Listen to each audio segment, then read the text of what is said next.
Okay.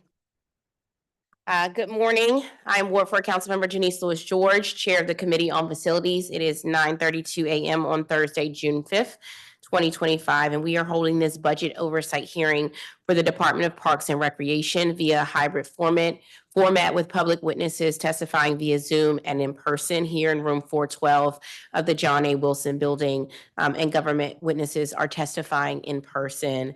The hearing is also being broadcast live on my website at janeeseward4.com/live.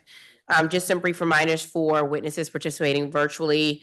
All of you are in the Zoom webinar attendees. When it's your time to speak, we will put you as a panelist. You'll have to press the accept panelist button to be able to give your testimony. We prefer that people are on screen when giving that. And in order to do that, you have to press the video camera looking icon on the Zoom screen in order to do that.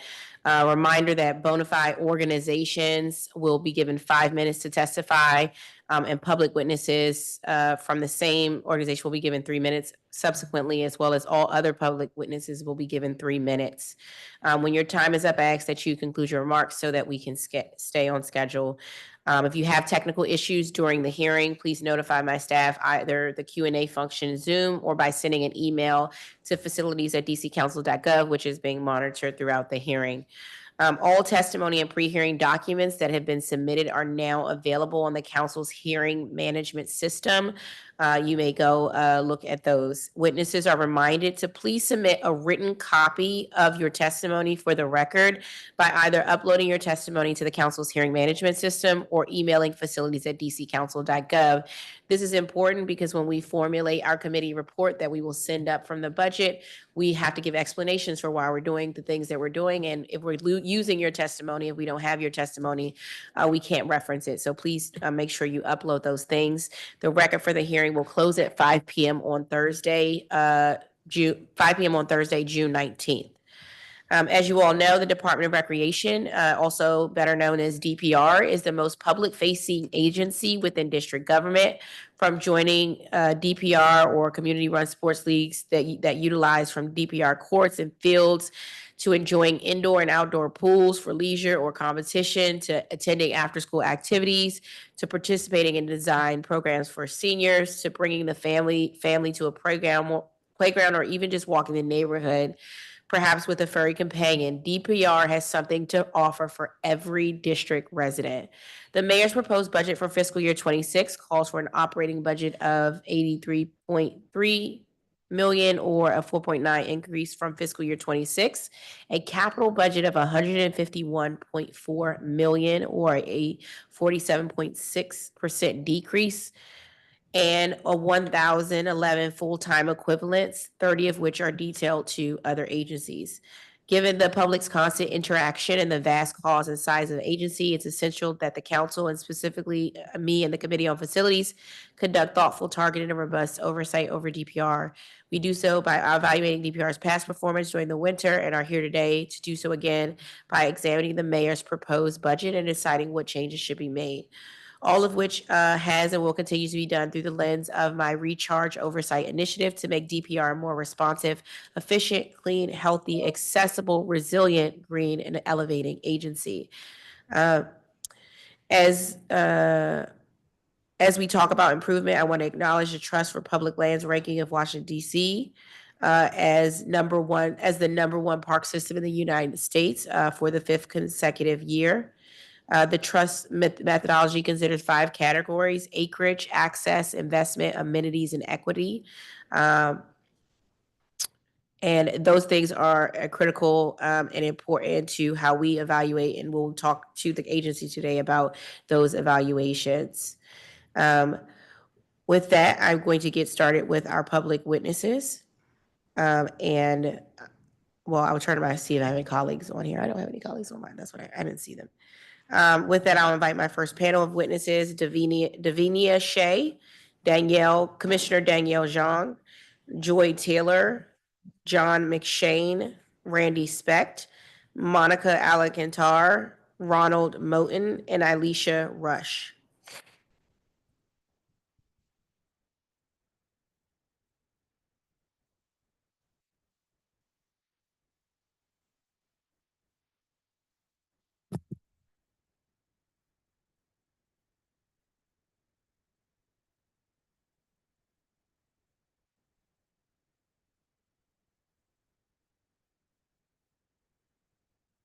All right. Good morning, Davinia. You may begin your testimony. Good morning. Thank you, Facilities Chairwoman Lewis George and the committee members, Pruman, Nadeau, and Henderson, for giving me the time to testify before you this morning. My name is Joy Taylor, and I am an advocate for youth athletics in the nation's capital. I've been volunteering throughout the district for over 15 years. Around 10 years ago, former Councilwoman Mary Chey put a moratorium on crumb tire rubber to be used on the fields until a DC study could be done. This moratorium had good intentions, has ended up costing the district millions upon millions of wasted dollars each year. However, that is not even the worst part of the moratorium, which has actually ended up hurting our student athletes as unproven products are being installed because they have organic designation with no performance or abrasion testing. The year after the moratorium, I advocated for $411,000 for the DC Council for a study on all types of fields, artificial with crumb rubber, grass, natural grass, and artificial with organic, to determine which fields are best for DC and not based on reports from any other state. The study included information that needed to be collected from DGS, DOEE, and DOH. Unfortunately, due to the pandemic, the study was delayed. Thus, the final Safe Fields report was not completed and approved by the mayor, Bowser, and the chairman, Mendelson, until 2023. Basically, the 50-plus page report states that it doesn't matter which type of field is used from an environmental and health standpoint. There is no real difference between artificial rubber, natural grass, and artificial with organic infield. Sent this report to several members of your staff for your review last month. However, no performance or abrasion testing was taken into account, nor the understanding for the need for specific, proper, and regular maintenance of all of these different fields the moratorium has created. Currently, maintenance is woefully under budgeted and has been for many years, but now there is a bigger challenge under multiple different organics causing harm, which has been alleviated with proper testing and maintenance. Therefore, I'm requesting $3 million to be added to the DPR budget with a special line item specifically for independent testing and maintenance to pay for the new upgraded equipment and services needed for properly maintain the fields for all-encompassing health, performance, and safety for our children and athletes year-round and not just once a year. As you may know, according to the Department of Justice, those that participate in athletics have a higher chance of getting into college than those who do not. Please give our kids and athletes the best chance at life and consider ending this updated moratorium that has been proven to be unfounded if you want to save millions of dollars per year while keeping our kids safe. It's a win-win. Thank you. Thank you so much for your testimony.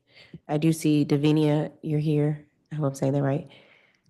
Yes, you may begin your testimony. Good morning. Good morning, Councilperson Lewis George. My name is Davinia C., and I live in Ward 7. Specifically, I live within a walking distance of Lederer Gardens, a DPR communal gardening space where I have a plot and I volunteer. DPR operates 3 communal gardens in the city in Wards 1, 5, and 7, and collectively these communal gardens, I'm sorry, my timer isn't going, so could somebody please move it so I can know where I am? Thank you. Collectively, these communal gardens distribute free, local, fresh, organic produce in 4 weekly giveaways during the growing season. Produce given away include kale, collards, lettuce, tomatoes, eggplant, pepper, squash, and herbs and flowers. Letterer is a community hub. Beyond distributing free food, it allows provides garden plots to local residents like myself, and gives away plants and flowers, which it did last weekend. It also allows the community to give back, with volunteers planting over 4,000 spring veggies in April. And with one dedicated staff person, the community volunteers are the spirit of the work done there, with volunteers all over the city building community as they serve the community. My understanding is that the mayor's budget did not include capital funding to rebuild Letterer's building and greenhouse. The greenhouse, which used to supply all of the seedlings to all of DPR's farm and programs, burned down last winter, and there's no current resources available to rebuild it. We would like to rebuild the 1970 storage container building, which is separate from the greenhouse and currently lacks heat, into a community food hub to improve local food systems. That could include a community grocery store, community kitchen, food business incubator programs, which is even more important during these turbulent economic times.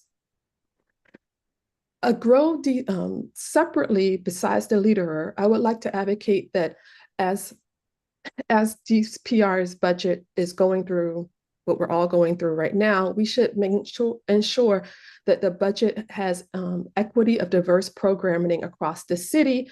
I'm particularly thinking of how I have to travel west of the river to all the amazing DPR classes like guitar, swimming, tennis, piano, nature photography. But a lot of this requires 40 minutes drives one way from me and my family to attend these great programming. So as programming is under pressure, it should still be equitable access across the city. I'm very grateful for all the amazing classes, but we want to attend those classes in Ward 7 and Ward 8 as well. We have also many amazing recreational spaces that these classes can be held in.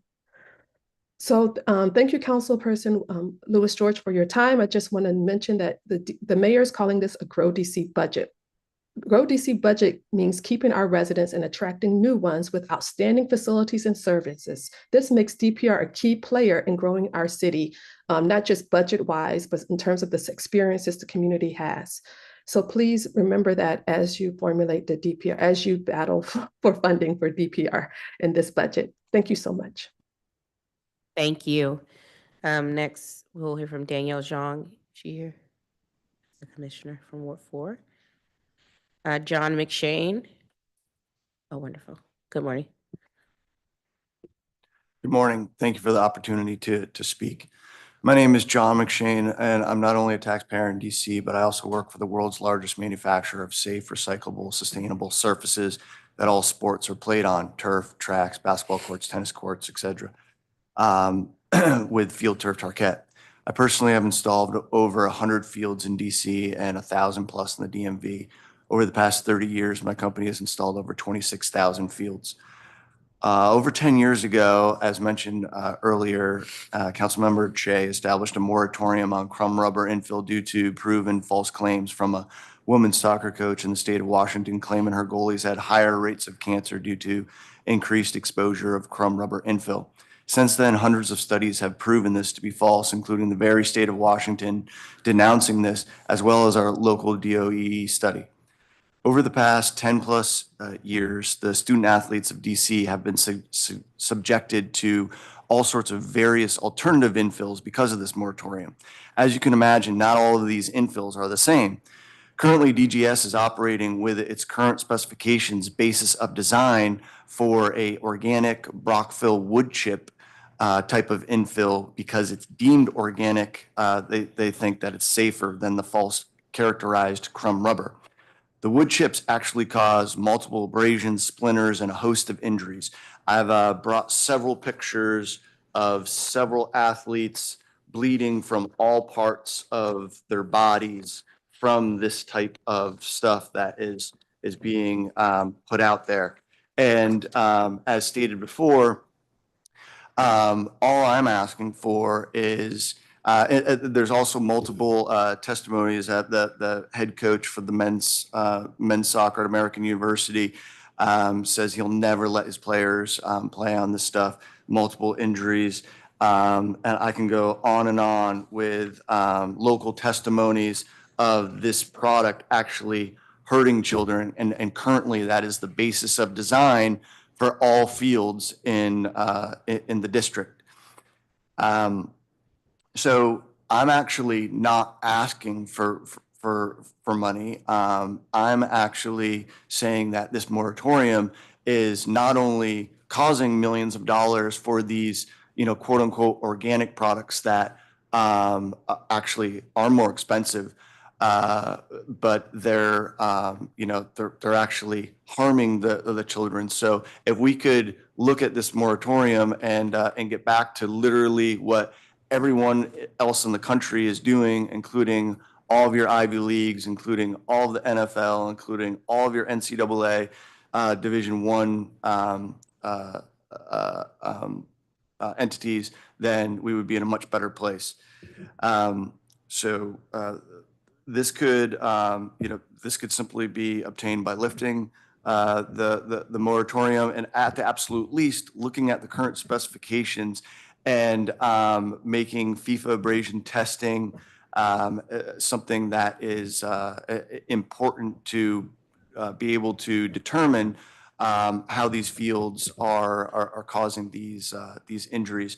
I will submit my testimony and all of my backup with multiple FIFA studies. And there's also multiple school districts that are in legal battles with the same type of infill that is the current basis of design and in the district. So I would love to have a subsequent meeting with whomever is writing these specifications to explain all the current and latest studies that are out there. Thank you. Thank you. Next, we will hear from Randy Speck. Good morning. I'm Randy Speck. I'm a 40-year resident of Ward 4 and Chevy Chase. And I'm testifying today about the potential shortfall in proposed funding for the new Chevy Chase Community Center, which serves the entire district, but particularly Wards 3 and 4. The proposed FY26 capital budget shows a $4.7 million shortfall between the estimated full funding cost of $19.5 million and the approved funding of only $14.4 million. Approved funding has varied over the past 4 years, sometimes as low as only $11 million. If accepted, the proposed 24% reduction has two significant and immediate consequences. The first, it would invalidate the 8 excellent proposals responding to DMPED's RFP, which asked the community center, which stated that the community center funding would be at the full estimated funding cost of $19.5 million. Secondly, and this is perhaps more important, it will likely reduce the number of affordable housing that can be built on this site. So either there's got to be a choice by the developers to either say, we're going to produce less affordable housing, or we're going to give only 3/4 of a community center that the community needs. That's just an unacceptable consequence. At a minimum, the approved funding for FY 2026 should be at the full estimated funding cost for the new community center. That's the $19.5 million. There are also some serious mistakes in the description of the project that also need to be corrected and to reflect the current planning and the RFP process. It should also acknowledge that this is a project that it relates directly to the new library and to affordable housing at this same site. Much of my testimony provides great detail about this process, and I provided some specific language that can be used to describe the project and implement it. I'm prepared to answer any questions you have. Thank you very much. Thank you. Let me check and see if Monica Alacantar, Ronald Moten, Alicia Rush. If you're here, please, if you're online, raise your hand so we can promote you. Mundy Nettles. Wonderful. Oh, Ronald is here. Okay.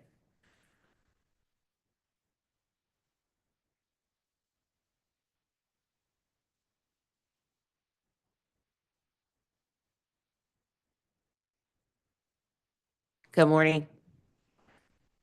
You can begin your testimony, Mr. Bowden. Do I need to push the button? Okay. Yeah.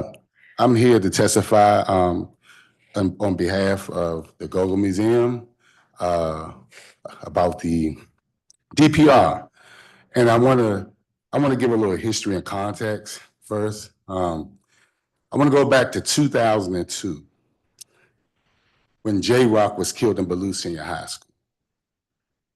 Something devastating happened out there in our community. We started taking programs out to schools.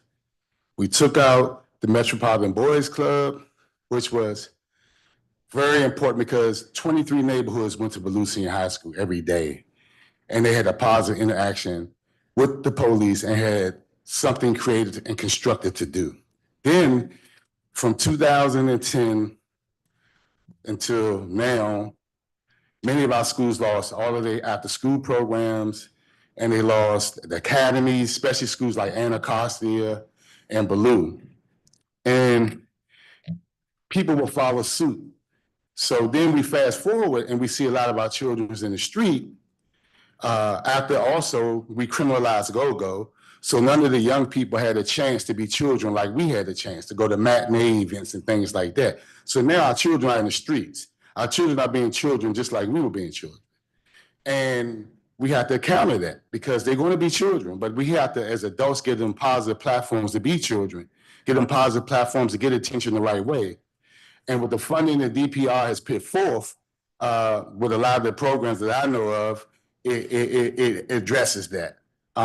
Sadly, a lot of the funding was cut and they couldn't put out as much money as they intended. So to me, that's devastating to our community because our children need creative programs that the young people will go to and keep them out of the streets.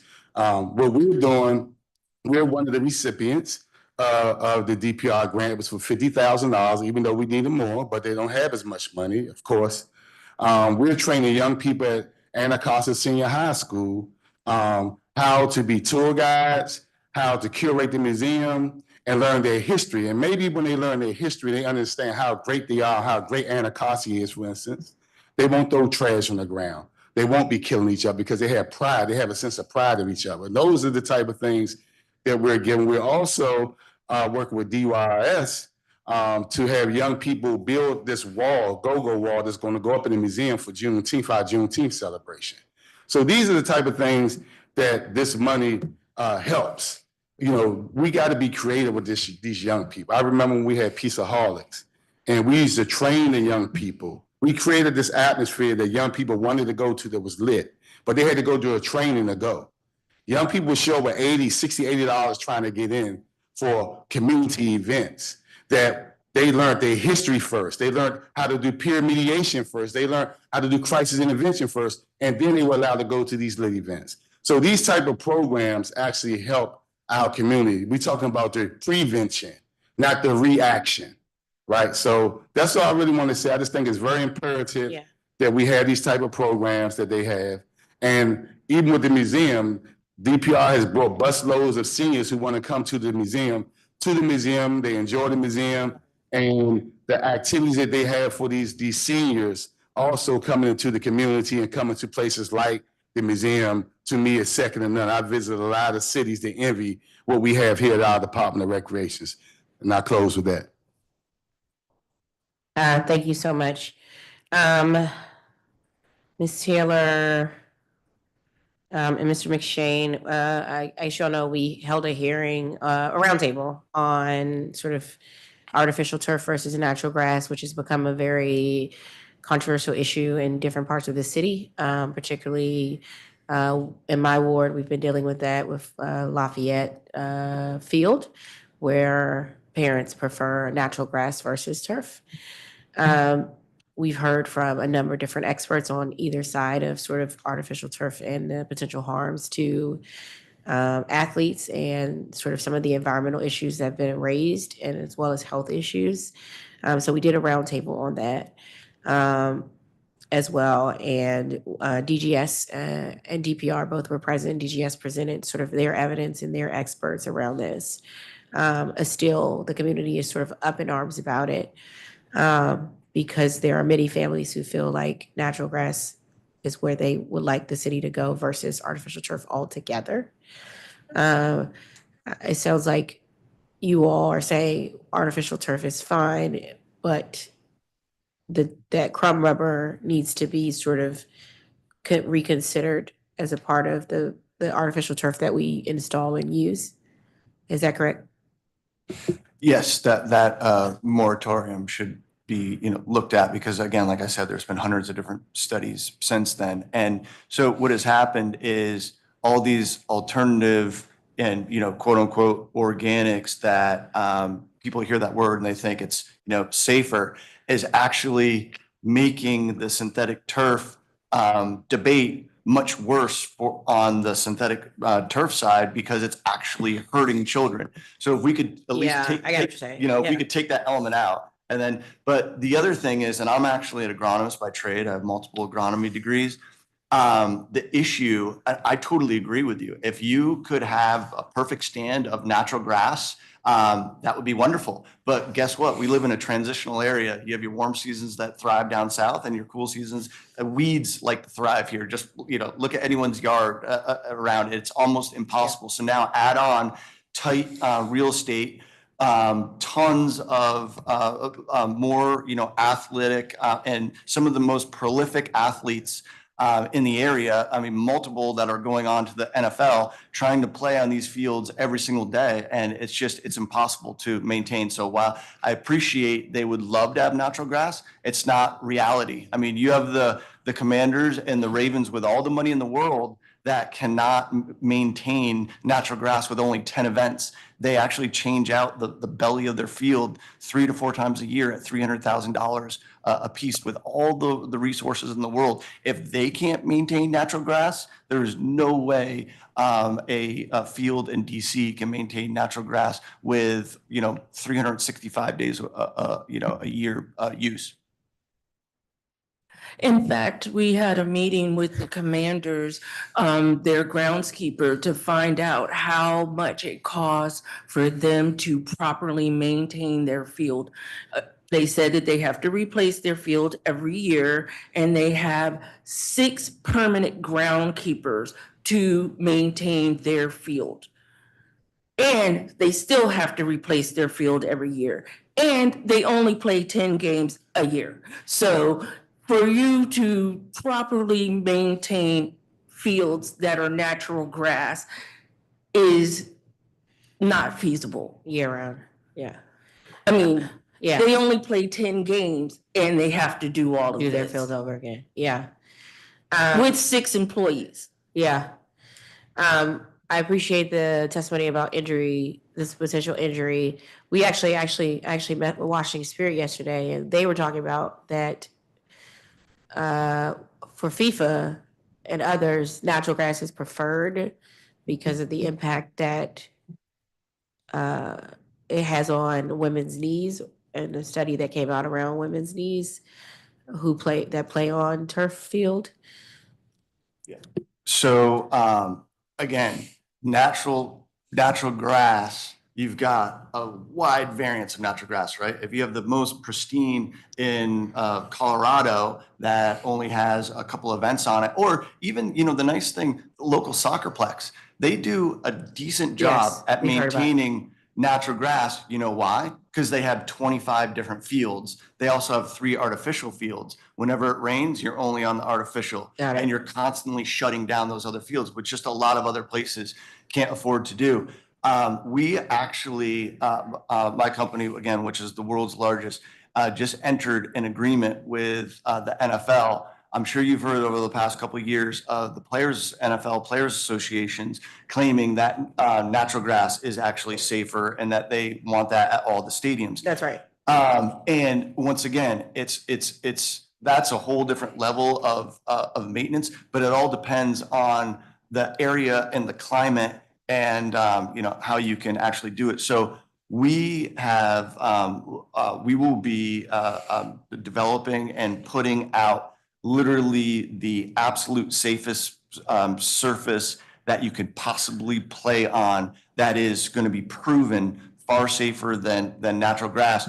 And the only reason is because you take out all of the factors that we're talking about. With these types of systems, when they're built properly, it doesn't matter if it's 120 degrees. It doesn't matter if it's 20 degrees below zero. It doesn't matter if it rained 120 inches. It doesn't matter if it snowed 10 inches. It's constantly playing the same, and you can never get that on natural grass. That's why they're constantly changing it out at the Commanders and at the Ravens. Yeah. And even that isn't that great. I mean, ask RG3 how the playing surface was. Yeah.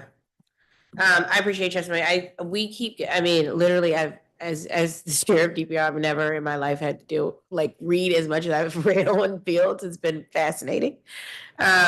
We've gotten so much stuff because we've heard turf might be bad for your ACLs, and then the grass is bad for your ankles, and sort of there's a competing interest there. And then I know the professional sports unions are sort of all advocating for natural grass instead of artificial turf because of potential for injury. They put out a report about it, that the professional sports unions were advocating for natural grass because of potential injury to their players. I don't think we have to get that detailed here as far as district government goes. I think the only thing we have to be sure of is that, in which DGS already provided experts, and so the DPR is that sort of the fields that we are using and the infill that we're using for those fields are not something the PFAS was the PFAS is a part of that the PFAS that is a natural part of turf fields isn't something that is going to cause harm to children, families in the district who regularly utilize those fields, especially with how the heats are in the district. My understanding is that the sun, when the temperature is really high and it's on that infill in the field, there's potential issues there, and then sort of what comes around there. So there are environmental concerns, there are health concerns, there are injury concerns, all that have to be weighed, and practicality concerns all being weighed. And so I appreciate your testimony, and I'm hoping we can have a meeting and stay in conversation, because this is something that is repeatedly coming up as DPR chooses to install turf field or maintain natural grass fields across the district's current portfolio. Just one last thing. In the performance hearing, someone said that there were no NFL fields with artificial turf, and half of the NFL fields have artificial turf. Also, I wanted to let you know that Emory has artificial turf too. Oh, we know. So, and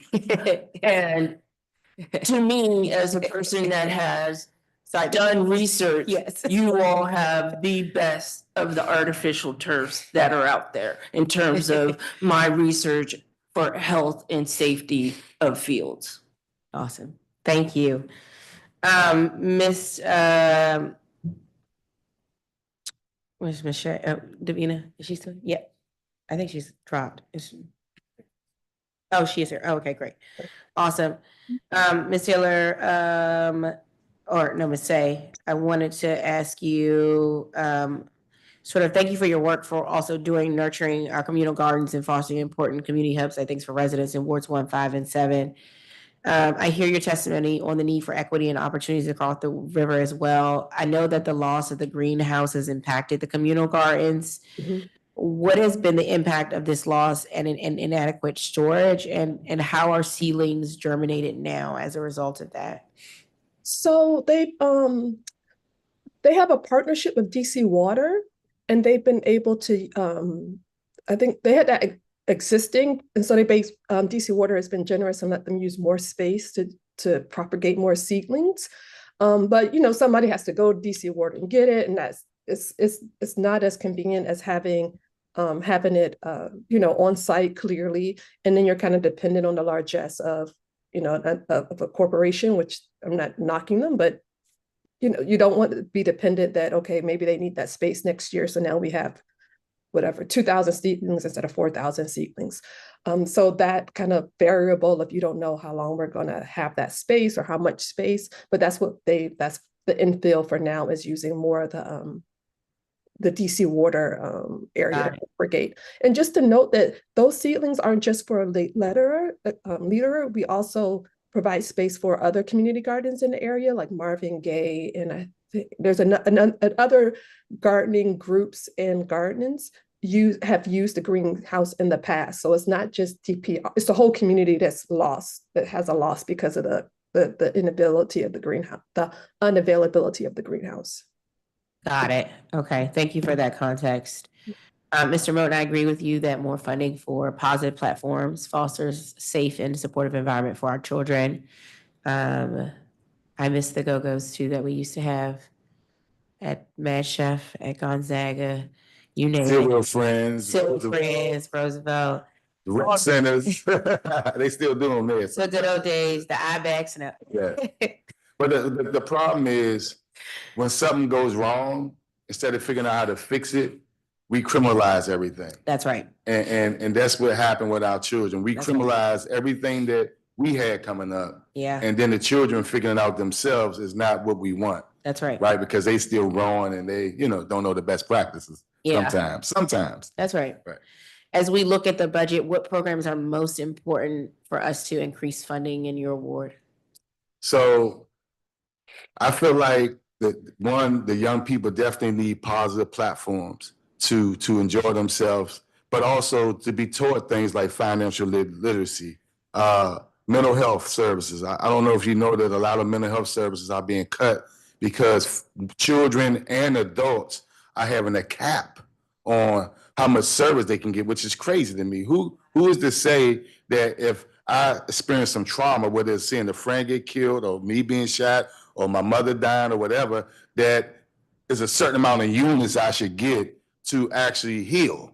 And that's what we're dealing with right now. So I think that's very important. But I think the positive platforms, young people with mentors that are qualified to be mentors, because everybody who says that they are a mentor is not qualified to be a mentor. So we have to make sure that the people who are supposed to be healing our children are also healed themselves, because once they're healed, they are the best mentors. But we have to make sure that they are healed and got their minds straight to be the people who they were born to be as well. And then when we give young people the platforms to get attention to do the right things, we as a community have to reward them again. They get reward. The coolest guy on the block right now is the guy with the biggest gun. All right, not the guy with the brains. It's the guy with the biggest gun right now. Okay, so we got to make it cool. How when we came up, it's cool to do the right things. The basketball players were cool. The guy who got the spelling bee was cool. The guy who can draw was cool, right? The guy who was taking a trade in school was cool. So, and the guy who can sing was cool. The people in fashion were cool. So we have to get these platforms back in place in our community. And the rec centers are great, but the reason why the DPR has to have these grants, because they know sometimes the activities that our children need have to go outside of the recreation centers. So they support these programs and they're very important. And we just got to make sure that we work together. And I would say this too, it's very important for these programs to work together, because one of the problems is adults create gangs. Why do I say that? When you separate yourself from other neighborhoods, other coaches, other people, and don't bring children together, you are feeding right into the thing that we're trying to stop. So adults have to work together and bring children together, and that's what do it. Just think about like the Blacks and Wax program. You got all these children from Southeast, mostly, and they are great. They are great, right? These are the type of programs that show young people how great they are.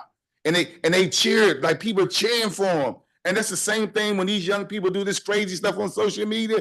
They're looking for that same attention. So we have to make sure we create these type of programs that can pick crowds in front of them, having people cheer them, having their parents proud. Like, we got to bring this back, and that's what these programs do. And we need more money to do more of it. Mr. Speck, I wanted to come to you. Thank you for your testimony and on the new Chevy Chase Community Center. I want to ask, I know this is, we've had a number of like community sessions, and I think we saw 8 proposals, and they were based on that $19 million budget. Right. Is your worry that the $15 million will limit the, not, any of the proposals that were shown, or we're waiting to be selected for the Chevy Chase Community Center? It would invalidate essentially all of those 8 proposals because they were made on the basis that they were going to get 19.5 million for the community center. Now, if this budget goes through, it's going to be 4.7 million less, and they will either have to cut their what they're going to provide in some way, or the district is going to have to come up with more money because they can't just absorb that $4.7 million in their proposal. Okay. Okay. And have you heard back from anyone regarding, I mean, I guess, I don't know if a conversation was had by the executive with DPED and others, sort of whether the proposed people who've made the proposals were willing to absorb that money, or is it your assumption that we are just expecting them to absorb that? Well, I don't see how they could. They'd have to cut someplace. And Right. either they're going to cut and provide only 3/4 of a community center, or they're going to cut the affordable housing. Yeah, got it. Okay. Thank you. Let me do some work between the agencies to see what the I guess, understanding is there. Okay, we did reach out to DPED to see if there was some explanation for this, and Yeah, we haven't heard back from them. I mean, got it. the budget's only been out a short time, but we've Okay. tried. Awesome. Will do. Thank you so much. Yes. Mr. Moten and I were talking, and one of the things that we have stopped doing that we really need to re-enter into the District of Columbia is allowing for advertising on our buildings. We don't do that. Almost every other state allows for advertising for youth athletics, for school athletics. We don't do it. Maryland, Virginia, all of them are raking in lots of money per year for those programs, and we have stopped that. And that is one of the reasons why we don't do these programs. And so if we allow people like John, who wants to do an event, what's the name of that school? I forget. And we're having to come up with innovative ways so that he can make a donation to the schools because he can't put up a sign. He can't do all of these Got other it. things. And so if we were allowing those people to, we allow for advertising for all of the builders of our properties. They get free advertising for months to promote their work. And Right. we don't get $1 of it, and we can't allow them to keep those signs up and pay us once the job is done. We paid them millions of dollars. Why can't they give us thousands of dollars? Yeah. That's certainly a question as we look to revenue raisers and what's possibility that I'll reach out to the, I'll ask of, We have to change the the law. executive. It's a law, and that's a law that needs to be changed, Got it. just like the moratorium. Thank you. All right. Thank you to this panel of witnesses. Again, don't forget to submit your testimony online so that it can be a part of the record as we come up with the committee report that will be transmitted up to the committee of the whole. Next, we will have our second panel of witnesses here. Mundy Nettles, Antonio Reed, Jerry Green, Alexander Ayala, Tierra Gerald, Helena Burnett, Paige Kellum.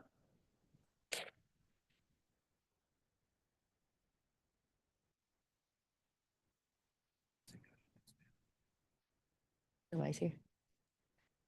Okay. All right, I don't see these.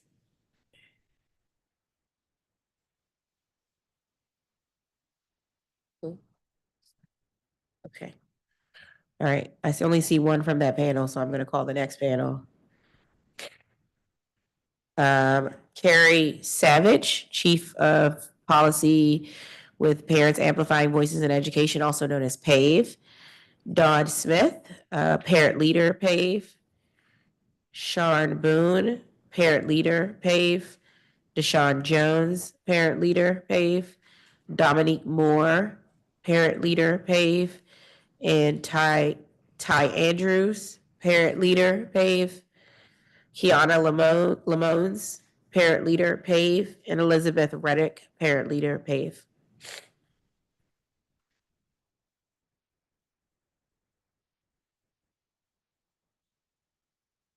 Awesome.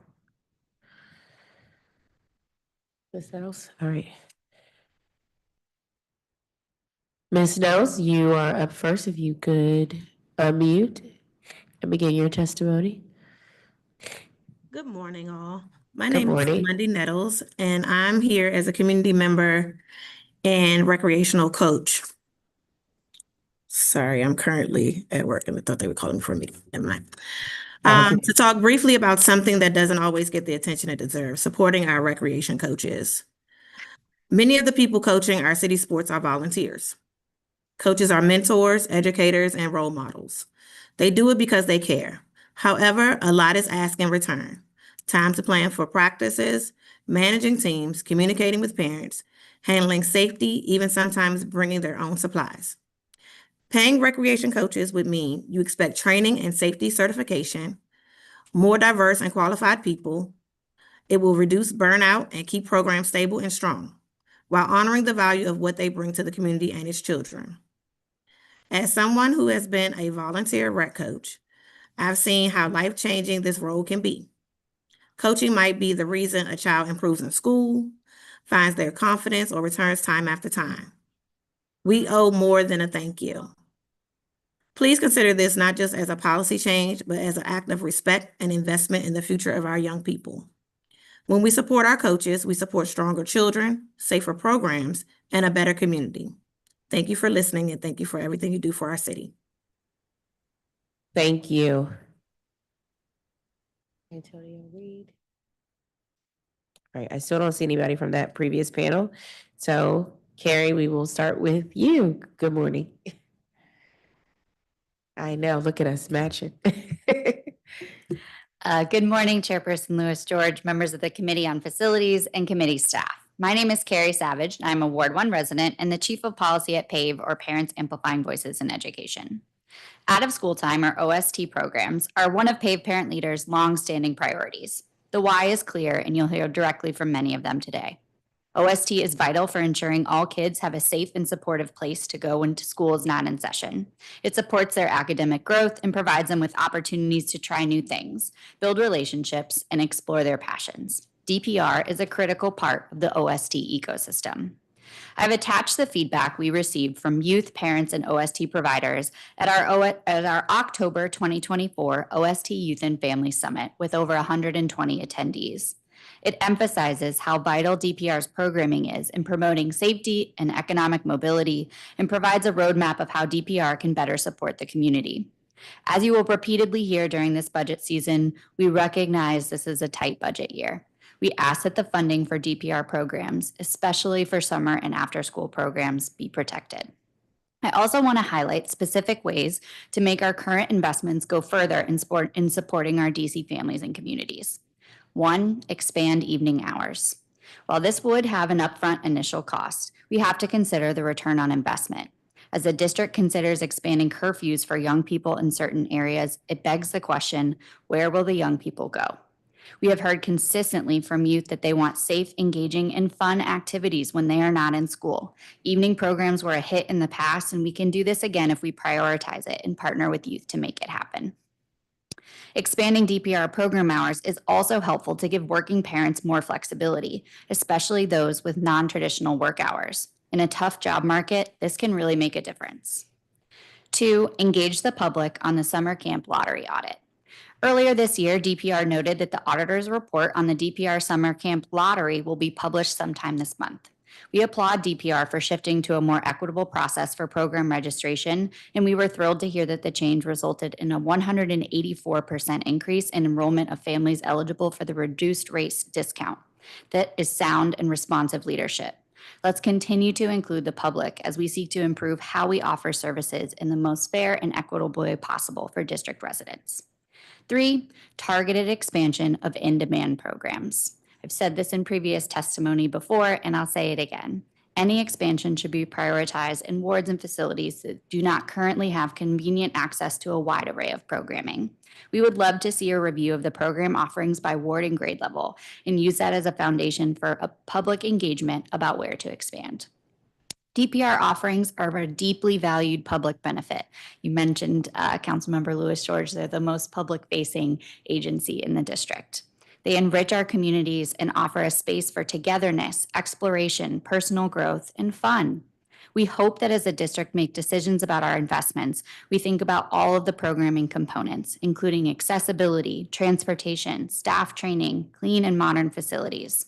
It is hard to tell the specifics on these from the budget books, so I hope we can all work together to ensure our DC values are held true from Lafayette to Shepherd Park to Marvin Gaye to Farabee Hope Community Centers and everywhere in between. Thank you so much for the opportunity to testify today. I hope we can count on your leadership. Our kids, families, and communities deserve it. Thank you. Thank you. Next, we will hear from Dawn Smith.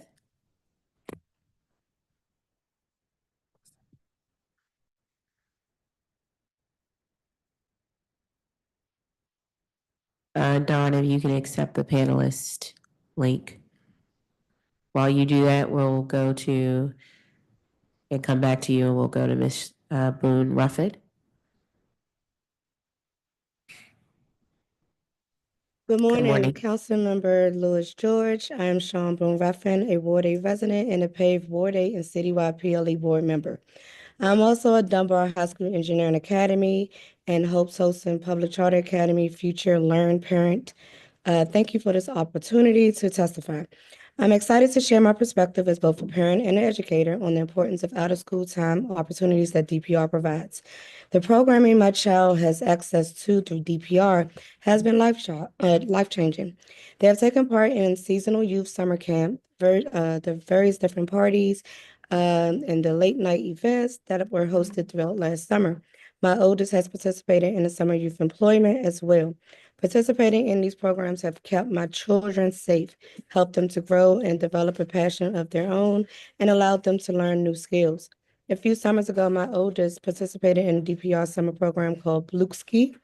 This program gave her the opportunity to learn how to tell her own story, improve her writing skills, and she even wrote a children's book, and she's now considered a published author. Yes, her book is sold on Amazon. All of these students that were a part of that program were also considered published authors, and their books are located on Amazon as well. My daughter absolutely loved this program. She forged long-lasting friendships with other students and made connections with local authors and had fun while improving her writing skills. This is what out-of-school time programs at DPR are all about. There are chances for district students, regardless of background, development of new passion. They are a chance to try something new and exciting. They give parents a sense of relief because we know our young people are safe and being well taken care of. We must continue to provide adequate funding to DPR so out-of-school time programs can continue and grow. We must be able to provide low and no-cost options through DPR so all students can take advantage of these programs. I urge the council to protect and enhance DPR funding for out-of-school time programs. Thank you for the opportunity to testify today, and thank you for DPR for any and everything that you do, because I myself am a product of DPR's system. Thank you. Have a great day. Thank you. Not yet? Okay. Okay, we'll keep trying to send it over. Deshaun Jones.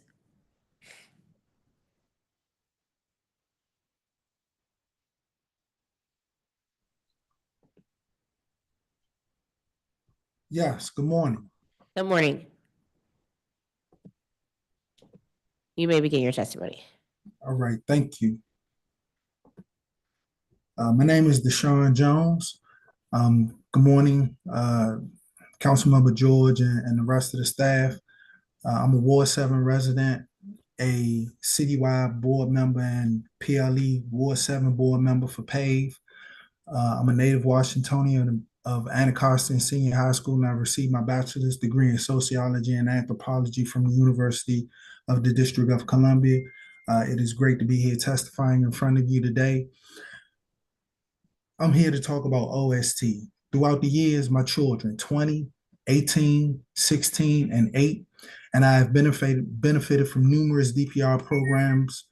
My children have participated in programs ranging from Strong Start at Rosedale many, many years ago, Aquatic Camp, Summer Swim League, Discovery Camp, and Little Explorers.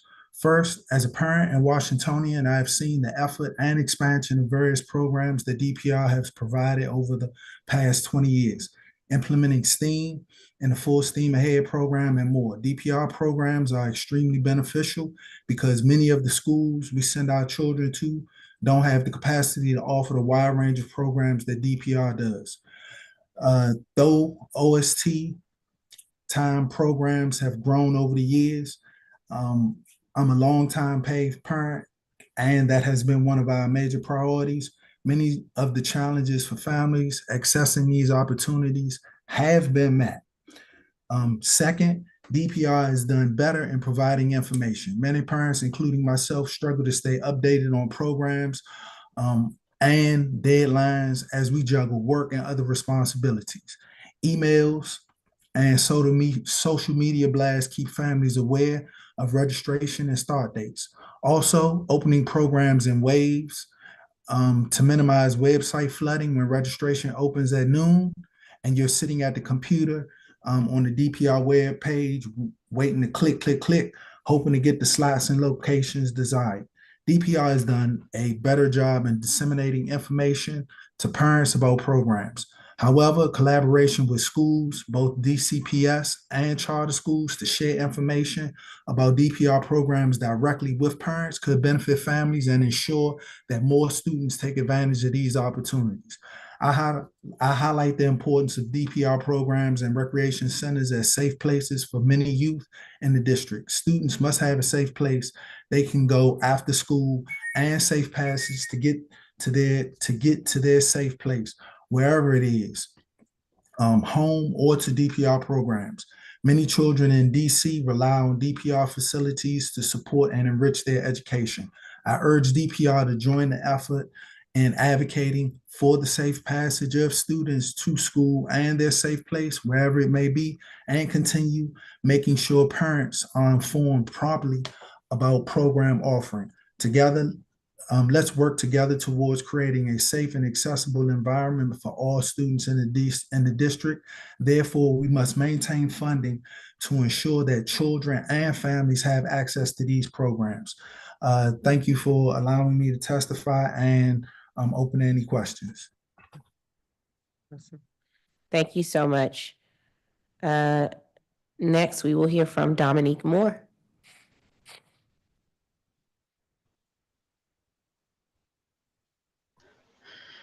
Thank you.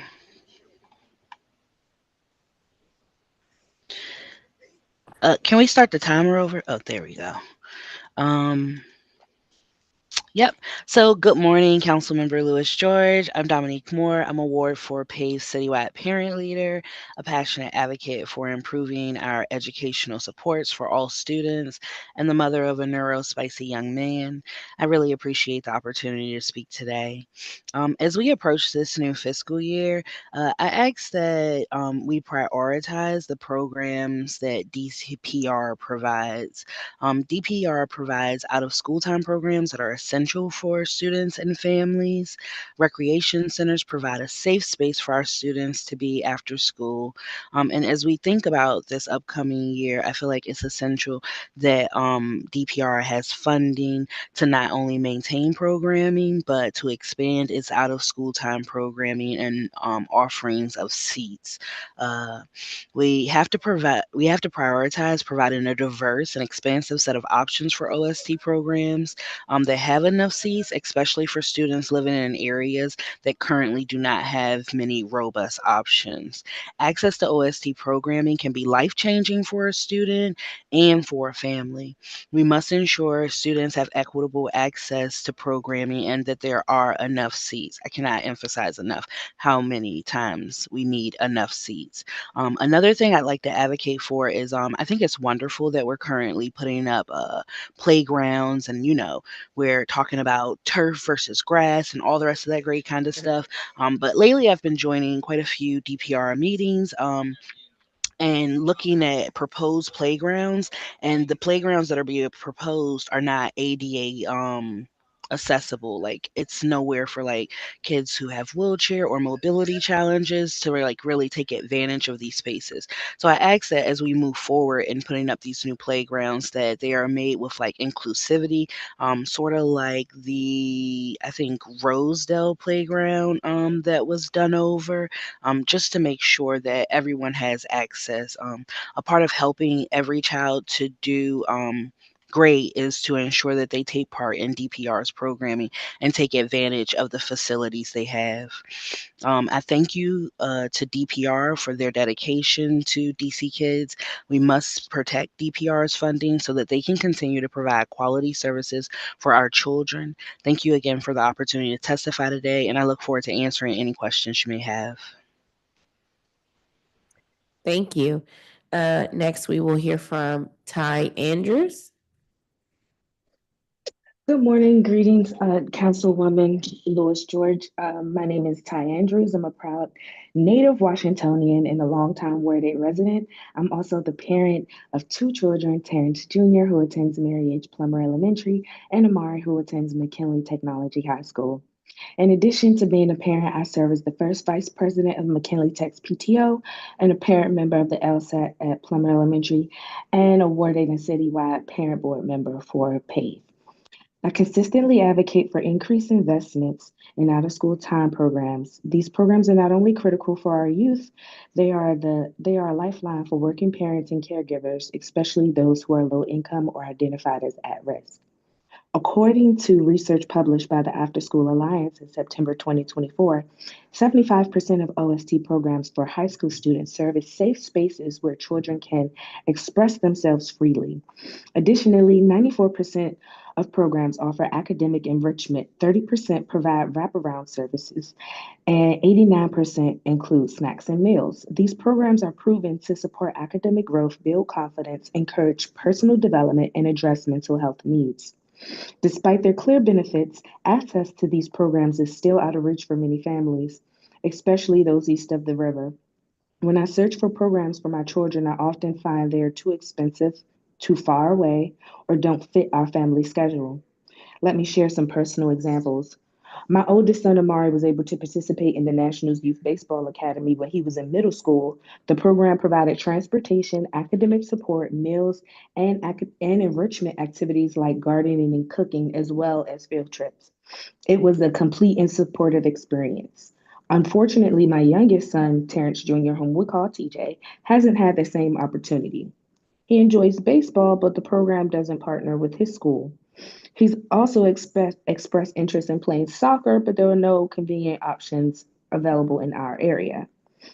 Additionally, TJ relies on the Aussie school bus service, which means that he can't stay for any after school programs, even when he wants to, because there's no transportation available later in the day. I had to advocate for him to participate in an out of school time program in general, which requires working around Aussie's strict transportation rules. This is a clear gap and it's hurting kids like mine. We need DPR and Aussie to work together on solutions. One idea, coordinate after school transportation that drops students at designated recreation centers offering enriching, developmentally appropriate programs. This is why we must protect and expand DPR's funding so that they can continue to provide OST programs for DC kids that are engaging, relevant, and help kids develop a new skill. Additionally, we must protect and expand the funding for DC School Connect and other transportation options that could partner with DPR to ensure that all children have access to their exciting opportunities. Furthermore, our local recreation centers need serious upgrades. The closest one to my home, Bald Eagle, is small, lacks modern amenities, and doesn't have a reliable HVAC system.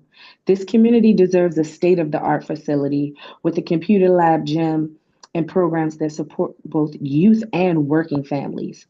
For 4 years, I've tried to register myself and my son TJ for swim classes, but they're always scheduled during work hours, Monday through Friday, 8:30 to 5. Other DPR centers across the city offer evening and weekend options, but not in Ward 8. This creates inequity and puts an unnecessary burden on working class families who want to be engaged in their children's growth. This is why I urge the council to consider creative transportation solutions like expanding DC School Connect or enhancing OSSI's transportation services to ensure students can access high quality out of school time programming in partnership with DPR. I ask that DPR expand their programming east of the river. Thank you for your time, your service to this city, and continued support of families like mine. Thank you. Next, we will hear from Kiana Lamons. Good morning, Councilman Lewis George. My name is Cleon Lamons. I'm a proud Ward 7 resident and paid parent leader. All my children attend DC Public Schools. I'm here today to discuss the importance of funding out-of-school time programs for DC children. Out-of-school time activities give students the opportunity to explore new things, figure out which career path to take, and develop their passion in a safe and structured environment. OST programs give our children something to be excited about and look forward to after school. We want our students to leave DC Public Schools with a plan for their future. OST programs play a critical role in that process by exposing students to new opportunities. OST programs have been life-changing for my son, Clever. Clever is in the 5th grade and has an IEP. There are times when schools can be challenging for my son. However, every time he knows that he has boxing classes after school, he can't wait. His boxing classes and OIC program provided by the Recreation Center has helped my son develop his confidence, serve as a positive outlet, and provided my son with mentors as he learned and is guided by some of the older students and coaches that are part of his boxing program. Not only having access to out of OST, giving my son something to be excited about after school each day, but it also helped him foster a meaningful relationship with his teacher. Nothing makes Clever more excited than seeing one of his teachers at his boxing matches. OST has served as an outlet for my son to process any and everything. These past 3 years as a part of the boxing program has been life-changing for my son. Every student in DC deserves to access an OST program that makes them excited, helps them learn something new, and provide them with mentorship. The positive effects of participating in OST programs could have a domino effect in student lives, ultimately positively impacting their math and literacy achievement. This is why we must ensure stable funding for OST programs. Our students deserve the best. Let's help fund that. Thank you for the opportunity to testify today, and I look forward to answering any questions that you may have. Okay. Thank you. Okay. Dawn Smith? Yes, thank you. Hi, good morning. Hi, wonderful. Okay, we got you. Yes, I don't know what's going on. All good. Hi, everyone. My name is Dawn Smith. Good morning, and good morning, Councilmember Lewis George. I'm sorry you can't see my face. I'm actually on a field trip. I'm a paid citywide parent leader, and I have 3 wonderful children who have benefited greatly while attending various Department of Parks and Recreation facilities throughout the district. Today, I am testifying to state how DPR has been a very integral part of my children's and my life, especially with out of school time and social emotional learning. Because of DPR, 2 of my children have learned how to swim. My son grew his skills and the love of football from first playing for a DPR league. He has been an avid athlete throughout his young life because he has he was able to have the accessibility offered to him and our family to take advantage of the many programs that are readily available within the Department of Parks and Recreation. My 5-year-old daughter, Faith, is always happy to attend her ballet class that was offered at Marvin Gaye Rec in Northeast. Shout out to Mr. Donnell and Miss Noel at Marvin Gaye, her ballet teacher. She is so excited to attend We Play at Off the Capers right now, which will close tomorrow at the end of the school year. And the team at We Play has been a vital role in her social emotional learning for the last 4 months. And I'm very thankful for this program as it has helped my daughter, Faith, and to have emotional skill sets, which is needed for growth to learn, not just at home, but more importantly, academically as well. This will be her 3rd summer attending camp at DPR, which is affordable for a DC government employee and a single mother such as myself. My daughter did want to say that she liked DPR, but right now she's doing art in the garden. But since DPR provides such important programming for parents and students across the district, we must at the very least protect or enhance funding. DPR provides our kids with a safe place to go to learn a new skill set and develop a passion. Let's make sure that they have what they need. Thank you for this opportunity to testify and for your continued partnership. I look forward to answering any questions, and I'm so grateful I was able to testify today. Thank you. Thank you. Elizabeth Reddick. Yes, ma'am, I'm here. Wonderful. Good morning. Good morning. Good morning, Councilmember Lewis George and committee members. My name is Elizabeth Reddick. I am an ANC Commissioner of 7B05 and a parent leader. I come to you today as a mother to children with neurodivergence. In one of my many roles, I worked as a seasonal employee with DPR at both Camp Riverview and Boost Camp, a summer enrichment camp program in DCPS. Both of these programs can be considered out of school time programs, and I'm hoping we can be creative in ensuring that we use out of school time to keep these programs open. In Boost Camp, I was a behavioral specialist and I enjoyed that role. I helped to support the facilitators in the room and to help students access the unique and robust curriculum. And it was a fun way to, integrate academic, challenging and stimulating environment. I heard from parents that this program helped keep their kids interested in school and it minimized learning loss. Of course, last year the program was reduced significantly and it's focusing now on 11 to 13-year-olds, which is an important population, but I do think that we need to expand these programs. I'd like to know how pleased I am with the pop-up events for the teens in the district, and I would like to see more dollars move toward these events and also combining the programming with other opportunities like community cleanups and a chance to earn community service hours. While the late night hype events are amazing, we also need to continue the connections throughout the week because juvenile crime is happening during the day and while children should be at school. I am still very concerned about our parks being clean and ask DPR to continue to explore how teen employment can expand philanthropy, entrepreneurial, and business lessons.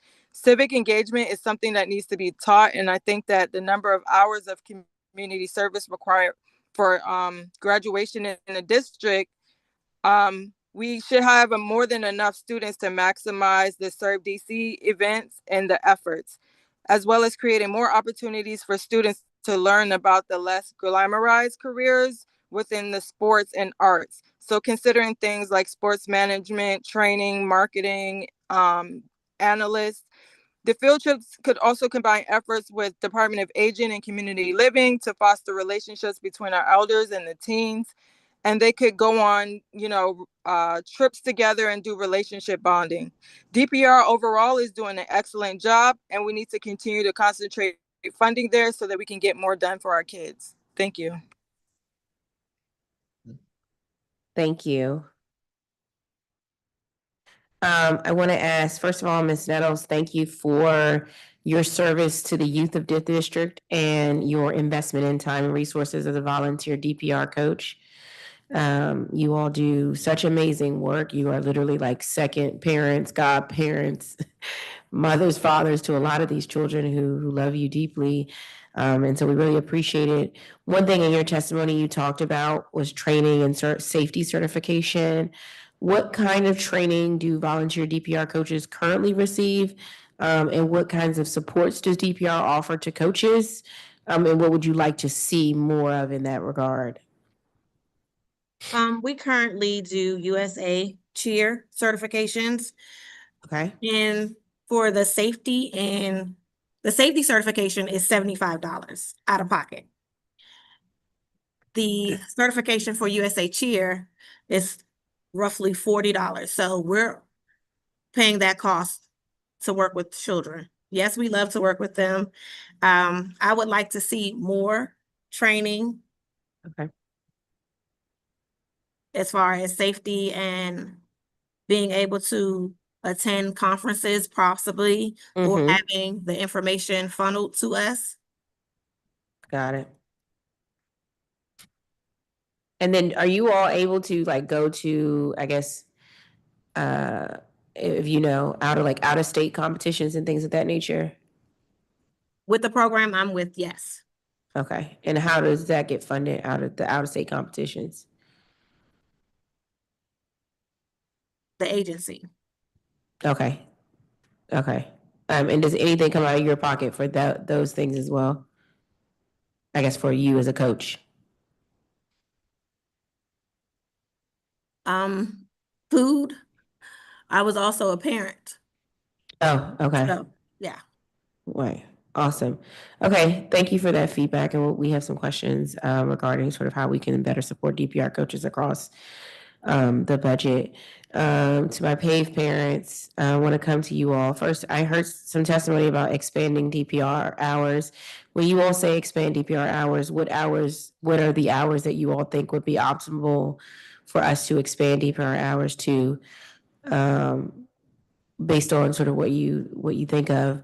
The other thing we heard is sort of like expansion of some of the high need programs. What do you consider to be some of those programs that you want DPR to expand across this city or provide more seats for? Anyone can answer. It's to all of the parents. If Me DPR extends personally, hours, what those hours would look like. What hours do you want DPR to expand? Like the actual hours you would like to see them expand to? so And for me then what personally, programs have been most helpful and you think we should open more seats to and expand across the city? I can speak. This is sorry, Dawn can you Smith. hear me? My I don't think daughter you all goes can to hear me. We Play. My daughter goes to We Play, and it's from Okay, 3 my to 6 volume went p.m. out. What the heck is wrong with Can this? you hear me? Yeah, I think somebody else is unmuted right now. We muted Okay. them. Go ahead. Yeah, it's from 3 to 6 p.m., but my daughter is 5, so most of the people get off work, so it's readily available for me. So that's a good. Yeah. Oh. Anybody else? Can you all hear me? Yes. Hello? I don't want to overtalk you, Ty. You trying to go? Yeah, I was You can trying to go talk ahead. the Go entire ahead. time, but every time I talk, somebody else talks. So everybody keep Go over ahead. talking me. Okay, Ty, you have the Thank you, floor. Miss Tiana. Thank you. I was gonna say for me personally, I think that DPR hours are fine because, most of the centers they do have, hours after hours. For me personally, I would just like to see the programs scheduled at later hours in my community because they have the classes, but Yeah. they don't have them scheduled after 5. I need something that's scheduled technically after 6. They're open until 8 o'clock, at night. So why can't we have a class after 6? For Right. working parents. I can't get to a rec before 6 o'clock if I don't get off work until 5. So how can I enjoy the amenities if you Gotcha. don't provide those courses that I want at those times and in weekends as well? Like if I wanted, I would, like I said, I've been trying to sign me and my son, my 9-year-old son up for swim classes for the last 4 years, and I've been unsuccessful because they only have them during the workday. They don't have them late in the evenings or on the weekends. But other campuses across the city do. Yeah, that's an equity issue for sure. Awesome. We have some questions. Thank you for those who raised, and Dominique, and others who have raised sort of ADA compliance and transportation and OST. We have a number of questions for the agency regarding that. Carrie, one thing you asked for is sort of a summer program audit. What would be the benefit of the summer program audit? Sort of what information can we get from that, and how would that help us sort of meet the needs of families in the district? Sure. My understanding from DPR's performance oversight responses earlier this year that auditor's office is already doing it. So I think it noted that it was coming out June 2025. A lot of things are on delay given all the things that are going on. So I just want to acknowledge that. But I think just like we were really appreciative of DPR for taking on that lottery system. I think it's made a huge difference for families. So I really want to give them their shine on that.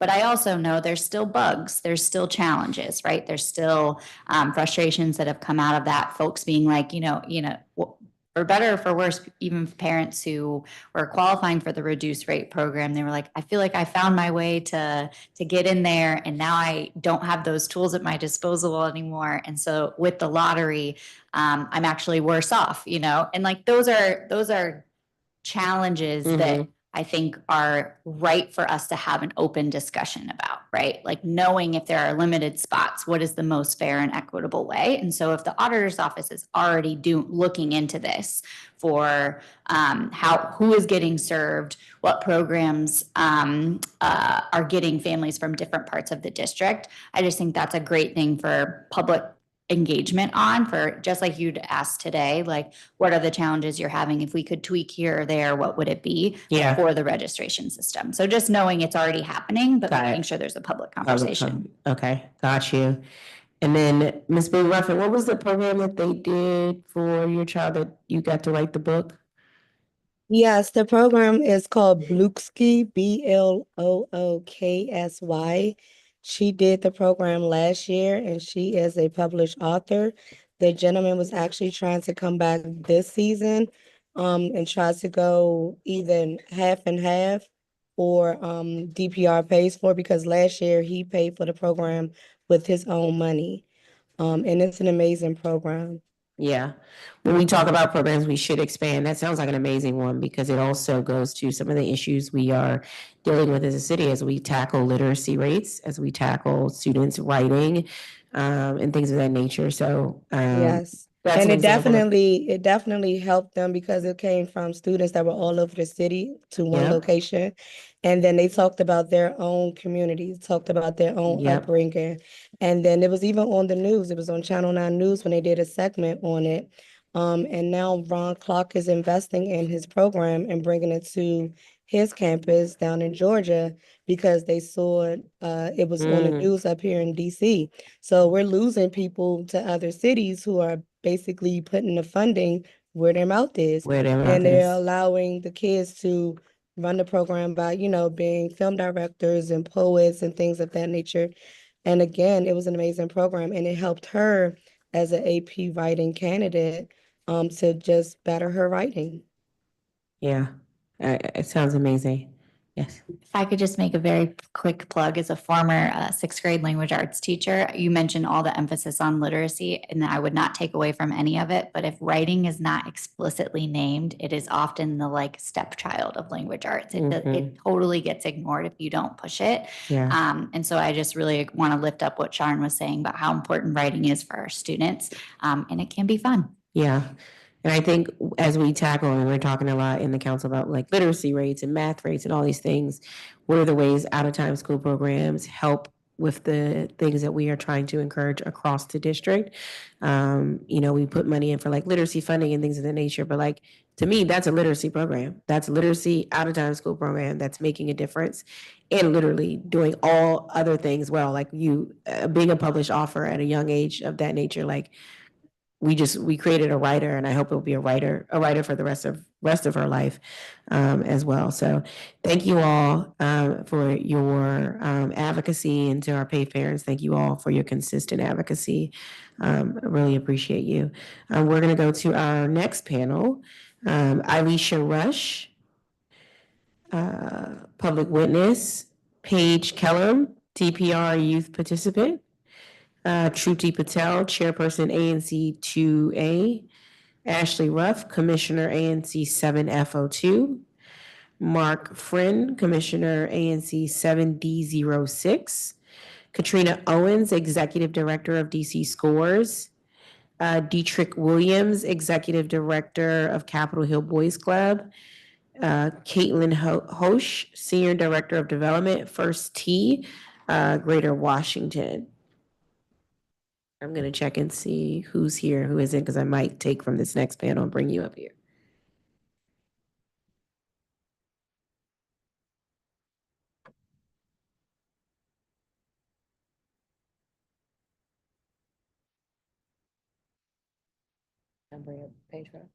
Okay. Lou Turner, Athletic Director, Friends of Emory Heights Community. King Watts, Coach, Emory Heights. And Rayana Bell Barnes, DPR Elite Stars. Great. Let me know who's here. Alicia Rush.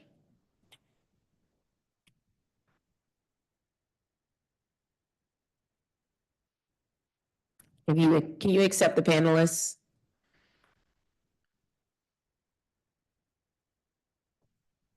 Awesome. Thank you.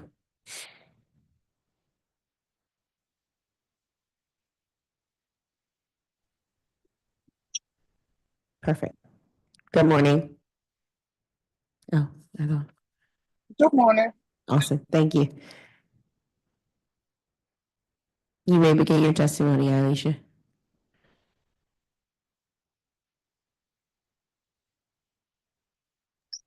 Good morning to everyone on the panel.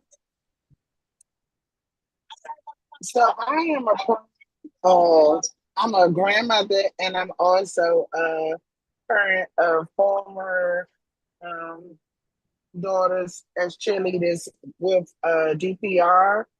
And since I've came back to the DPR cheer program, there's a lot of things that has changed from what we used to have, certain fundraisers, events, things we can do to raise money for the cheer program we haven't been able to do. But I think that as a whole with the DC government, funding is so scarce. Like programs are open, and once it becomes implemented, then the funding drop and the program kind of like go out the door. But if there's a time that we are able to have additional funding, the volunteers that they have to participate with DPR, it will give them an incentive to choose whether they want to use their time to find other employment or resources, or even to stay with their regular job. So I just hope that this program do not stop funding due to the government climate that we're in. I hope they don't stop funding, but I would like to see that the people who volunteers that service our children in the District of Columbia get some type of incentive or stipend to help offset their own hardships and give them more incentive to want to help and give back to the community in the city. Thank you so much.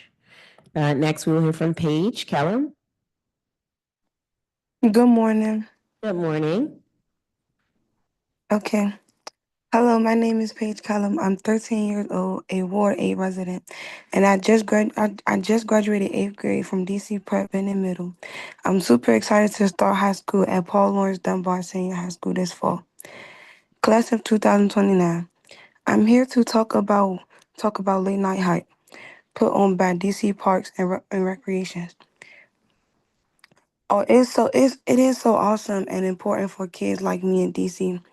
Late night hype is the best part of my week. It's a place where I can hang out with my friends, try new things, and just be myself without worrying about anything else. I love dancing, playing basketball, uh, and I am on a girls' flag football team. So I'm always looking for ways to stay active and have fun. At late night hype, I get to do all that and and more. They have graffiti art where I could get creative and make cool designs and henna tattoos. That looks pretty dope. We play video games, have dance contests that gets everybody hype. And and there's even a mobile studio where I can play around with music and videos. Plus the food is always great. Who doesn't love slushies and Dorito nachos? These activities keep me busy and let me try new things I wouldn't get to do otherwise. The best thing about late night hype is how safe it feels. Like police officers they aren't there just to be standing around. They talk to us, play games with us, and show us the real the real people they could be and who care about us. It makes me feel like I can trust them, which is a big deal. This program This program keeps me and my friends off the streets at night and gives us a spot to have fun and stay out of trouble. I really hope the city keeps supporting late night hype because it makes a difference for kids like me. It gives us a place to go, things to do, and people to look out for. Thank you to Director Freeman and Chief Smith for making this happen. Please keep it going. It means a lot to all of us. Thank you. Thank you, Con- Cons- Council members Lewis George for the opportunity to testify today. Thank you. Thank you. Next, we will hear from Trupti Patel, Chairperson ANC 2A.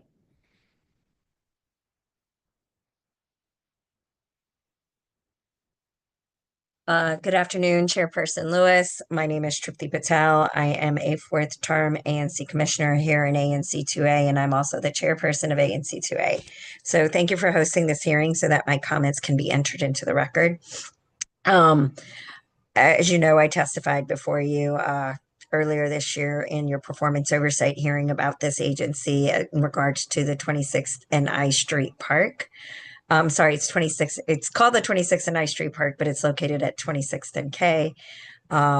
This has been a long delayed project. It was budgeted for $1 million. It was delayed due to COVID. They finally broke ground, and the construction has been starting. But as I don't know if you can recall, but basically, a lot of the sister agencies placed responsibility on the other one on the reason why the Dream Park vision couldn't happen. The community is now somewhat satisfied that they're getting a park, but it's really left a bad taste in everyone's mouth.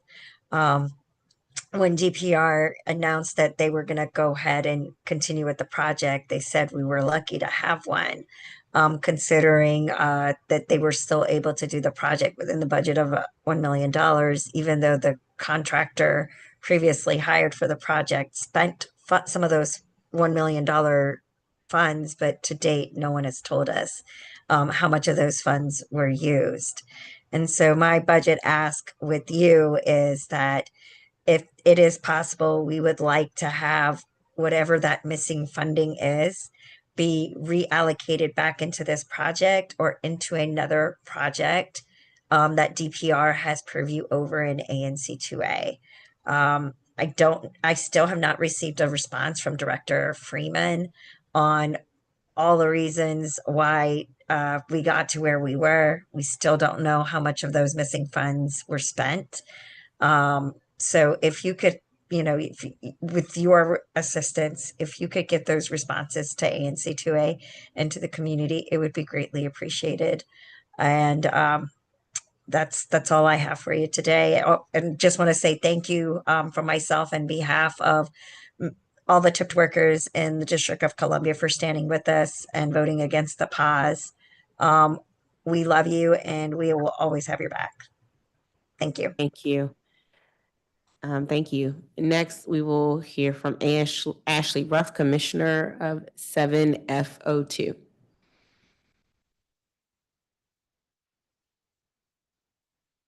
Okay.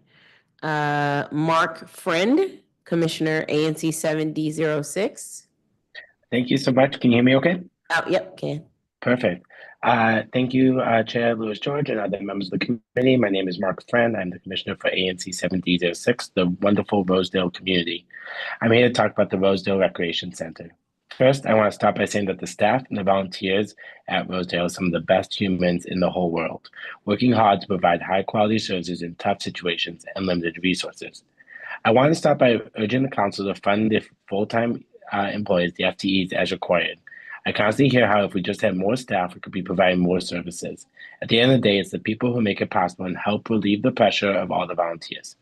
Second, I'm asking for $10 million from the $36 million under DPR's General Improvement Fund to go towards the Rosedale Recreation Center. The rec center continues to require extensive repairs. The whole facility is constantly at capacity.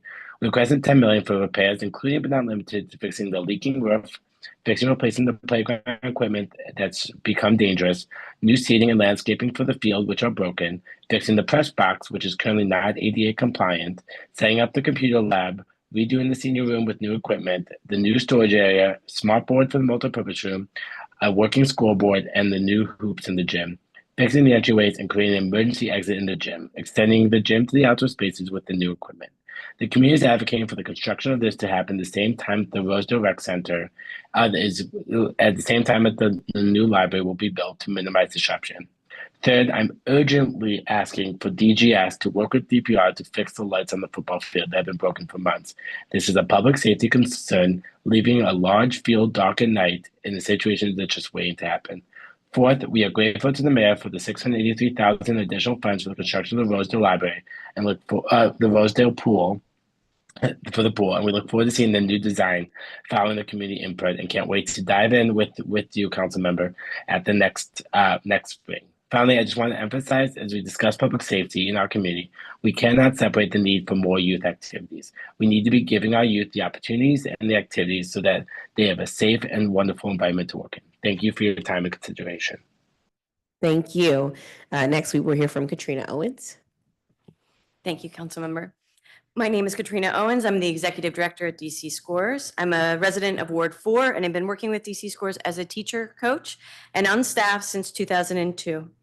Thank you for the opportunity to testify. We are a nonprofit serving more than 3,500 kids in the district at 68 DC public and public charter schools and 2 DPR sites as well, through our soccer, poetry, and service learning programming, which we offer at no cost to families or schools. We're a legacy of the 1994 World Cup and are celebrating our 30th anniversary of serving kids in the district.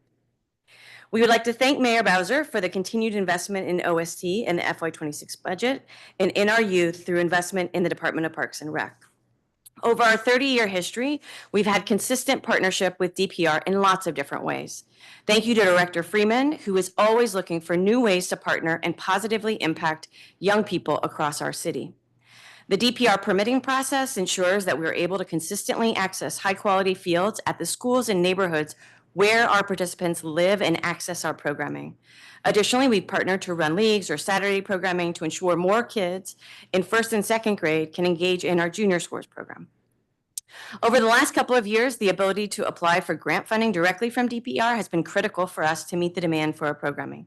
We would ask for this grant making to continue and for DPR to consider creating multi-year grant cycles. Consistent multi-year funding grants allow us to plan into the future and translate into consistent, high-quality programming for district youth.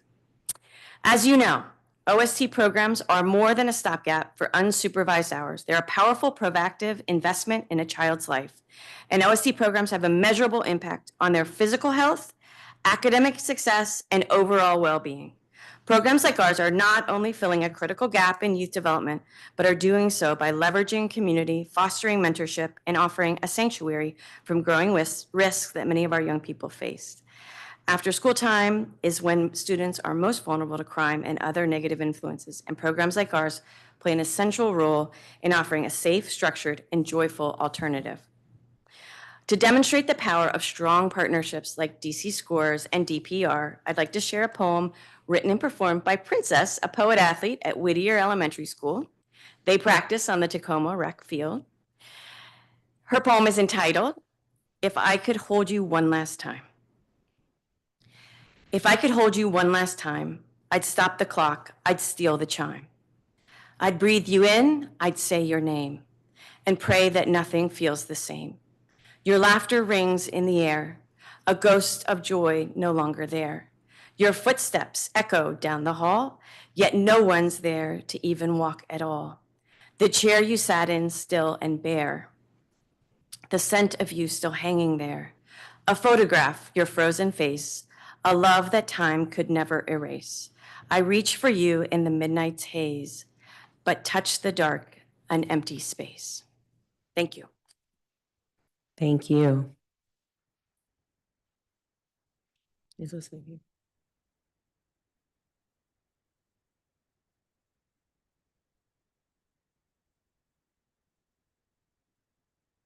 Dietrich Williams, are you here?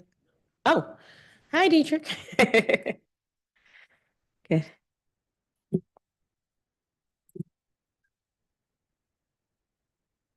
Good morning, Councilman George and committee members. My name is Dietrich Williams. I am the executive director of Capitol Hill Boys Club, not just for boys, we see girls as well. We are an arts nonprofit located in Anacostia that's dedicated to serving youth through the vehicle of murals. We're here to advocate for Rec for All. We have received funding the previous 3 years to provide a summer camp in the Anacostia community where we beautify active businesses. All of the camps are free, and we've also been able to utilize the funding to start our international murals program. So far, we've been able to take the kids to Seattle. Kids will live at the B2 bus stop, really actually get to go to the actual Mount Rainier, hike a 6,500 active volcano, see the Space Needle, go down to the seaport. Just recently, we went to St. Lucia for a week to do murals on elementary schools in St. Lucia. While murals is the vehicle, is more of a leadership program. While the kids there, they're able to lead other kids in their age group through creating these murals that they learn at our gallery space in Anacostia. So we just wanted to advocate for more Rec for All funding. Through Rec for All, we've been able to produce about 100 murals in Ward 7 and 8 over the previous 3 years. And we wanted to advocate for support for that. Thank you. Awesome. You should have took me to St. Lucia. Just kidding. Caitlin Hoish, Senior Director of Development, First T. All right. Lou Turner, Athletic Director, Friends of Emory Heights Community. Good morning, Councilman Lewis George. Good morning. How everyone doing this morning? Doing good, thanks. First, I want to say thank you, DPR, because I was born and raised out of DPR, and I see the vision of DPR. What I'm here for today is I'm speaking for the coaches about getting a stipend, what we do out there. That's what I'm here for today. I want to speak on that as a coach, you're just not as a coach. You don't want to be a babysitter because you start off with the kids from age 4 to all the way to the 18. So you're a babysitter, you're a teacher, you're a mentor, you're a parent, and you're all in one. I put it like that. The reason I'm speaking up here for that coaches need stipends, because we as coaches, we come out of our pockets. We there every day. We from Monday to Friday. I am a DPR volunteer employee. The reason why I say that is because I don't get paid from DPR, but I do put in my work for DPR.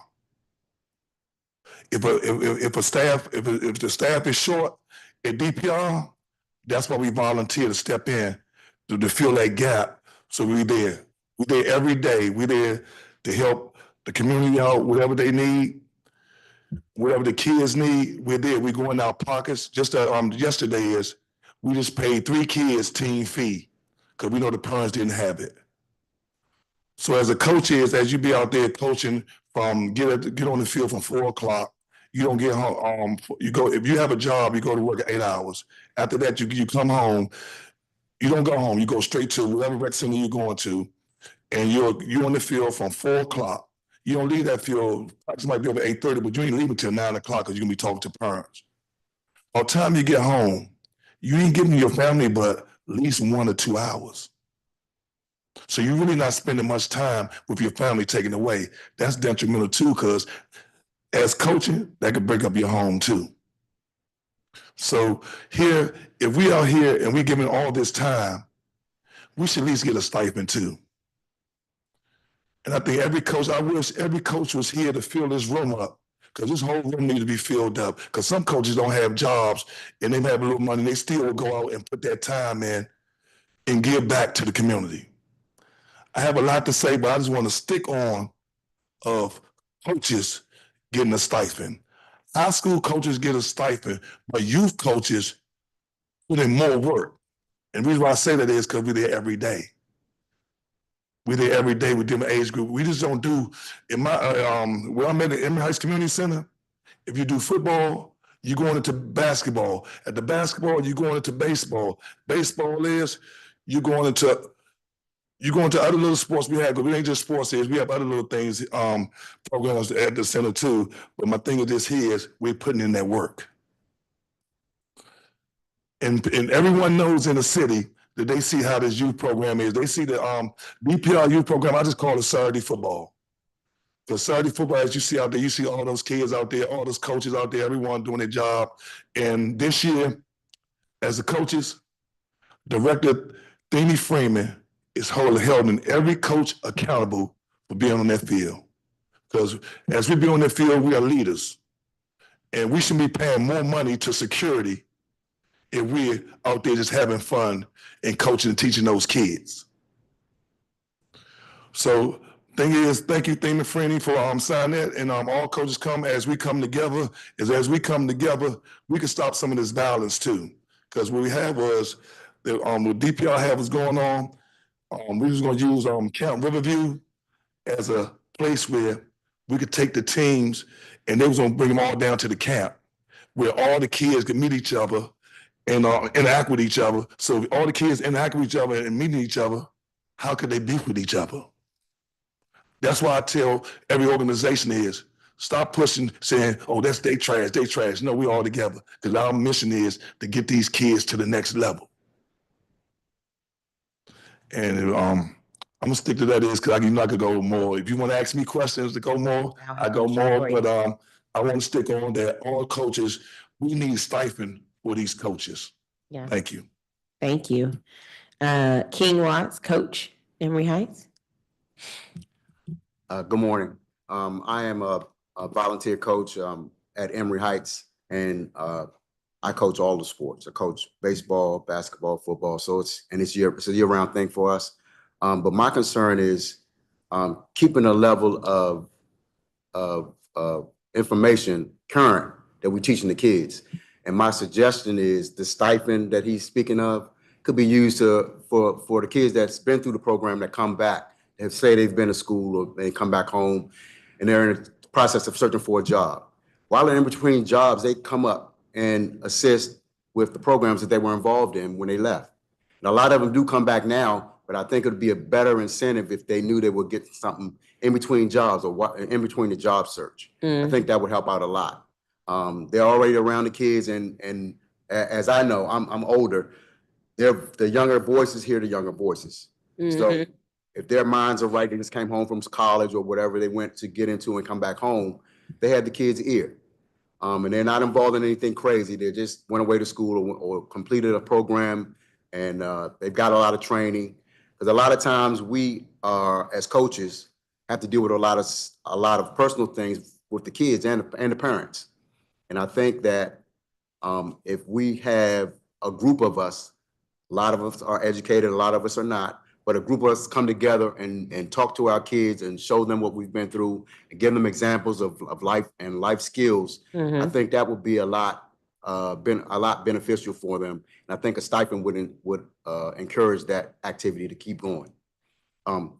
Another thing I wanted to bring to your attention was all of the training that we have as a volunteer. We have safety awareness training, CPR, coaching clinics, inspection of facilities and event days, and we are mandatory reporters if something goes wrong with the kids. So there's a lot of responsibility that goes with being a volunteer. You don't just show up and say, I want to do this. You have to be qualified. And once you're qualified, I think in order to keep the process going with people coming to volunteer, a stipend would probably be helpful in keeping them coming. So that's kind of my point. You are what you continue to do. So if we can continue the process and keep generationally having kids come back and give back like we're trying to do, then there'll be a process that keeps going, and that's our goal. Yeah, absolutely. Awesome. Thank you so much. Yes. It's one thing, I was looking at my email yesterday, and DPR have something real big that nobody never talking about. I just seen that DPR give a $5,000 scholarship if you play sports in DPR. You have to be a DC resident. That need to be more put out, advertised. Because I asked a lot of kids, I said, excuse me, did you get a $5,000 for, you graduated? They said, yes. I said, apply for that scholarship. I said, DPR, and I showed them. They was like, we don't know nothing about that. And I think DPR need to advertise that more, not just an email broadcast, to put flyers up and everything like this. And I think those kids, DPR has a lot going on, but they need to show a lot. Because on the phone, I know kids on the phone, but sometimes I'm even trying to be on this phone. But they had to put the posters up in the rec centers, we see it, and those kids see it, and we start telling these kids, hey, look here, write this essay is right down, get that $5,000. And then in school, it should be told in school, hey, you come out of DPR, you know they give me $5,000, you get money for school. Thank you. Yeah, absolutely. Thank you for that. Paige, are you still here? Yes. Awesome. First of all, congratulations. Thank you. And we're all excited and proud for you to attend the historic Dunbar High School. I know you're going to do great things there. I did have a question for you. How did you learn about late night hype as a young person? And what are ways we can get more youth to know about it and attend late night hype? So I learned about it because basically my dad, he works for DPR.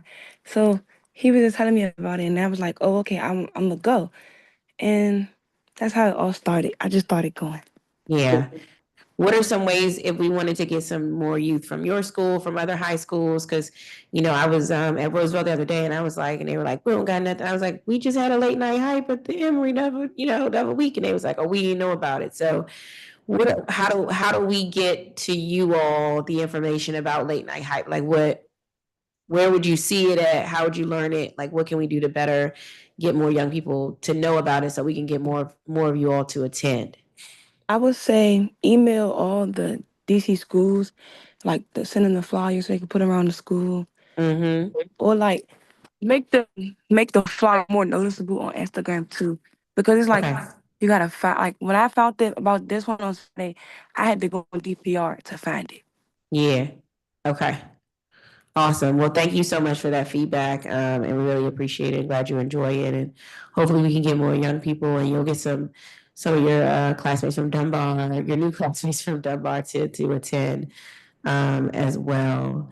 Ms. Owens, I want to ask you, first of all, DC Scores, as you know, huge fan, love the program, original DC Scores kid.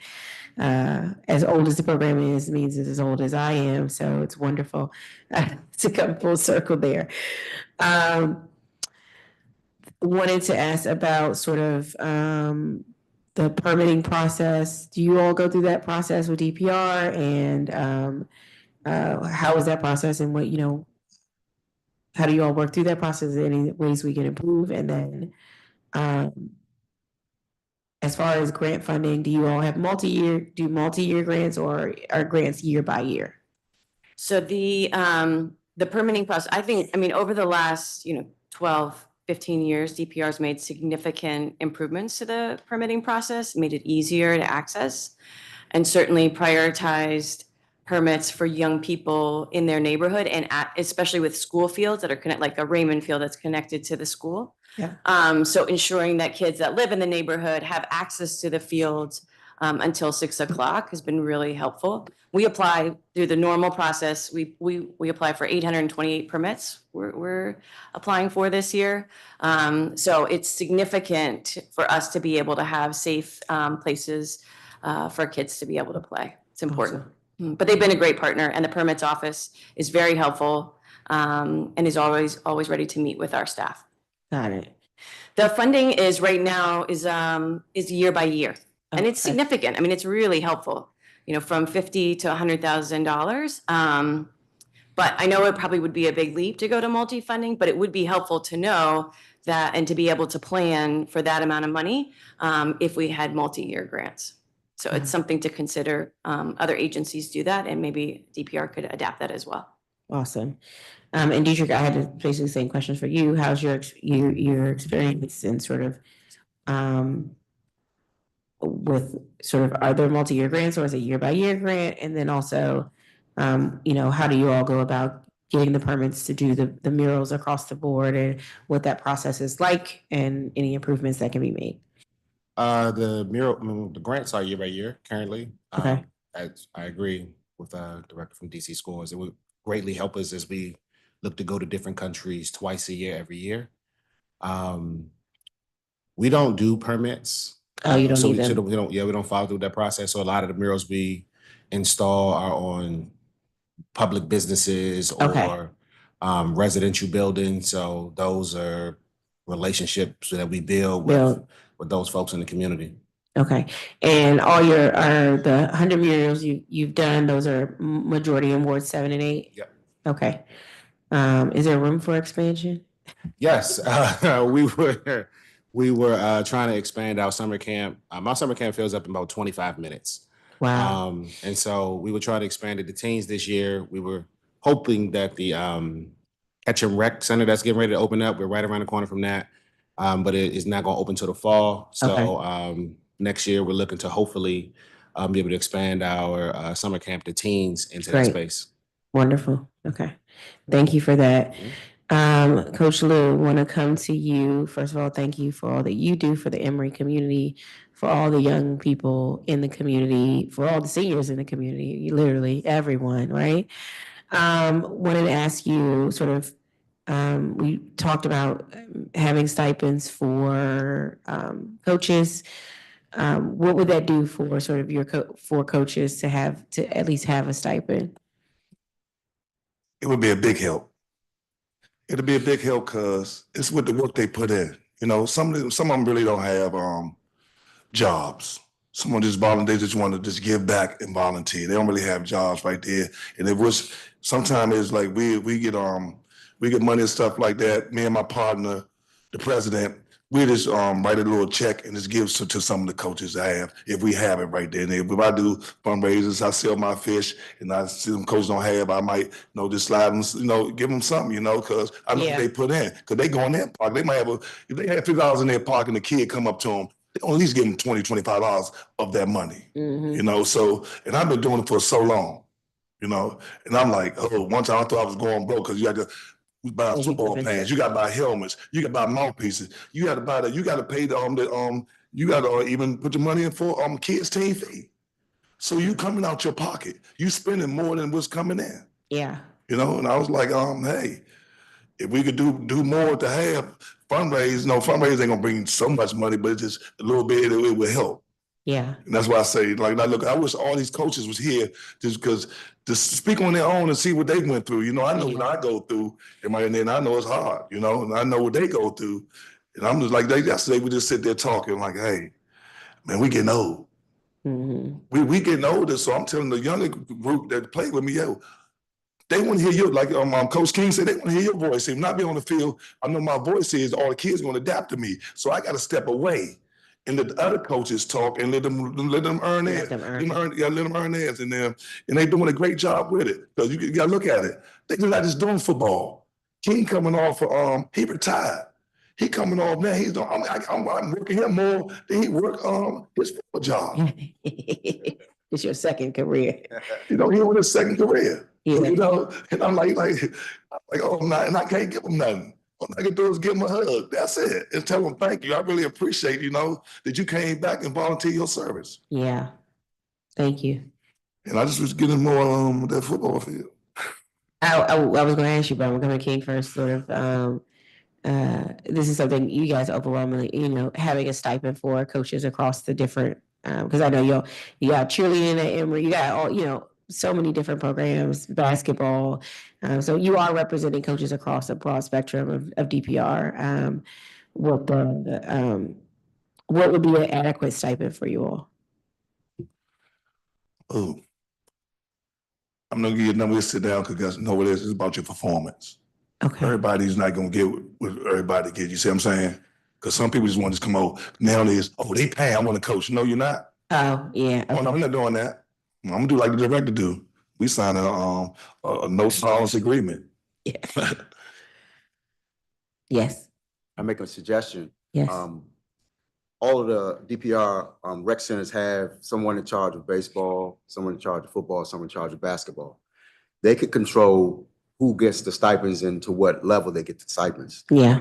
It doesn't actually have to go to the volunteer, but it can come from DPR through their employees, and they can give them something whenever they can, like, hey, like somebody needs a ride home tonight, or somebody needs some food tonight. They can distribute it that way. It doesn't have to personally go to the volunteer because the money's going to go back into the program anyway, probably. Yeah. Oh no, that money need to go to the volunteers. You don't need to go through no workers up at Go ahead. Yeah. No, sir. It need to go to the volunteers because right now the workers already get their check. We trying to get paid the work that we do and we put in like everybody else. Because they could step away and take off work. We're gonna be there to step in their place. So we need to get paid. Got you. And then Coach Luke, while I have you, I know Emory is getting a new field so that your players will be able to play on that new field. I wanted to see how the progress on the field is going, and if you had any input for DPR. About Emory Heights Community Soldiers Field. Our field is unsafe to play football games on there. Due to I think is what's going on with Emory is every time when Emory come up to get a field, we get so excited. Oh, you getting $20 million, you getting that. That's the first thing they told me. So I'm thinking, Bill, we're gonna do this in his. Then we always come down, and it's our turn to come. Everybody else, I look at all these other centers and everybody get fields, they get goalposts and everything. Do Emory Heights have a goalpost? We can't kick no field goals. I can't even teach a kid to kick a field goal because we don't have a goalpost. We have a safety problem at Emory, which I had a meeting with the director. They on top of it. Mm-hmm. They just need some money in the budget to put for that safety, to take that concrete off of that field. Mm-hmm. Because it's a safety hazard. And they need money to, that gate is old, that back gate is old, that gate is broken. There's no more patching that back gate. It's gone. We need a new back gate. We need another gate. There's somebody that cut holes in the gate. They patched it up, but I don't know how long that's gonna last. Right there. And if we have more money, if you could get more money, put our logo back on our field. Yeah. We can do this here. We can leave that, just put our EH on the field. Because that logo was grandfathered in. The reason why that logo was there was because Emory was, when Emory was supposed to get, they never got. Emory started off with 20 million. Emory don't get but 1 million. That ain't nothing but just take up the turf and redo the turf. That's it. We supposed to have. Did the original turf have the logo? Yes, for 20 years. Oh, okay. When they what they call it, when they rechanged the turf, they put the logo back on there. The logo ain't number 12 letters, so it don't cost really no money. to put on there. And yes, I love to have the Department of Recreation on there, but this is the ugliest logo I've seen of DPR. All DPR field logos is great. The one they put on this field right now, that's the ugly. And you can look at it, people look at it themselves and say, what is that? But I get all the flack because when everybody came back for football practice, all these parents want to come meet with me. You got the logo take off the field. They don't know I be fighting for this logo. But I'm just gonna hear everything is what I do is, but we had a meeting, director Penny Freeman, she brought her crew up there and she brought the community. She wanted to hear what what we had to say about the field. And she heard everything is and take consideration is, and they say they're gonna work on it. So the word they gave me, they said they will be working on that. I say thank you, I appreciate it. So they didn't say no, they left an open edge, and I say okay, if we need money, we didn't go back downtown and ask for the money. But this time when Emory get money, please stop taking Emory money, because Emory is one of the first buildings that been built and is the second turf field. Yes. That's been bought. So we keep getting the short end of the stick, and everybody else, when they do these fields, I'm looking at these fields being enhanced. And how can you have money you doing fields, but we never got a goalpost, and every other field got goalposts, and they got sports box. And then I see these with the guys of Rosedale, the ANC.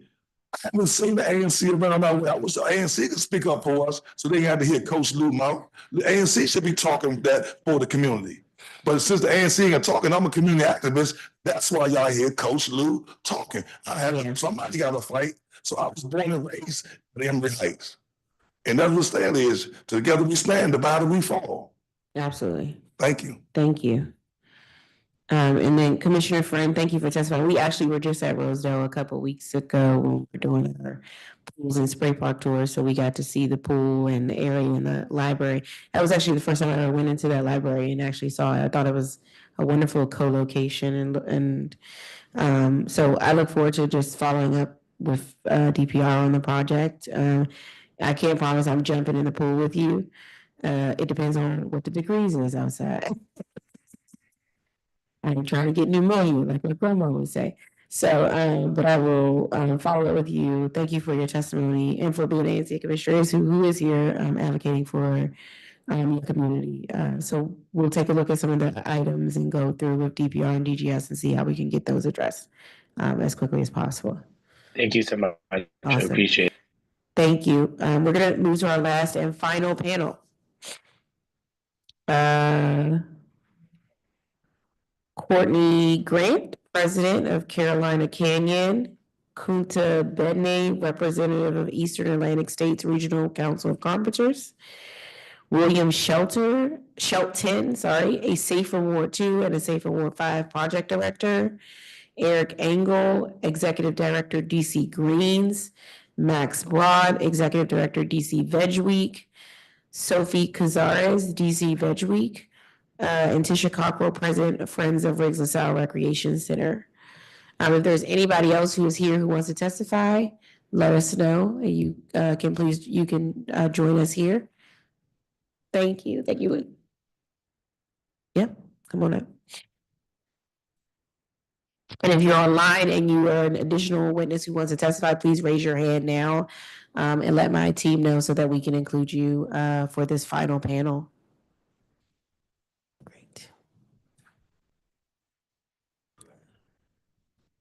Yeah, what's your name?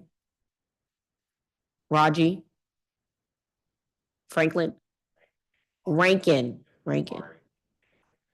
Yes, awesome. Are you related? I know a lot of Rankins, but we'll go talk about that later. For who? Okay, DPR Rec for All. Perfect, got you. Hi. Wonderful, great. All right. We will start with Courtney Grant. All right, awesome. Good morning, Councilperson Lewis George and members of the committee. My name is Courtney Grant. I'm the president of Carolina Canyon Corporation. Thank you for giving me a chance to speak today about the impact of the Department of Parks and Rec, DPR, and the Rec for All program grant. At Carolina Canyon, our mission is to help close the wealth gap by empowering communities through financial literacy, workforce development, and youth career readiness. Thanks to support of the DPR Rec for All grant, we have been able to launch programs like our Camp Ignite and our STEM Pack Academy, which are changing lives across the district. Camp Ignite is a fun and engaging summer program for youth ages 10 to 13. It ignites interest through hands-on activities like culinary arts, fitness, global education, and gaming. Over our 6-week program, we've seen 100% retention rate. Thrilled parents and participants leave the program more confident, curious, and excited about their future. Our STEM Pack Academy focuses on older youth and young adults, ages 14 to 18. It gives them real-world skills and exploration in high-demand fields like AI, robotics, drone operation, gaming, and cybersecurity. The academy helps provide them with skills and successful career options and potential for financial independence. These programs do more than provide just fun experiences and teach skills. They give young people the tools and confidence to build their futures. I respectfully ask the committee to continue and expand the funding of DPR's Rec for All program. Your support keeps programs like Camp Ignite and the STEM Pack Academy alive, and it ensures that we can continue to make a difference in the district. Thank you for your time and your consideration, and I'm happy to answer any questions. Thank you. Antonio Reed. Antonio, you can accept the panelist link.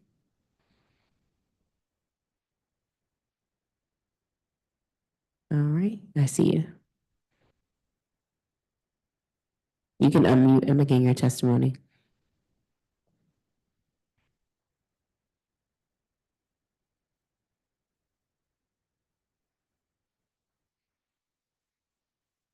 Antonio, you can unmute and begin your testimony if you're here. All right. Hello? Yep, there you go. I can hear you.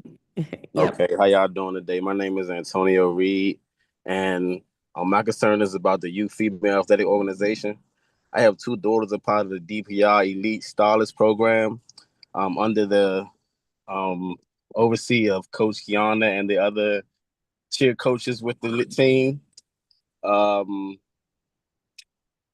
feel that we deserve funding because I feel these young ladies deserve funding because being athletes. Oh man, I'm sorry. I wrote something, but it's not. I'm sorry. That's okay. You speak from the heart. Okay. Under the overseer of Coach Kiana and the other coaches, not only do they teach the art of competition, but also through hard work and dedication, they also help these young ladies become better young women in society. With that being said, I feel funding is deserved to continue not only cheer, but other female athletic programs. It is essential because it's essential for the upkeep and upbringing of these young ladies. With funding, it would allow young ladies to not only continue competing, but also thrive under the people who really care about our young people. With that care, we are able to not only keep our young ladies out of trouble, but also put them into positive alternatives like Long Life Sisterhood and possibly becoming a future DPR person themselves. That's all I got for now. Awesome. Thank you. Great job. Next we will hear from Kunta Bidney. No? Okay. William Shelton, a Safer Ward 2 and a Safer Ward 5 project director. Good morning, Chairperson Lewis George and members of the Committee on Facilities. I'm William Shelton, a Ward 1 resident, a longtime advocate for at-risk young adults. I'm the director of one of the violence prevention programs in Ward 2 and Ward 5, and I'm here to just express my support for Director Freeman and the team at the Department of Parks and Recreation. We are aware, all of us, that these are difficult and challenging times in our city. And one of the things I just want to make sure to give our firm support for the direction that the department is going and the funding and the resources that are going to be allocated for this department. A part of what we do in the space that we're in is directly working with, at-risk young people who are on the front lines in this city. And this agency is what I call one of the core prevention and intervention agencies that help enhance the work that we're doing. A part of what we do in Ward 2 is work with the team over at Kennedy for some of the skate parties and other things to enhance some of the programs. In Ward 5, I heard everyone talked about Ms. Blackwell, but the outstanding work that they're doing over at Langdon Park with the gymnastics are key parts of being able to offer our young people with children to be able to enhance and support some of the services they're doing, as well as many other rec programs that we're working with. One of the things I just wanted to enhance and talk a little bit about is what we're beginning to develop, and that is a partnership with DPR to be able to allow some of our programs and some of our activities to happen in some of the recs. And I just wanted to just commend the team there for allowing this to happen and to offer our continued support for the direction and the work that they're doing in terms of all of the things that they're doing. So we're here to just offer our support, to talk about how DPR is just moving in the right direction in terms of the things they're doing in the space of working with violence prevention and intervention for the young adults that we're dealing with in Washington, D.C. Awesome. Thank you so much. Eric Angel, Executive Director, DC Greens. Good morning. Good morning. My name is Eric Angel, the new-ish Executive Director of DC Greens, where we work to advance health equity by building a just and resilient food system. Because I'm new to DC Greens and working on parks and recreation issues, I'll reach out to your staff to see if we can meet and see if we can get you to visit the well at Oxen Run on an upcoming market day, if your schedule allows. But I'm testifying here today in support of meeting DPR's fiscal needs, and in particular, its ability to enhance organizations like DC Greens to make a positive impact in DC. You probably know this, but DC Greens administers the well at Oxen Run, a community farm and wellness space nestled in Oxen Run Park in Ward 8. This unique project could not be possible without the collaboration from DPR, organizations like the Green Scheme, Friends of Oxen Run, and numerous other organizations, as well as, of course, community members living near Oxen Run Park and throughout the city. The well is in very real sense a community project, a community resource. Located in the Congress Heights neighborhood in Ward 8, we have more than 4,000 visitors, and last year harvested more than 2.5 tons of produce to give out to the community, and we're hoping to harvest significantly more this year. We harvest a whole slew of things, including beans and broccoli and bok choy and blueberries and blackberries, and those are just the bees. And then we distribute another ton of produce that is given to us by community partners to give out to community members. It's an exciting, vibrant space where community members can come harvest their own produce on Wednesdays and Fridays, amazing events on Saturdays, including this Saturday, an upcoming resource fair designed specifically for youth aged 15 to 21, offering opportunities to explore pathways to education, career growth, and well-being. And at the end of the month, on June 28th, we're having a little birthday celebration for DC Greens at the same time as one of our amazing market days where there are nutrition and health and other activities. None of this would be possible without the partnership of DPR. The well serves as a critical food access point for community members to explore different aspects of their well-being. It stands as a safe and secure place where the community can learn about nutrition, where our youth are inspired to discover the importance of taking care of our environment, where seniors can connect with one another and other generations in community, and where individuals from all walks of life can reestablish their connection with nature. A while back, the district and DPR made financial investments in the well to the tune of $500,000 a year. Those were critical for farm maintenance and community activities. DC Greens no longer receives such funding. We recently received word that a federal contract from EPA that was supposed to provide $350,000 in financial support to the well was summarily, and in our view, illegally, unlawfully canceled. For this reason, there is a real need for the district to provide financial support in order to maintain the extraordinary space that is the well. In sum, DC Greens wanted to bring to this committee's attention the invaluable work supporting community farms and wellness spaces like the well at Oxen Run. We truly appreciate the partnership with DPR and look forward to continuing our work together in the months and years to come. Thank you so much. Thank you. Next, we will hear from Max Broad, the Executive Director of DC Veg Week. No? Okay. Sophie Cazares, DC Veg Week. Hello. I'm going to be speaking on behalf of Max Broad and myself awesome. for DC Veg Week. So hi, Councilmember Lewis George and members of the staff on the Committee on Faculties.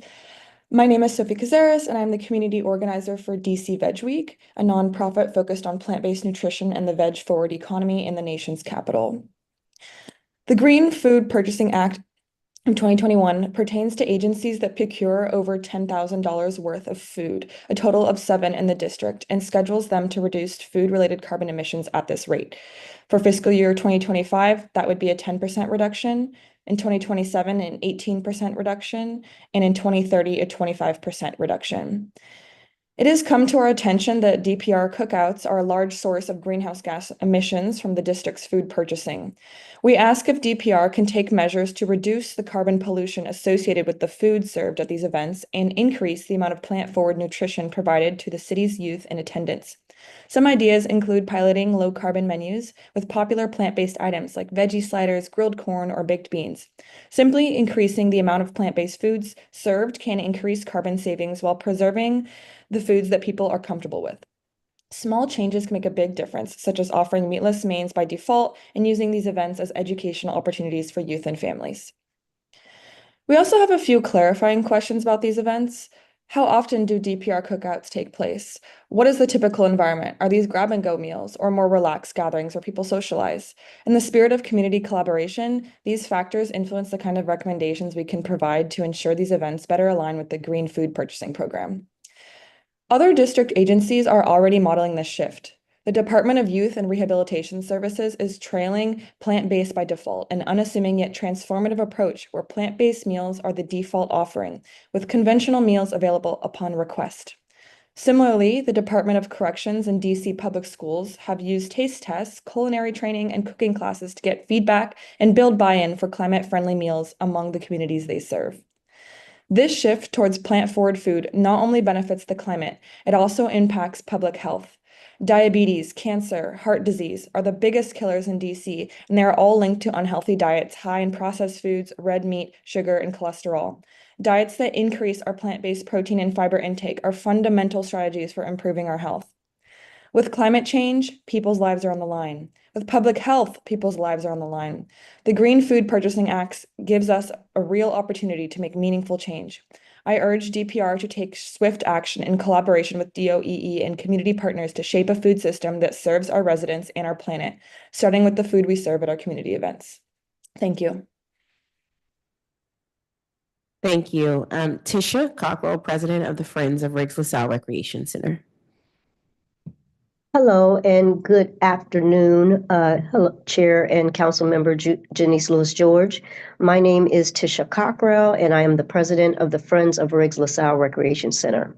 We are partnered with DC Department of Parks and Recreation Center, and we have worked together with several site directors and the ever-changing staff at our community Riggs LaSalle Recreation Center. We are here today per our previous testimonies since 2019 to present via the committees on facilities, performance and budget hearings to continue our plea to receive funds and assistance with site maintenance, repairs, additions, and new item requests. Some of our requests have been rectified, such as lighting, camera placement, etc. For that, we're thankful.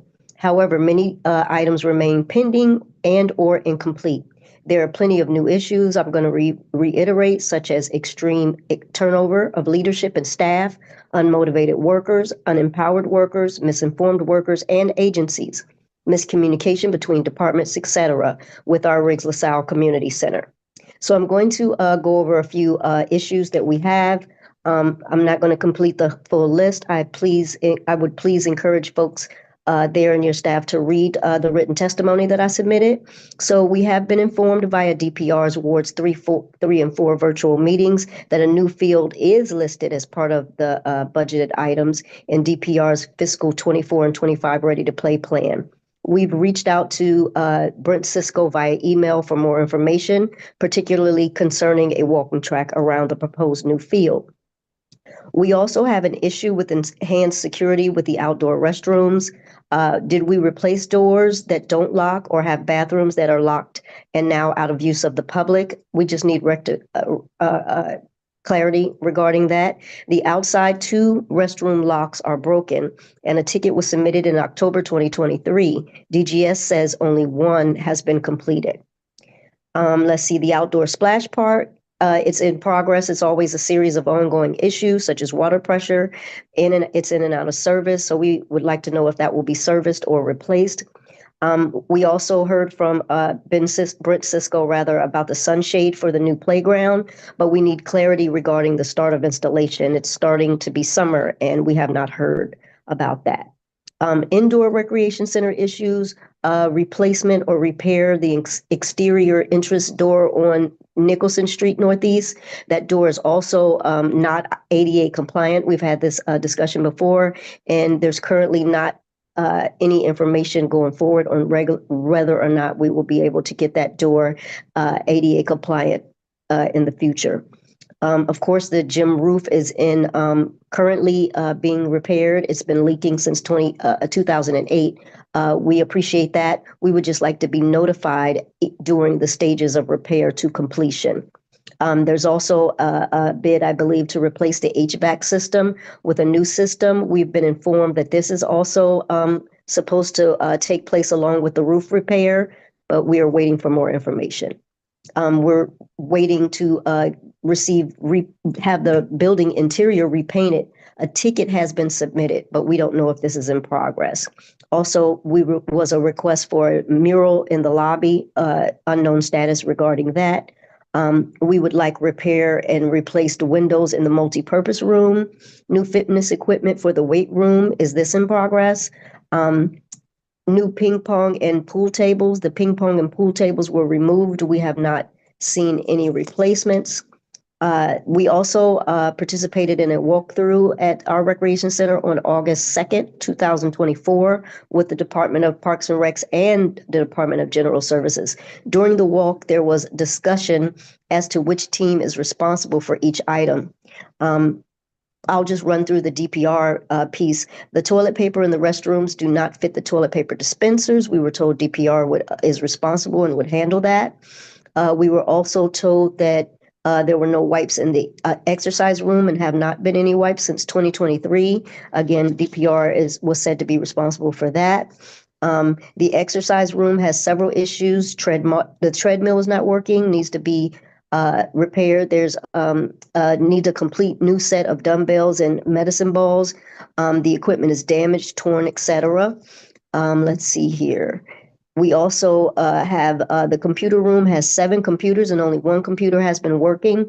We are not able to successfully have the senior computer class on Fridays because of this issue. So DPR is responsible for that. The TV in the computer room also does not work. Another DPR issue. And the senior room needs to be sanitized. There's been reports of ants, etc. And they also are requesting new furniture, blinds, and curtains. So lastly, on January 15th, 2025 of this year, we did another walkthrough with Miss Brittany, Miss Letitia, myself, another one of our members of our board, and Mr. Campbell, who is DGS maintenance, and Mr. Nugent, I believe, is a roving maintenance. Miss Farrell Tosin is the point of contact for the roving maintenance team, who's responsible for emptying trash cans, sweeping, mopping, and buffing the floors. Is this the recreation center staff's responsibility to submit the request? We did not get an answer for that. This is where we are concerned about our Riggs LaSalle staff and if there's a disconnect. Also, Riggs LaSalle Community Center maintenance person, Mr. Ray, had been out sick, so we were wondering, has he returned? So in conclusion, we are primarily thankful for some of the assistance given to us and to help us rectify and maintain our community center. However, we had hoped to keep our momentum going, and instead, progress seems to have significantly slowed down. Our detailed list provided here is unfortunately growing. We need more funding and attention paid to our center to enhance further projects, address needed repairs, maintenance, and upgrades. We have repeatedly mentioned that our center has been subjected to deferred maintenance and neglect for several years. Other recreation centers across the city and in Ward 4 have access to modern technology and aesthetics, yet we are still requesting the same attention and resources. There are too many ongoing issues at Riggs LaSalle Community Center. Members of DPR and DGS have been present, but we're still trying to get our situation handled. We hope to continue our discussions to see these issues completely rectified and resolved. And we look forward to any questions. Thank you for your time today. Thank you. Next, we will hear from Nicole Prezion, the Special Olympics District of Columbia. Hello, thank you for having me. Chairperson Lewis George, thank you for the opportunity to testify today. My name is Nicole Preston, President and CEO of Special Olympics DC. I'm here to speak on behalf of Special Olympics DC and the critical role we play in serving residents with intellectual and developmental disabilities. Special Olympics DC is the sole provider of sports, health, and inclusion programs that benefit more than 2,500 children and adults with intellectual and developmental disabilities in the district. We serve this population through 5 major programs. We do 11 sports year-round, including the opportunity to participate in regional, national, and international competitions. Our Unified Champion School program is in more than 40 schools. Healthy Athletes program, our Young Athletes program for 2 to 7-year-olds, and we are hosting the only 5-week summer camp in DC dedicated for youth with intellectual disabilities, thanks to a grant from OST. These services are always provided at no cost to all participants. Special Olympics DC raises all of the funds through donations, sponsorships, special events, and grants. No direct city funding other than certain grants that are not annual. We apply and are not always approved. Special Olympics DC provides essential physical activity for people with IDD that they wouldn't otherwise have. They face unique challenges, including increased risk of obesity, cardiovascular disease, and other health concerns. The adapted and regular physical activity provided by Special Olympics is not just beneficial, it is critical in addressing these risks, helping reduce healthcare costs for the district. Services for this disability community, often required by law for youth with disabilities, and how we work through the DC Public Schools. We use sports facilities throughout the district to serve this community who would not have access otherwise, including many DPR locations. DC programming, Special Olympics DC programming helps DPR meet 4 of their 6 core values. Number 1, equity, ensuring all individuals, regardless of ability. Inclusion, creating a welcome and supportive environment for all individuals. Empowerment, encouraging individuals to take an active role in their recreation and wellness, and providing them with the knowledge and skills to make informed choices. Fostering a sense of belonging and connection in the community. And innovation in terms of embracing new and emerging technologies for accessibility of recreational opportunities that Special Olympics DC specializes in. Special Olympics DC is proud to partner with the Department of Parks and Recreation to use the facilities for our Sports, Health, and Inclusion program, and like to offer our thanks to Director Freeman and the DPR staff and team for all that they do. However, limited availability of facilities reduces the amount of programming we can offer to children and adults with intellectual disabilities. As mentioned, DPR partners pay all the costs for programming, so we bear the responsibility for raising funds in this difficult climate to continue our programming. Additional facilities and funding would allow the district to provide equitable services to this population. Thank you for your time and for your dedication to serving all of DC's residents, inclusive of those with disabilities. I'm happy to answer any questions. Thank you. Raji Rankin. Good afternoon, Chairperson, Mrs. George, and esteemed council members. My name is Raji Rankins. I'm the Executive Director of Sewing Opportunities Never Ending, also known as Sewing. Start again. Okay. Good afternoon, Chairperson and esteemed council members. My name is Raji Rankins, Executive Director of Sewing Opportunities Never Ending, and also known as Sewn. I'm here today to not only as a grantee, but as a committed partner who has worked closely with the Department of Parks and Recs for more than a decade. Over the years, SON has operated programming in over a dozen DPR centers, often in some of the most challenging neighborhoods. For much of that time, DPR provided critical in-kind support in the form of space, but had limited capacity to provide financial resources. That's why Rec for All grant has been such a game changer. Over the last 3 grant cycles, this funding has enabled us to engage an additional 25 youth each year in workforce development, creative arts, and mentorship. It has also played a pivotal role in helping us renovate and launch DC Creative Institute, a state-of-the-art training center located in the heart of the 8th Street corridor. At DCI, we focus on preparing youth who identify as creatives to thrive in a modern economy through fashion, media, content development, and now artificial intelligence.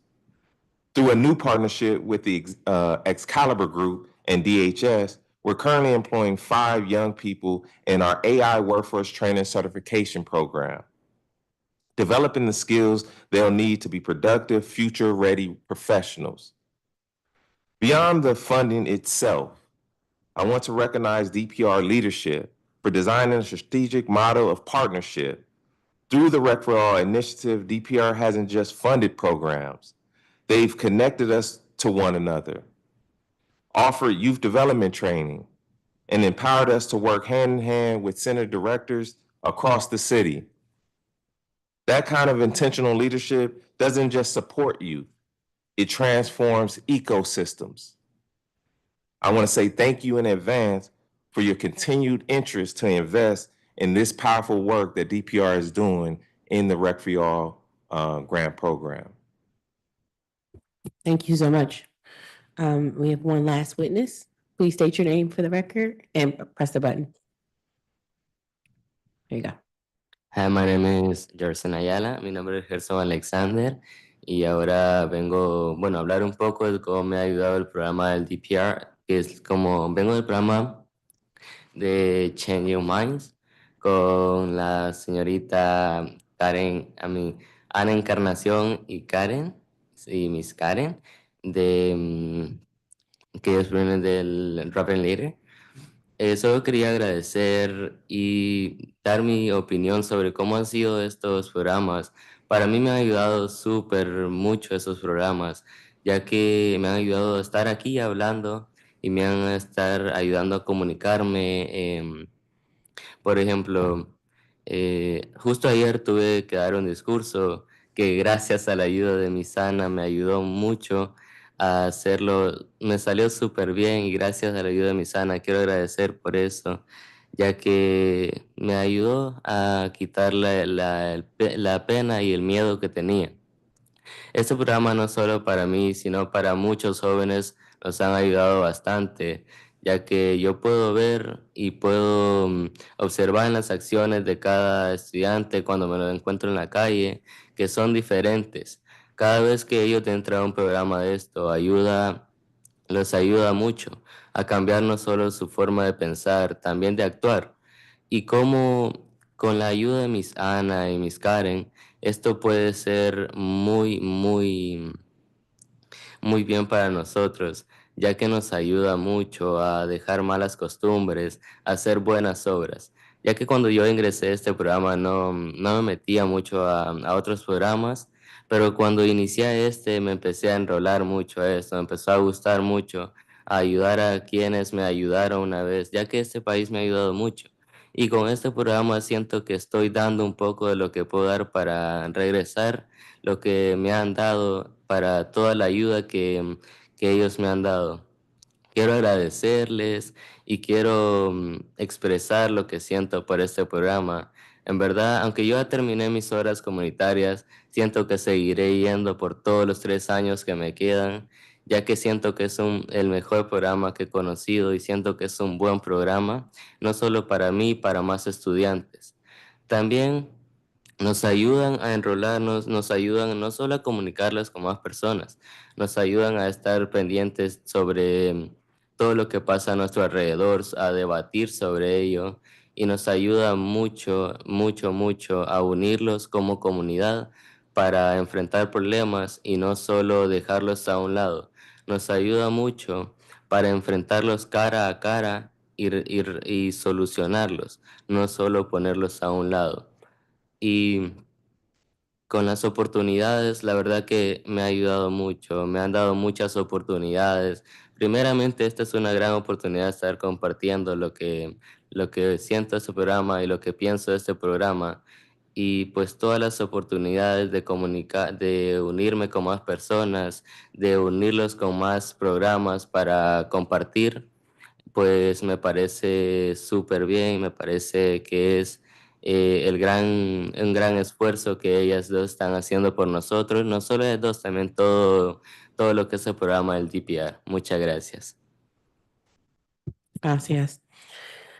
All right. Any more witnesses before I start? Okay, great.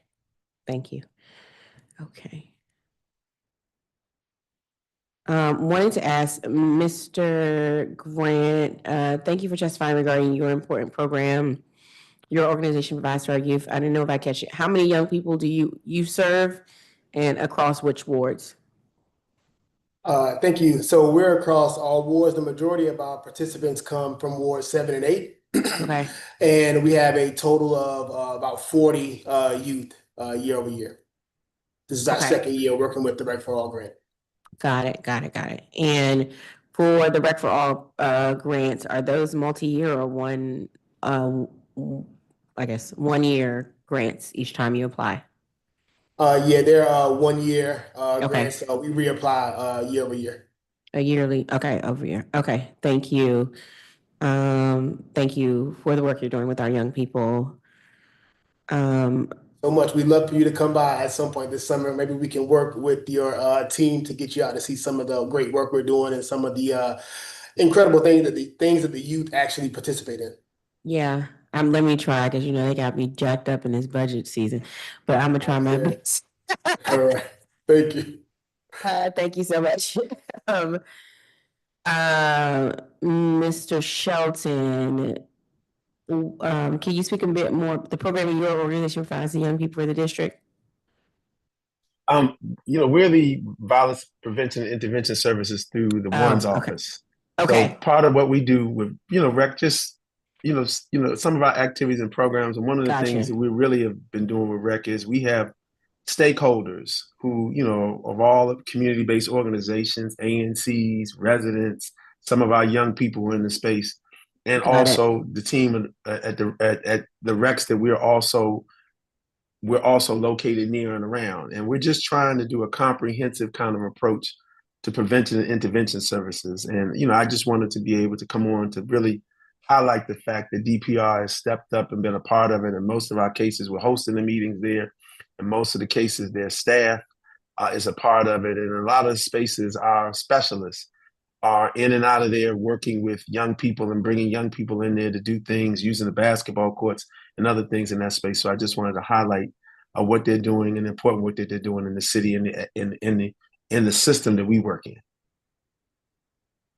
Thank you. We're wanting to understand the nexus. So thank you. I appreciate it. Mr. Angel, I want to ask you, thank you for speaking to the important work DC Greens does in the Congress Heights community. Can you speak to what kind of support you need to continue this work? And do you have any plans to expand programming in the coming year? Excuse me. We need significant funding, obviously, but we are able to raise funding from other places. So from our perspective, I think something that offsets the federal grant that we just lost would be aspirational and appreciated. That was, 348 to be precise. Obviously, we would need more to continue expanding program. Got it. The pressures we're under, there's a reasonably good chance we're going to lose our federal grants for our Produce RX program, our Produce Prescription program, which I'm monitoring the testimony at a DOH hearing. So, because I have to join that one momentarily. Got it. Awesome. Yeah. So. Thank you. I appreciate it. No, thank you. Ms. Cazares, thank you for your testimony about shifting our food system to better serve our communities and planet, and your suggestions for DPR on this matter. Have you already had conversations with DPR about your suggestions? I believe Max Broad has in the past. Okay, okay. And you all, if you submit your testimony online and Max as well, then we'll be able to sort of take that and ask some more questions about this area as well. Ms. Cockrell, thank you for raising so many of the concerns to the committee's attention. Some have been on our radar for a number of time, and we were excited to see some of the changes that were happening at our Riggs LaSalle Rec. And it does seem some of that progress has slowed down. And so wanted to ask you sort of, and we'll be following up with DPR. I was really actually concerned about what I heard about the bathrooms, just because we're seeing that across the board, or hearing some of the bathroom issues across the board from people reaching out. What has DPR given you any timeline to any of the concerns that major concerns that you have raised outside of just the capital, the projects like the field, but just some of the everyday things that you've mentioned being an issue within the recreation center? Thank you for your questions. We've only received information regarding the capital projects, and that's via the wards 3 and 4 DPR virtual update that comes, I believe, every quarter or so, quarterly update. Other than that, one of my other board members in the neighborhood, Ms. Mack, coordinates these walkthroughs, and we're told several times over and over again that it's either DPR or DGS's issue, that they'll rectify this or that, and then we don't hear back from, at least I have not heard back from them in regards to timeline or if anything's been rectified, or I still get questions in regarding the trash cans or the floor, gym floor, or even the HVAC and the capital project. It's been said that it's budgeted, but we don't know if that work has started or not. So just a lot of inconsistencies. And even though some work is starting to happen and we're grateful, deadlines and dates and guidelines and timelines just don't seem to happen. Okay. Thank you. Thank you so much. Ms. Preston, I appreciate the work you and your organization do for people with intellectual and developmental disabilities in the district. I think this is a vital program for children and adults that basically ensures that this population actually has access to inclusive and accessible activities that they, would not have otherwise. What recommendations do you have regarding sort of facilities expansions to really ensure your services can meet stated goals of providing these programs? Thank you. As many of the other testimonies have said, expanding hours, expanding some time, and being able to work around the programming that DPR also does. There's many great programs all vying for that space. So just a better way to work with DPR to find out how we can all provide that, and working with DPR so that inclusive programming is part of what they do as well as what they're scheduled. So we've offered to, provide training and or provide some of the activities for them so that DPR staff can offer this program and can go into their major programming rather than us asking for the permit time. That makes sense. To do that. Got it. Thank you. I appreciate that. As a committee, we're trying to do our best, especially since we have ODR and we have DDS within our portfolio as well. Just sort of how do we get all of our agencies in a better space to support communities with disabilities and intellectual disabilities, et cetera. So look forward to following up with you in general, just to get your research and background there. Yeah, happy to help work with you on that work across agencies. So thank you so much. Be more efficient. Thank you. Mr. Rankins, it's great to hear about your programs and being connected for our youth. What age group do you serve, and what areas do you serve? Sorry. because we have so many programs that we initiate across the center, we really focus on youth from 7 to 24 at this point. At our Southeast Tennyson Learning Center location, we focus on youth from 7 to 17, which Impactful engages probably 35 youth in the fall and 35 youth in the spring. Just so happened, we're having a fashion show this Saturday at the Southeast Tennyson Learning Center, where the youth will be showcasing garments that they've developed themselves. At our DC Creative Institute, located in A Street, we focus on youth that are 18 to 24.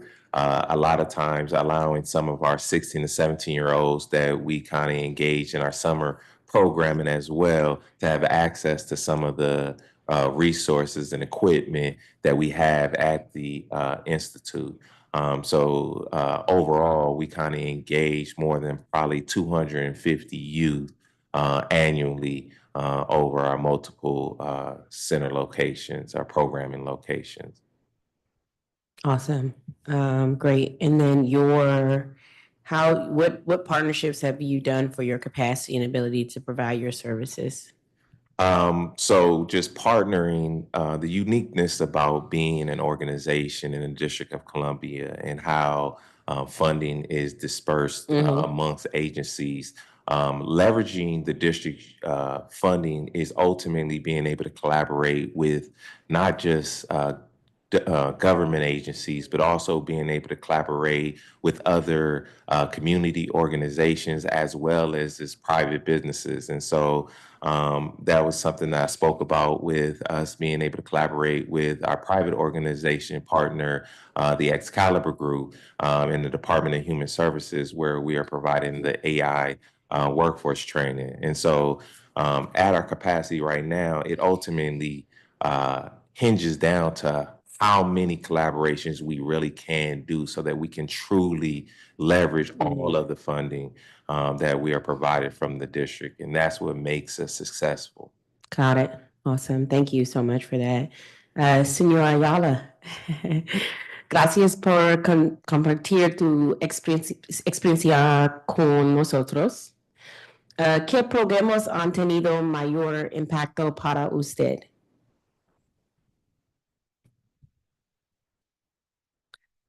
Bueno, creo que los que han tenido más, programas o problemas. Programas. Programas. Sí. Entonces, creo que los programas que han tenido más impacto sería, los que conozco son Change Your Mind. Creo que eso han tenido un mayor impacto, porque me han ayudado mucho, no solo a relacionarme con las personas, también como me ha ayudado como directamente, como dice el nombre, a cambiar mi mente, a cambiar como mi forma de pensar y ayudar a cambiar la forma de pensar de más personas. Si, digamos, si ellos tienen una mala acción o actuar mal, también con la ayuda de mis Karen o mis Ana y mis Karen, puedo ayudar a más personas para que puedan cambiar esa forma y ayudarlos mutuamente. Gracias. Y sobre a las señoras Ana y Karen, ellas son voluntarios, ¿cómo se dice? Employees. Empleados o empleadas de DPR. Son empleadas de DPR, ellas trabajan con el programa de Dropping Leaders. Ajá. Gracias. Okay, awesome. Gracias. Thank you to this panel and all of our public witnesses. As a reminder, if you've not done so already, please submit your testimony for the record by Thursday, June 19th at 5 p.m. This is important for us as we make our budget decisions.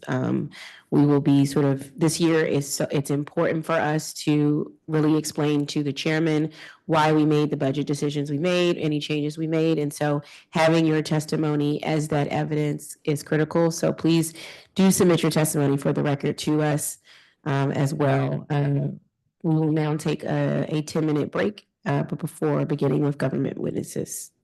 Thank you.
Again, thank you to all of our panel of witnesses and public witnesses, and for those who have not testified in person, but will be submitting their testimony.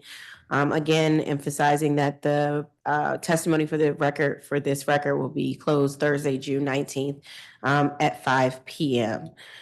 We will now turn to our government witnesses today.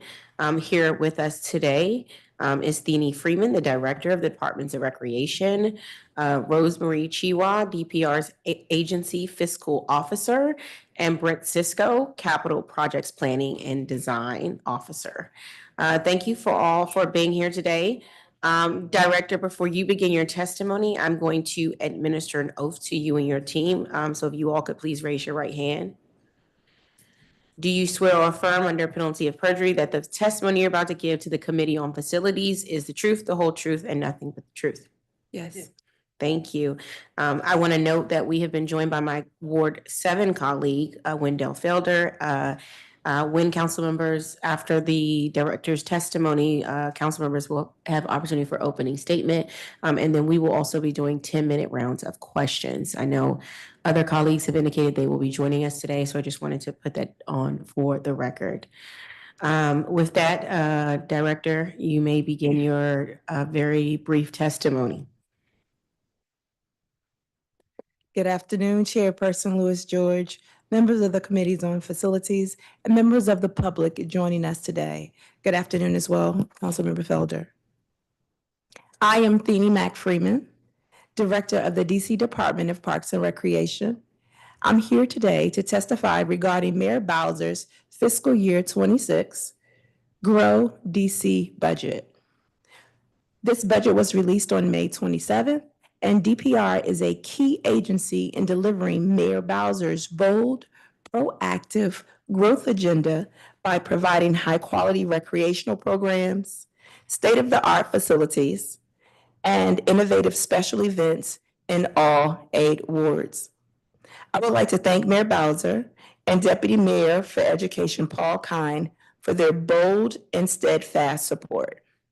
We are the premier parks and recreation agency in the nation and the place in the district where fun happens. As you know, we have again been named the #1 park system in the United States for a 5th consecutive year by the Trust for Public Land. Our professional recreators operate an expansive inventory of amenities for Washingtonians, including 80 recreation centers, 36 pools and aquatic centers, 20 dog parks, 244 park sites, 7 urban farms, 38 community gardens. DPR's award-winning programs and services deliver documented benefits daily in areas of health, safety, fitness, food security, beautification, environmental sustainability, and athletics to our communities. We continue to evolve and innovate to deliver for the residents of our world-class city. Mayor Bowser's Grow DC budget proposal offers bold, forward-thinking solutions that will keep DPR on the trajectory that has made us a national leader among our municipal and state peers. Through the investment of $83 million in operating budget and a $221 million capital improvement 6-year plan, we will continue to enhance the quality of life for residents and make DC an attractive place to live, work, play, and create memorable moments. Throughout my testimony, I will discuss how these investments enable DPR to continue serving our communities in new and innovative ways. I want to begin by sharing a brief video that highlights just some of the ways DPR contributes to the lives of residents daily.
Now, those are indeed some great highlights. But a few minutes of that video only captures a tiny fraction of all the hours and hours of events and programs we host each year. What may be a few seconds in that video could be a lifetime of memories for a child, a fitness activation that helps someone stay active, or the free produce that makes a family's dining table that much more healthier. DPR operates 7 days a week at recreation and aquatic centers, totaling nearly 300,000 operating hours at our facilities every year. The resources in this budget allow us to keep recreation and aquatic centers open, manage sports leagues and fitness classes, mobilize for crucial youth-oriented events. Mayor Bowser's proposed operating budget of $83 million enables DPR to continue to serve the hundreds of thousands of people we touch each year. Last year's data speaks for itself. In 2024, FY24, we served over 2 million people who visited our recreation centers, nearly 6,000 patrons at our aquatics facilities, nearly 115,000 individuals attended our special events. Over 85,000 people phoned our customer care lines. Over 40,000 permits were issued for our fields and facilities. The dollars in this operating budget directly impact each DC resident, as well as the pets.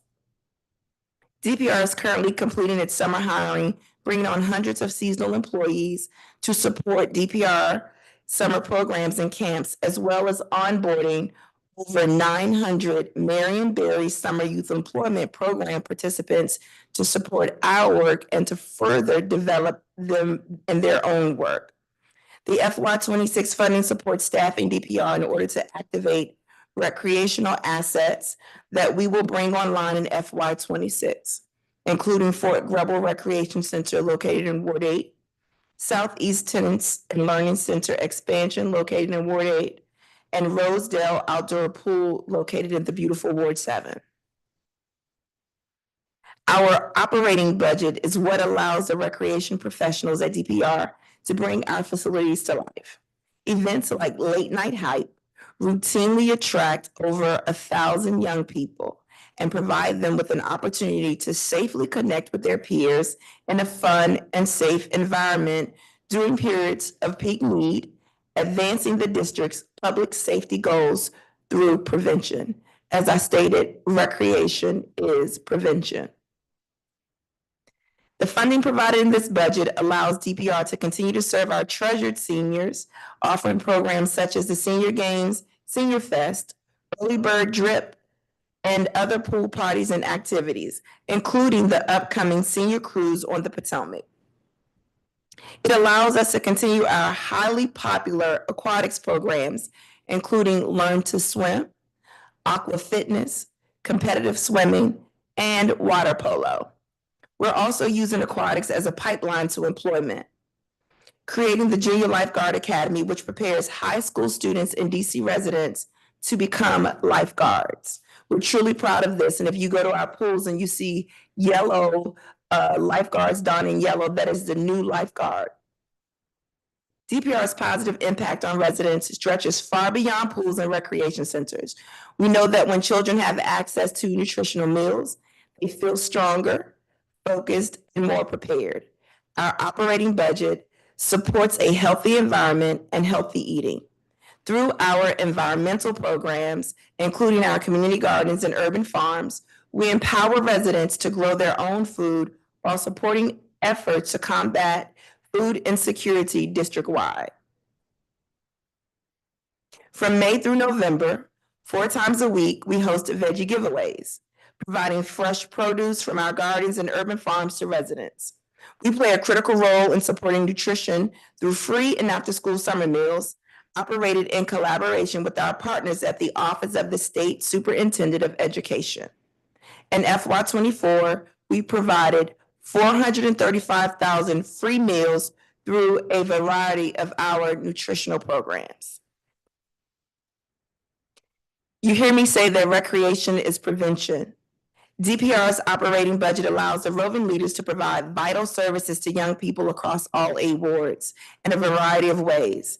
In the last 12 months, DPR roving leaders provided activities for nearly 20,000 youth through mobile recreation, fun days, rec at recess, and movie nights.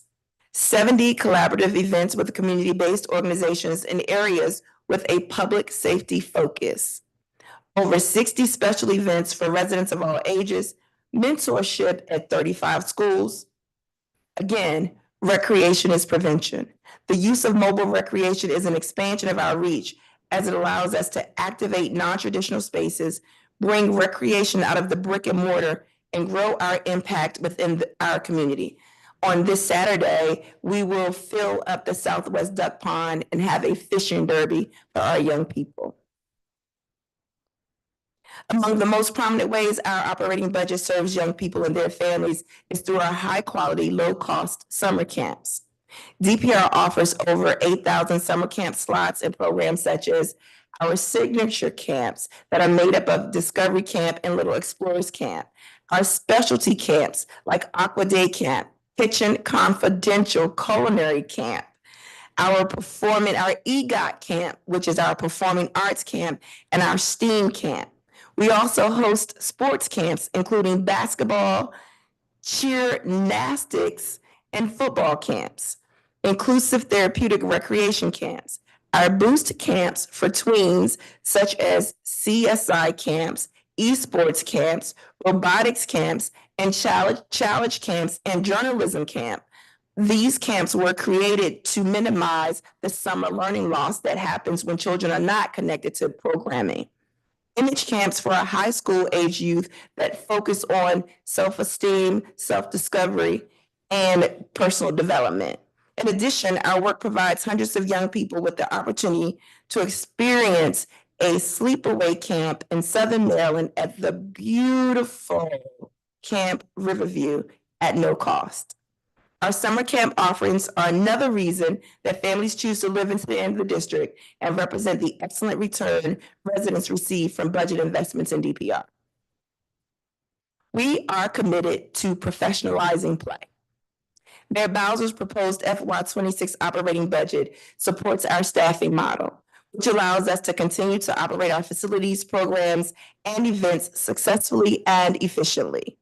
I've made it my priority to elevate our professional development and support our employees because I know that district residents will see a return in these investments through more professional and effective staff at DPR. In partnership with the George Washington University Center for Excellence in Public Leadership, we created the first of its kind in this region, the Youth Development Professional Certification, a new professional certificate that will have a positive impact on youth development in our city, region, and even our country. It is a life-changing opportunity that connects youth workers with cutting-edge education and access to thought leaders that will equip participants with skills, knowledge, and strategies to effectively mentor and support youth in various settings. We are currently in the middle of our very first 9-month cohort, and the proposed budget allows us to continue this important work that helps improve outcomes for district young people.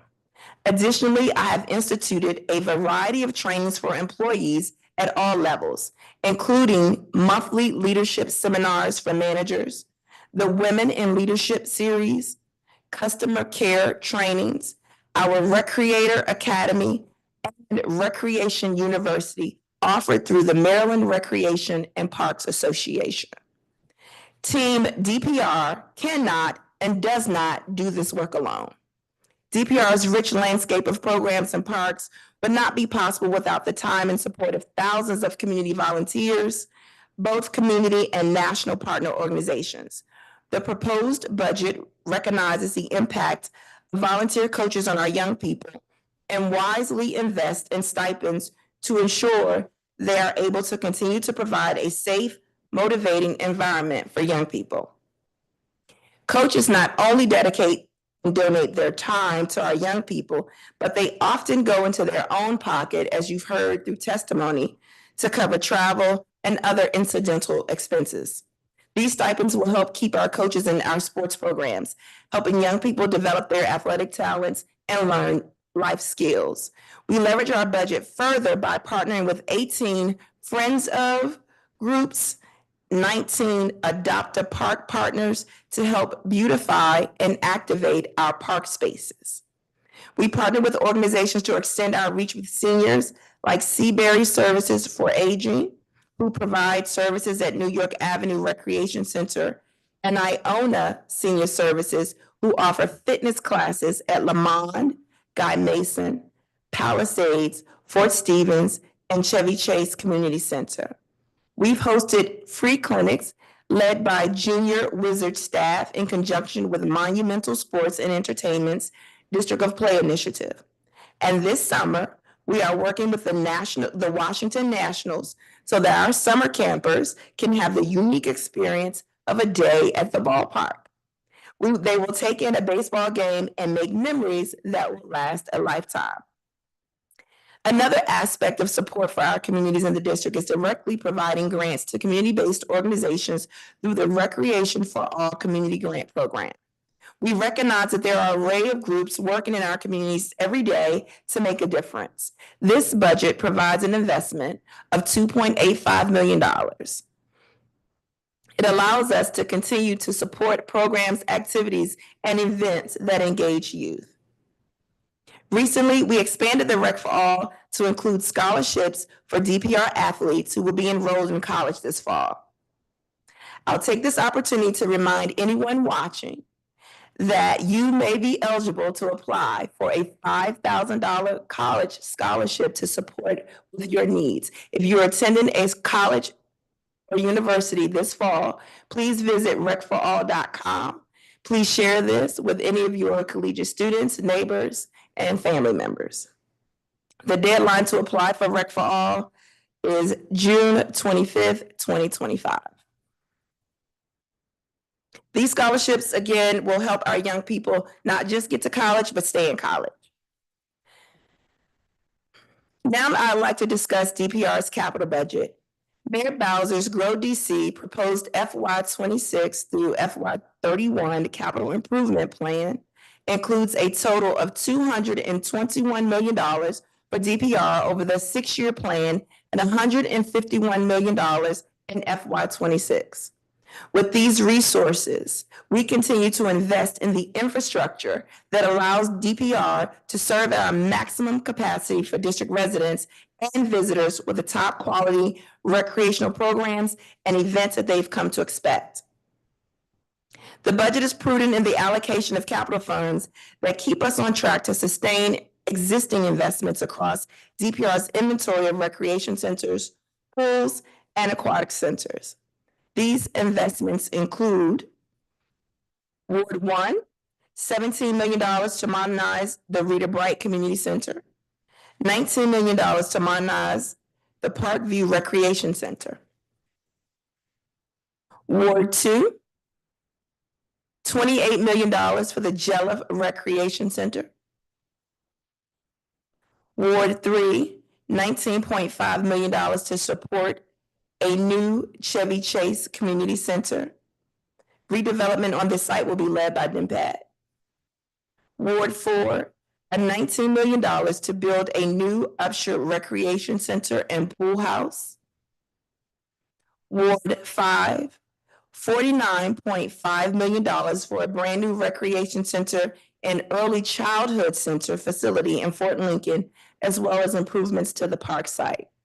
$32 million to modernize the Langdon Park Community Center. $35 million for a new community center at the historic Cromwell site.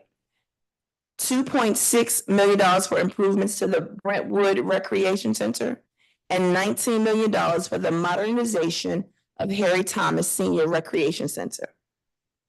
In Ward 6, $18.5 million to renovate the Randall Recreation Center, upgrade the plaza, and build a new, more modern pool house. $37 million for construction of a new Rumsey Aquatic Center including additional amenities focused on fitness and seniors. $4 million for improvements to Sherwood Recreation Center, and $1 million to expand R.H. Terrell Recreation Center. In the beautiful Ward 7, $34.5 million to build a new Fort Davis Community Center, $20 million for a new community center serving the River Terrace community, $6.8 million to demolish and replace the Rosedale outdoor pool. In Ward 8, $38 million for a new Congress Heights Recreation Center to include an indoor pool and full-size gym, $25 million to build a new Douglas Community Center and pool house, $5.5 million for a new Fort Greble Recreation Center, $18 million to support the expansion of the Southeast Tennis and Learning Center, including new indoor and outdoor tennis courts, as well as new pickleball courts, and a bridge over Oxen Run connecting the new and existing buildings. $7 million to fund the replacement of Anacostia Outdoor Pool. District-wide improvements include a $10 million for improvements to Camp Riverview, DPR's overnight summer camp on the shores of the Potomac River located in Scotland, Maryland. Research indicates that residents find connection, well-being, and community power in parks. With 99% of DC's residents living within a 10-minute walk of a park, we will continue to maintain and invest in these spaces. Mayor Bowser's Grow DC budget sustains investments in our parks and outdoor amenities in the 6-year capital plan, including $1 million for 11th and Park Dog Park located in Ward 1, $1 million for the KC Lewis Park located in Ward 1, $500,000 for Park Road Triangle Park improvements, $7 million for the Bruce Monroe Park in partnership with DPR, $1.2 million for the 26th and I Street Playground and Park upgrades located in Ward 2, $300,000 for the Book Hill Park, $3.5 million for Duke Ellington Track and Field, as well as site upgrades, $3 million for the Francis Field and Dog Park. In Ward 4, $250,000 for 9th and Illinois Avenue Triangle Park. In Ward 5, $400,000 for Carver Langston Park, $400,000 for Riggs in South Dakota Park. In Ward 6, $3.5 million for the Southwest Town Center Parks, $2 million for Cobb Park, and in Ward 8, $2 million for Oxen Run Park Fitness Hub. In addition to the long list of projects that continue to be funded in the 6-year budgeted plan, some new investments that I would like to highlight include $5 million in additional funding for the modernization of Emory Heights Recreation Center in Ward 4 to bring the total project budget to $18 million. $7 additional million for the new indoor Hillcrest Aquatic Center, bringing the total budget to $22 million. Allowing for us to build a third indoor aquatic center in the beautiful Ward 7, along with Deanwood and Joy Evans. $3 million in the current year for planning and design of a new Olympic-size heated outdoor pool at Carter Barron, which would add an additional outdoor option to our 2 indoor Olympic-sized pools and add a second outdoor pool in Ward 4. Finally, I'd like to speak about the proposed sportplex at RFK. This $89 million investment is one that has been talked about on the surface level, but I do not believe that we've explored the unmet need it feels and the real impact that we'll have on DC residents. Parents in DC know firsthand from fellow parents about driving out to Maryland and or Virginia to access state-of-the-art sportsplex. DPR is proud of how we have grown our gymnastics programs, but these programs are bursting at the seams and need space to practice and compete. The sportsplex helps to fill a tangible community need. The indoor track at the proposed facility will allow us to invest in our growing sports economy by hosting meets and competitions 12 months out of the year. The Sportsplex will be the kind of full-service recreation complex that exists elsewhere in our region, but not yet in DC, including amenities like an indoor pool, recovery rooms, and an array of offerings to meet the recreational needs of residents that currently they have to leave the district to do. In conclusion, I would like to thank you for the opportunity to testify this afternoon regarding Mayor Bowser's 26 bold and proactive Grow DC proposal. DPR looks forward to continuing to serve visitors and residents of all ages and abilities with leading edge and engaging recreational offerings as we work together to keep Washington, D.C. the greatest city in the world. I am joined by DPR's Agency Fiscal Officer, Rosemary Chiwa, and Capital Projects Planning and Design Officer, Jonathan Francisco. We are happy to answer questions. Thank you. Thank you. Let's get started with the operating budget. And since we have this lovely PowerPoint and video, let's start with communications. The communication budget increased by 102,000, but there are 2 fewer FTEs. What are the reasons for increase, expected high costs for current services, or additional money for new services? So I believe, as you've heard from some of the individuals who testified, no matter how much we put out, people are saying that they still don't know or aren't informed. So we believe that increasing our communications budget will allow us to reach more people of different kinds, especially when we think about the teens. What is their modality? What makes the most sense? Yes, we post on Instagram, and if you see the late night hype flyer that's posted, you may have 300 likes, but 1,500 shares. So how else are we communicating with them? Where are we targeting, especially in our vulnerable communities, to meet the best need? Got it. So I guess what is costing more? Will the comms team be doing more, or is this to include social media ads? Like, what's the? Well, of course, they will be doing more. So we believe by increasing the budget, we'll have more targeted outreach so that we can disseminate information faster and broader. Got it. Why does DPR need 16 communications FTEs? I guess, what are their position within communications? I don't know anybody else who has as large of a office budget. So when you think of communications, that's actually our customer care team. So those are, yes. Okay, go ahead. Keep going. I'm trying to figure out who that is. Okay, go ahead. So our comms team is extremely small. If you're thinking about communications in the true sense, you're thinking about 4 FTEs. Okay. So, but our entire comms team encompasses the customer service, the outreach team. We also print a lot of materials, the signage that you see all over, operating hours, closing hours. We're still printing flyers for our events. We're door knocking in communities. When there's a new facility coming up, where the communications team is knocking on the doors of the residents, especially in our most vulnerable communities, such as Ward 8 and Ward 7, or areas where there is a technology gap, and we know that families will not get the information online. So all of that is part of our communications team. Got it. And based on the numbers, it looks like 2 FTEs were defunded. Are those customer care team or communications? So what we repurposed, we had positions that were not operating, they were operating below the capacity of the work.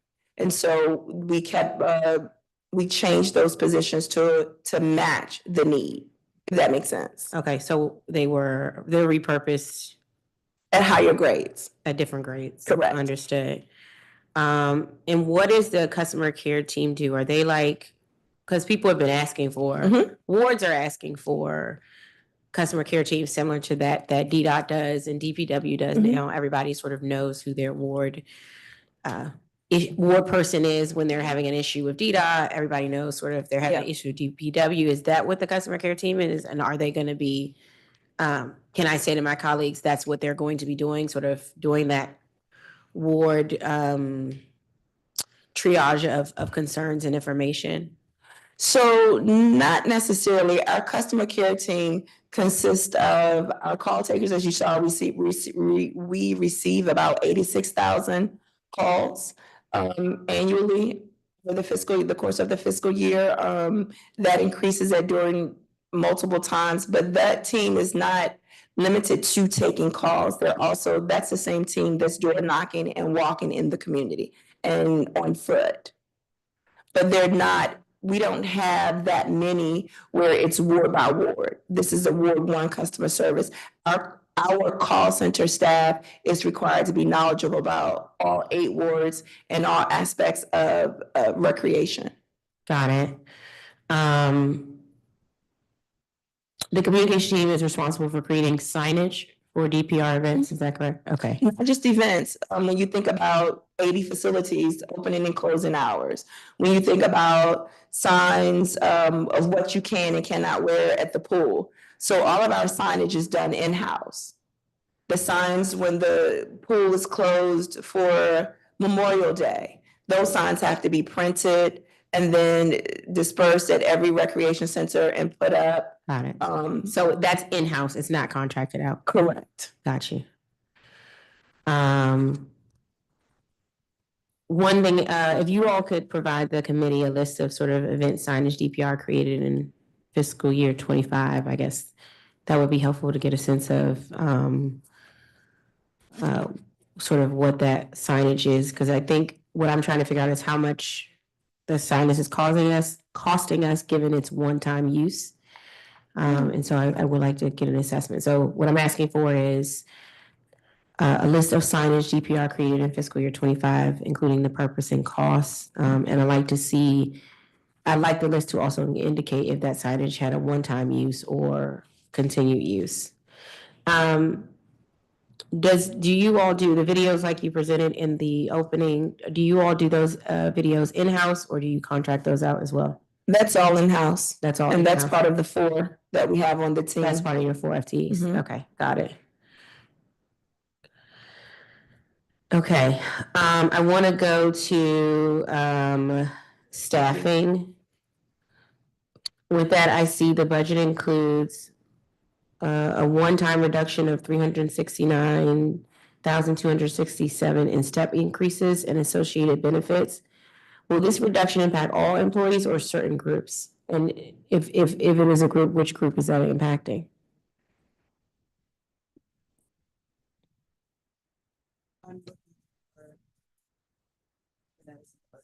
It looks a one-time reduction in the step increases and associated fringe benefits. So that reduction is associated with the same thing that Director Freeman, well, first of all, good afternoon. Sorry about that. Good afternoon, council members. Similar to what Director Freeman was just mentioning, where there's repurposing and realigning of the funds in reducing that step amount, there were positions that were sunset, and the funds that were sunset from that are addressing existing positions within the staffing model. So there was no need for that step to go forward because those positions that it was tied to are sunset. Okay, so those are positions that are sunsetted. Right. How many positions? I can go back and identify that for you and get that for you. Okay. Let me take a note. DPR's budget covers 70 active recreation centers and 981 FTEs. What is the average staffing level per facility? Per facility, well, it depends on the site.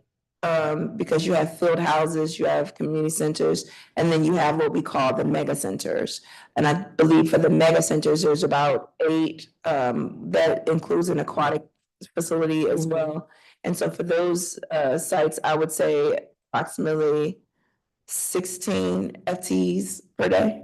The field houses, you may see, 2 to 4. And then the community centers, maybe 6 to 9. Are there any recreation centers that are understaffed or at risk of reduced hours as a result of this budget? No. Okay. Are there any pool centers that are understaffed or at risk for reduced hours in this budget? No, ma'am. Will the number of open hours of any DPR center or pool increase or decrease in fiscal year 26? I cannot speak to increase holistically, because what we're seeing, and when you include like the one-offs, for example, I think about the late night hypes, where we're staying open to 11. And in the summer, we've discussed as a method of prevention, expanding hours a little later for our youth participants, but just as a holistic, the answer is no. Got it. One thing I'm concerned about is when I look at overtime, the fiscal year 26 budget does not include any funds for overtime. This is compared to 152,000 in fiscal year 25 and 1.9 million in fiscal year 24. What I hear people saying is we want more DPR hours. What I hear people saying is we want extended DPRs. What I see DPR doing is stepping in and providing some of the open hours, and which is good because the community is asking for them. But I'm not sure how you're expanding hours, doing more overnight, doing all of these things, but you're not utilizing any more overtime. And my concern is that staff is going to be working without being paid for such overtime if it's not in the funds. So explain to me how we're not sort of going to be working staff without paying them, without having overtime hours within this budget. So before the AFO speaks out, we understand that we would never ask staff to work without providing overtime and or comp time as required by law. So we would never violate the wage and hour laws that in accordance with the district. Rosemary, you can speak to. Thank you for the question, council member. If you look at table 3, you'll see, as you mentioned, that there's a history of additional gross pay and a history of overtime. Correct. We typically budget for it based on positions, but during the fiscal year, if those positions aren't being filled, the overtime is funded by those vacancies to accommodate the payment that goes out for those employees that are working extended hours. Got it. I think that's been the same for past years. I mean, that's been the same for past years, so. Yeah. I guess I'm not understanding why overtime is not, it looks like we don't have any funds for overtime now in comparison to 25 and 24 where we know we're gonna spend. I think your number is gonna go up.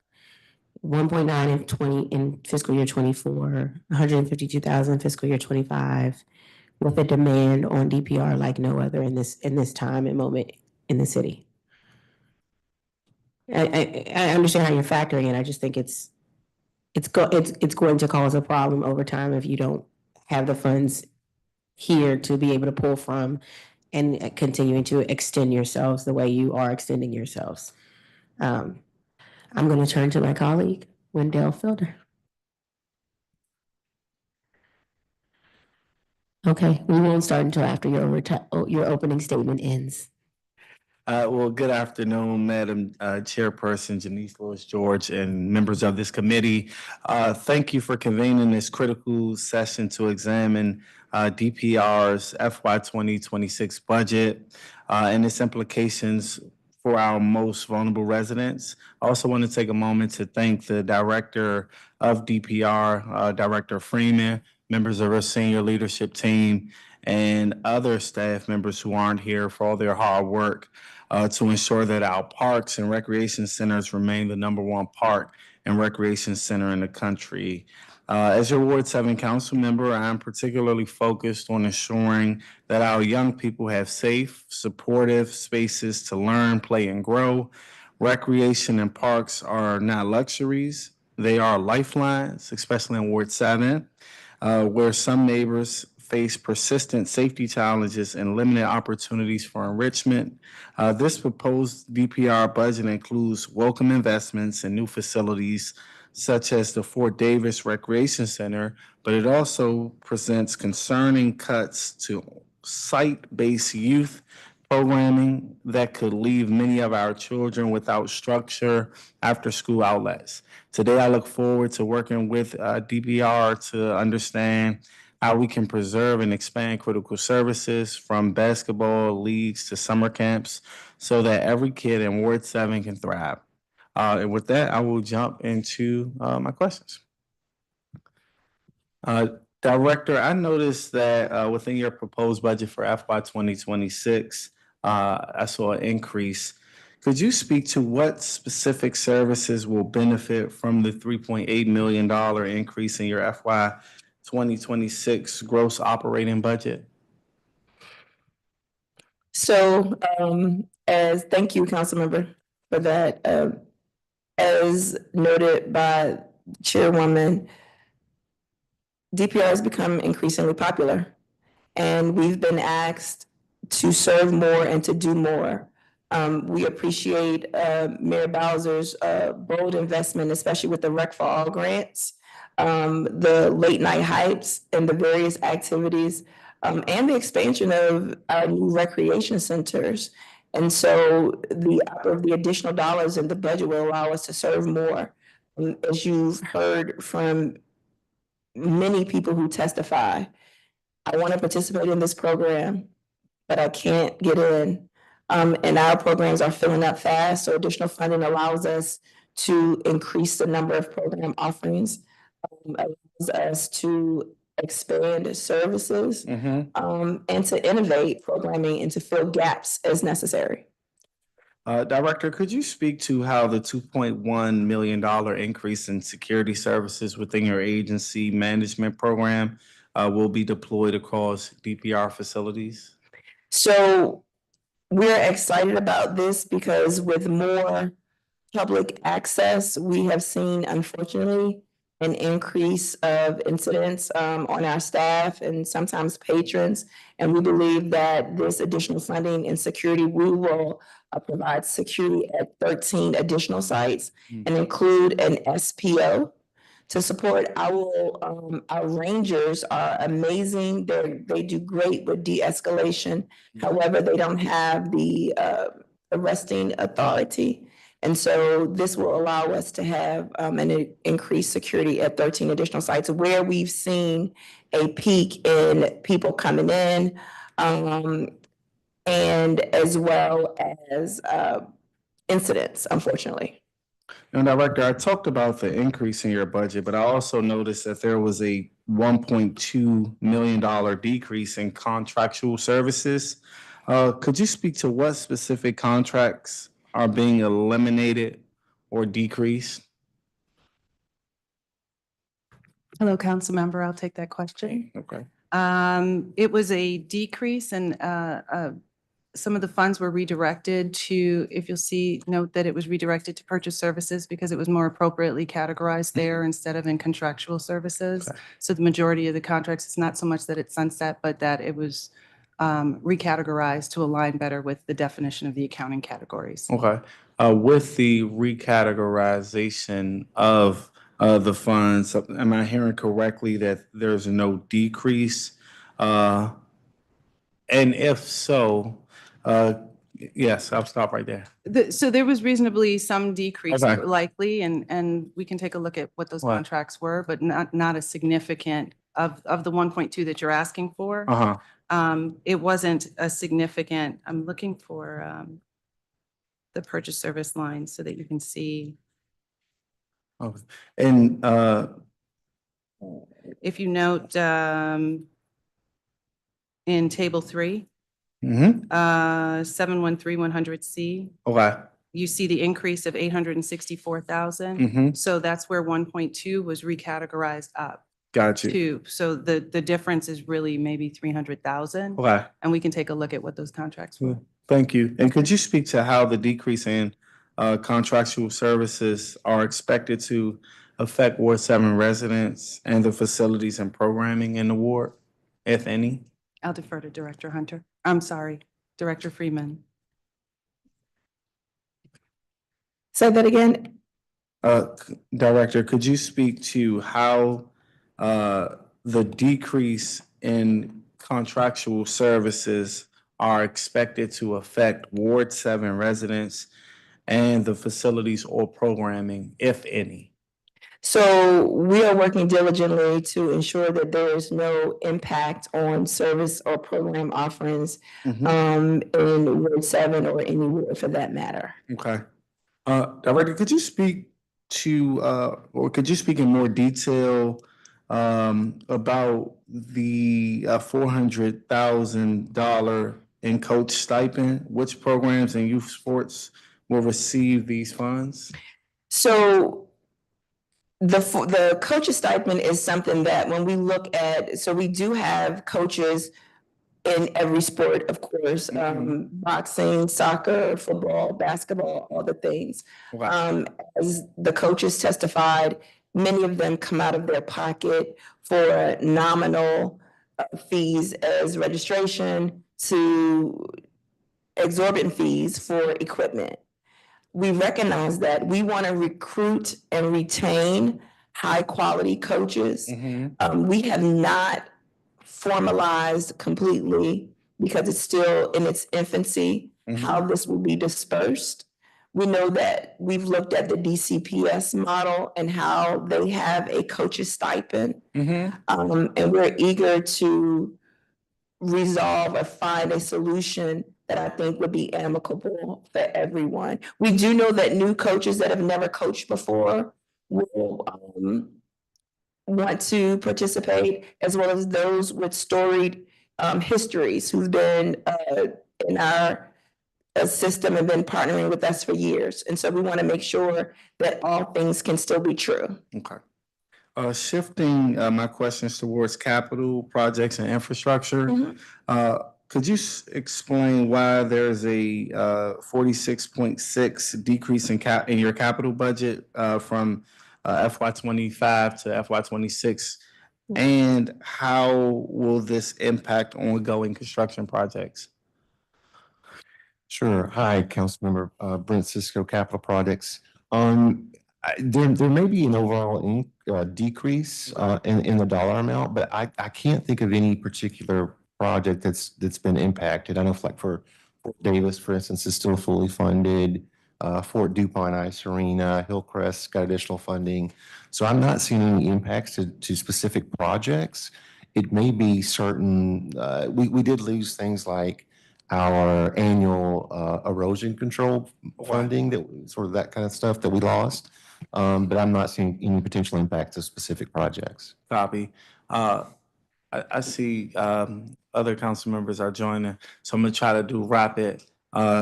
Director, I do appreciate the funding that is going to recreation centers and pools in Ward 7, specifically Fort Davis, River Terrace, Hillcrest, and Rosedale. Could you speak to any of the programming that will be added or enhanced to these recreation centers? Absolutely. So learn to swim, aqua, Zumba, aqua fitness, late night drip. We are also looking at an infancy survival swim that I think will be the first of its kind at the DPR facilities, as well as our junior lifeguard programs, in addition to just open swim hours. Okay. Speaking of the improvements at Fort Davis Recreation Center, what will the new ADA accessible two-floor facility offer that the current structure lacks? Oh, I'm excited. I can speak all about that. We're super excited. So it's going to have actually DPR's first indoor elevated walking track, which is going to be, I think, a hugely popular amenity that will circle the gym on the second floor. It'll have a new dance studio, multi-purpose rooms for community events, meetings, kitchen space. The community was really interested in computer lounge, educational opportunities through that. So virtually everything. I think the one thing we couldn't incorporate was a therapeutic pool. And we obviously have that at the therapeutic center. So it's going to be an amazing facility. And I think you know this, but geographically, I think they're less than 2 miles away from one another and essentially in the same neighborhood. Thank you. And then my final question, are there any plans in place to recruit local Ward 7 residents to staff or volunteer at the newly funded recreation sites? Like once they're done construction? We're always open and looking for the best and brightest staff members to work in our facilities. We are currently in the middle of hiring and onboarding for summer camps. And we usually hire about 700 people. We have some extended seasonal hires who are from Ward 7. I will say the one thing that we are excited to do, we partner with the Department of Employment Services. There's a high school internship program, and so youth in their ward can learn to work in their wards. And so when opportunities come available, as we professionalize play, we're always looking for the best and the brightest. I know DPR plays too much, but don't play when it comes to hiring Ward 7 residents. I appreciate y'all. Madam Chair, I'll pass it over back to you. Thank you so much. Next we have Councilmember Brianna Doe, Ward 1. Okay, thank you, Madam Chair. And Director, thank you to you and your team for helping us with our senior spring fling and currently in progress with our Ward 1 Day at Banneker Pool, two signature Ward 1 events that we love partnering with DPR on. So your capital budget includes $840,000 for Ward 1 small park updates. Could you explain what that will be spent on, please? Sure. Hi, Councilmember. Hi. We do have those listed, and those are two, I think the two that you placed in the budget last year for clusters, small park clusters in Columbia Heights area, I think Lower Georgia Avenue. There is $500,000, I think, now in one of those two that we are starting to use. We're starting to look at I think the OP related study that coincides with that funding. Have you seen the study yet? Yes, I believe so. From OP. Can I see it? From OP? Yes. Yes. Okay, I'm happy to great, pass because this. they have not released that to us yet. So if you have it, then I can just FOIA you. No, just kidding. If someone could send that to me, that'd be great. Okay, that's good. Yes, and that was the point. So that is the same money. And I think I had some, yes, okay, so that's $840,000. I thought we had 2 million for Columbia Heights, Mount Pleasant, and 7 million for Lower Georgia Avenue. We do. So for Columbia Heights, Mount Pleasant, it's 2.5. Okay. And then for Georgia Avenue, it is less, 6.7, I think. Okay. Right. So then what is this 840,000? I'm not sure what that is. Are you seeing that somewhere in particular? Yeah, it's in the CIP, but. Oh, Amigos Park? Amigos. Okay, Park. great. Look at you coming through, Director. Great, thank you. Yes, we do not want to forget about Amigos Park, which is still in negotiations with the adjacent property owner. Okay, that Amigos Park, that's carryover. That's not new funding. Okay, great. Thank you. And then let me just go back down to this one. Okay, so with the Columbia Heights, Mount Pleasant Parks and the Lower Georgia Avenue, because these are clusters, how do you approach that work with the community? Yeah. Or in general? That's going to be really interesting. I think we're going to have to absolutely do a lot of community outreach, probably above and beyond what we've been able to do now. To work with folks to identify these locations. But I think you pre-selected some locations, and I think that OP study is also going to be really helpful in helping us drive home the specific locations and where we can make the most bang for our buck. So I think we've looked at several of those parks. Some are I think easier to make improvements to than others.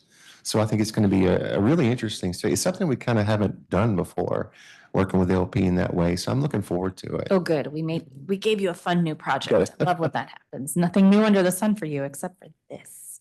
So that's great. And I do think, yeah, the point was that would help be a guide. I mean, what's good in Columbia Heights and Mount Pleasant is that in Columbia Heights in particular, the ANC there, in anticipation of this study, set up their own public life committee. And there are actually people there very eager to help with engagement and implementation. So hopefully that helps you guys, with the stretch of community engagement. And with Lower Georgia Avenue, slightly different situation in terms of the ANC composition, but there is there's two civic associations in the impacted area, both of which just kind of restarted after some dormancy. So that could be helpful too, because they're right now, Pleasant Plains Civic Association is restarting in September, and Georgia Avenue Thrive is starting up again now and forming committees. So that could be useful. In fact, their next meeting is June 10th. So happy to connect you all on that, just to make sure we help get the word out on all of the things that you're doing.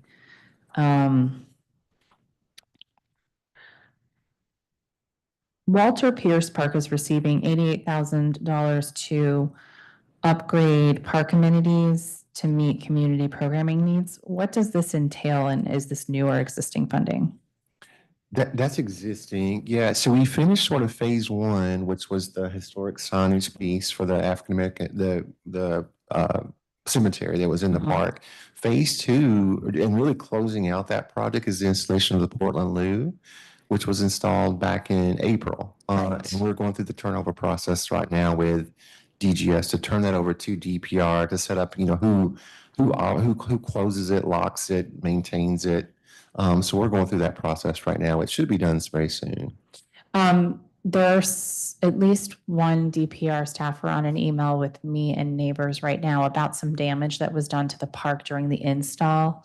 And I know folks are hoping to get some updates on that, some brickwork that needs to be repaired. Yeah, and maybe some greenery. Okay. Is the funding enough to address those in phase two? Okay. Yes. Mentioned the Portland Loo. Everyone's been very excited about that, and kudos to DPR on leading in this space, because it's the first freestanding public restroom in the District of Columbia that is owned and operated by us, which I think is really commendable. So can you tell me more about what you've discussed so far in terms of maintenance and operations with DGS? It's really been high level, just mostly like high level opera. Who's going to make sure it's locked? If it needs to be cleaned, when it's going to be cleaned. I haven't been privy to all those conversations, but I know that that's sort of the high level conversation. Do you all know the hours you're proposing for it? I do not. Okay. At this point. It will need to be cleaned, so that's not a question. And I know we talked about this last year, is that DGS standard operating would be cleaning once a day, which is totally not going to cut it. The throne that you have at Alethea Tanner gets cleaned by the company, and they do it based on usage because they can remotely monitor how many flushes it's been. And I know you're a fan of those, so I don't think it's feasible that we could replicate that level of service, because we aren't going to be able to monitor the number of flushes, but perhaps there's at least a phone number or something people can call to say, this is dirty, or in addition to what would be a regular maintenance schedule that's more than once a day. And hours will of course matter. I'm a proponent of, public restrooms available as many hours in the day as possible, but I also think we need to make sure that this restroom stays clean and safe, and have to find the balance of a government operated restroom, I'm sad to say, could be different than those thrones, which I am. With thrones, I'm pushing to extend those hours because I know that they have the staffing if we pay them to do it, which is slightly different. Just one heads up, the throne funding was zeroed out. So I'm going to do what I can to put it back, because I know that that's been an asset to Alethea Tanner and to our Ward 8 location that is escaping me, right? Oxen Run. Yeah. So just so you know. Let's see. Where can we find in the budget the funding for the new Bruce Monroe Park?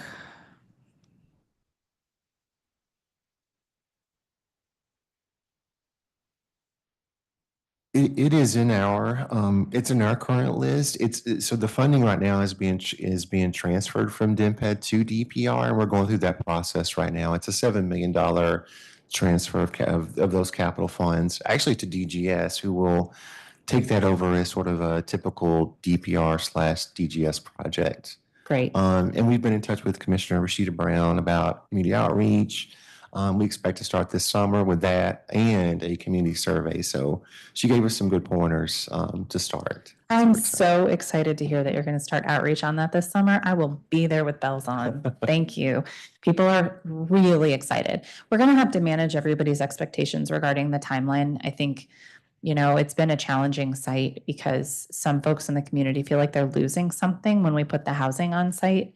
My perspective has always been that we're going to be gaining a beautifully curated and maintained park space.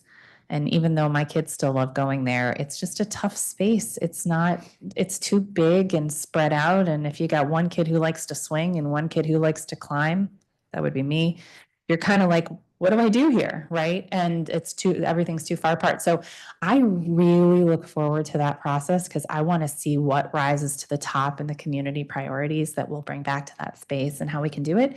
And I also want to work with you all on what doesn't make the cut and where we could identify spaces for those community uses that are currently there, because I think being able to point to those things as we move forward helps diminish any disappointment about what might not return. So consider me a willing and excited partner. Thank you so much for your testimony. Thank you, Madam Chair. Thank you. Next, we will hear from Zachary Parker, Councilmember Ward 5. Thank you. Good to see you again, Director, on the heels of our splash jump in the pool event. And for everybody wondering, the water was cold, but thrilled that our pools and splash parks are open. I wanted to start high level, and then I'm going to zoom in into very specific Ward 5 projects. I know we've talked in the past about grant funding, specifically basketball tournaments and other things that have been funded through DPR grants. Can you speak to the pool of money and how much is embedded in your fiscal year 26 budget that would allow for these types of investments? Sure. So FY26 proposes $2.85 million for grant funding. What we have seen is, although DPR offers great activations and amenities, we can't, as a government, do it all. And so the money from the Rec for All grants allows for the community members who've been doing the work all along. And it becomes really an extension. And so to your point about the basketball tournaments, we're excited about the travel. I know that the Rec for All grants, we supported all of the football championship teams that were traveling through various places through the country for tournaments. In the past, that would be a burden.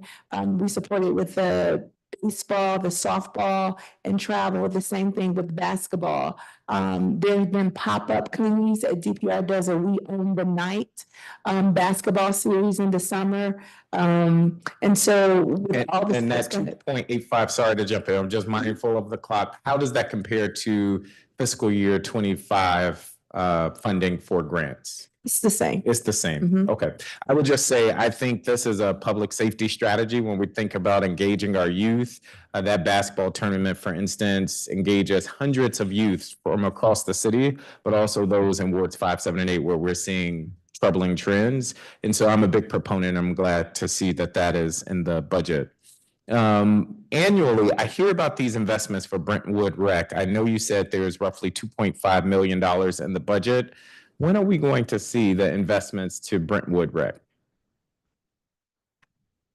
That actually was just awarded. So we actually have some good news to announce. Oh, breaking news. So Breaking news. Procurement, you're right, the procurement process did take a long time. So we actually have a design build team hired now, and I believe we could start, we typically wait for those folks to be hired, so we should be able to start that outreach this summer. That's exciting. That's exciting. And that community deserves it. And that's one of our smaller DPR facilities, but I still think there's a lot of potential there. So my team will follow up to just get more information, but excited to hear about that. And then something, and I think you're going to tell me to go ask DGS, but when my team looks at DGS's project list, all of the Ward 5 projects you mentioned are on there except for the Carver Langston Park. Is there a reason why that might not be on the DGS list? On their project list? I can probably help it. It's a issue of how they contract projects. They've combined the Carver Langston project with the Riggs in South Dakota project. I see. The exact same contractor, exact same design team. They're running on parallel tracks. It's just probably the way it's listed, and they did that for the sake of efficiency. Got it. Okay. Right. Thank you. All right, I'm going to keep it moving. Director, so how can DPR continue to justify capital spending on new projects when maintenance at existing projects continues to be an issue? I think we have some of the best facilities in the country. I think Ward 5 has some of the best facilities in the city. That's great.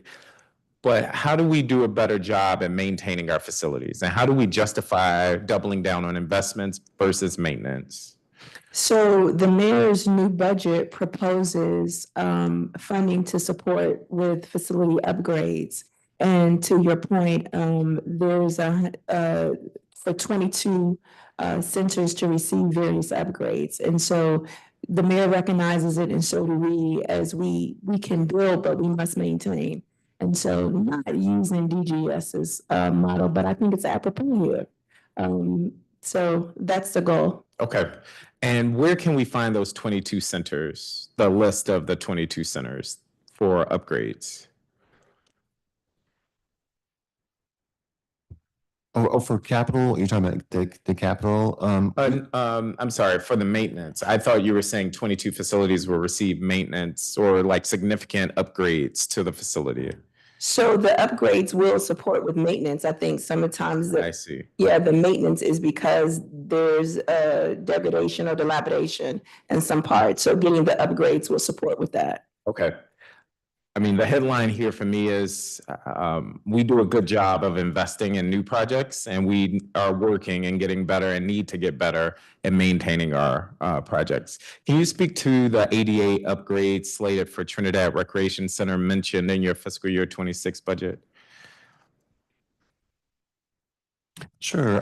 We generally speaking, that all the ADA projects have been put in different batches, and I believe Trinidad is in the last batch, which is batch 4, which it's just the way they were all batched together. So it's a fairly new project. And if looks like it's actually I'm sorry, it's on hold pending additional ADA funding right now. So that is on hold. Right. Pending additional funding from where? So each year we request ADA funding just to be able to continue to do our ADA upgrades. I think I would have to look at the FY26 budget, but I know it was decreased. Okay. The level. I wanted to come back to the maintenance. Like, is there a line item in the DPR budget where there's a pot of money dedicated to maintaining our facilities, namely our rec facilities, splash parks, pools, et cetera? I'm not aware of that in terms of capital. Okay. Director, is there a pot of money in the budget that's slated for maintenance of our facilities, parks, splash parks? No, it is with DGS. It's listed in the DGS's budget. But however, I will say that in our level 1 maintenance, we're able to do very small improvements, things that we can fix in-house. And how would you define small, like in-house, or is there a dollar amount? So I would say, for example, I know that we hear about the showers at Turkey Thicket, the railing coming down, maybe some swings, Yes. something that doesn't have to be contracted out. And what is the investment in the budget for that line item? I think it's $1 million. I'm pretty sure it's $1 million Okay. for that. Well, I'm hoping to work with the committee chair to just see, can we dedicate a pot of money to go towards maintenance? And I know that's going to require some work between DPR and DGS, but the state of our facilities, especially some of our older ones, are frankly is just unacceptable. And while I appreciate the investment in new play spaces and recreation centers, we also have to maintain our older ones. Exercise equipment at Edgewood Rec Center has been broken, for instance, now for months. And my team has reached out repeatedly for updates on repairs and replacement of their equipment. Do you all have a timeline for when we might expect the fitness equipment at Edgewood to be replaced? So as you know, Edgewood is the most popular facility for our workout, where we're seeing about 13,000 visits. And so it's the usage, all of the equipment upgrades have been ordered or replacements have been reordered, we're just waiting for them to come. Okay. Do you have a ballpark of how long that might be? No, I'll get back to you. Okay. Happy to follow up there. We have heard from neighbors that there's a lack of adequate exercise equipment at the new Reservoir Park Rec Center. My team reached out, and one of the explanations we heard was that some of the equipment couldn't fit through the front door of the facility. Can you give an update of like how DPR is addressing this, or what's the plan there? We are addressing it by, there will not be a fitness room there, but that space will now be a workout classes versus fitness equipment. Because we wanted to activate the space, the community has been asking for it. And so the result. So I'm hearing like free weights and other smaller equipment versus larger treadmills or things like that. Correct. Okay. I only have 20 more seconds, so I'll stop there. Thank you, Chairperson. Councilor, I'm sorry, just one clarification. Okay, I'm going to use my 20 seconds. Go for it. Trinidad, I'm sorry, does have funding. It will be finished spring 2026 for ADA improvements. And when is it slated to begin or get started, the project? I don't have a start date. I just only have the finish date, but I can follow up with you. That would be appreciated. Thank you. Thank you. Thank you, Councilmember Parker. And now I'll return to my at-large colleague, Councilmember Christina Henderson. Thank you. Good afternoon. Don't worry, Chair Lewis George. This is my third hearing today, so I'm wrap it up very quickly. Director Freeman, I want to ask, starting with aquatics. I think you said in your testimony that the budget supports the full aquatics program, using the program as a pipeline for recruiting the lifeguards. We're seeing in the budget book a decrease in the aquatics division. Was there a reorg that took place? There is a reorg that took place. So I created the competitive sports and leisure activities division, where aquatics now falls. Okay. To answer and respond to the intentionality and the needs of competitive sports and leisure activities. Okay, great. That is good to know. I wanted to ask about the park monitors and rangers unit. So the budget does provide an increase of 1 FTE for that team. I think that brings the total size up to 20 FTEs. But given the size of the portfolio that you all have, I mean, is 20 sufficient to meet the need? Our park rangers do a great job of tackling the city. They divide in a way and they visit the sites and the parks. I think they have it down to a science. And so, yes. Okay. All right. The community recreation division,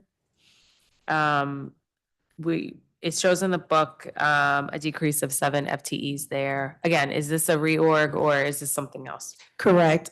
Previously, aquatics and sports, health, and fitness all reported to the community recreation division. Got it. Okay. And capital planning and projects, did that also see a shift as well?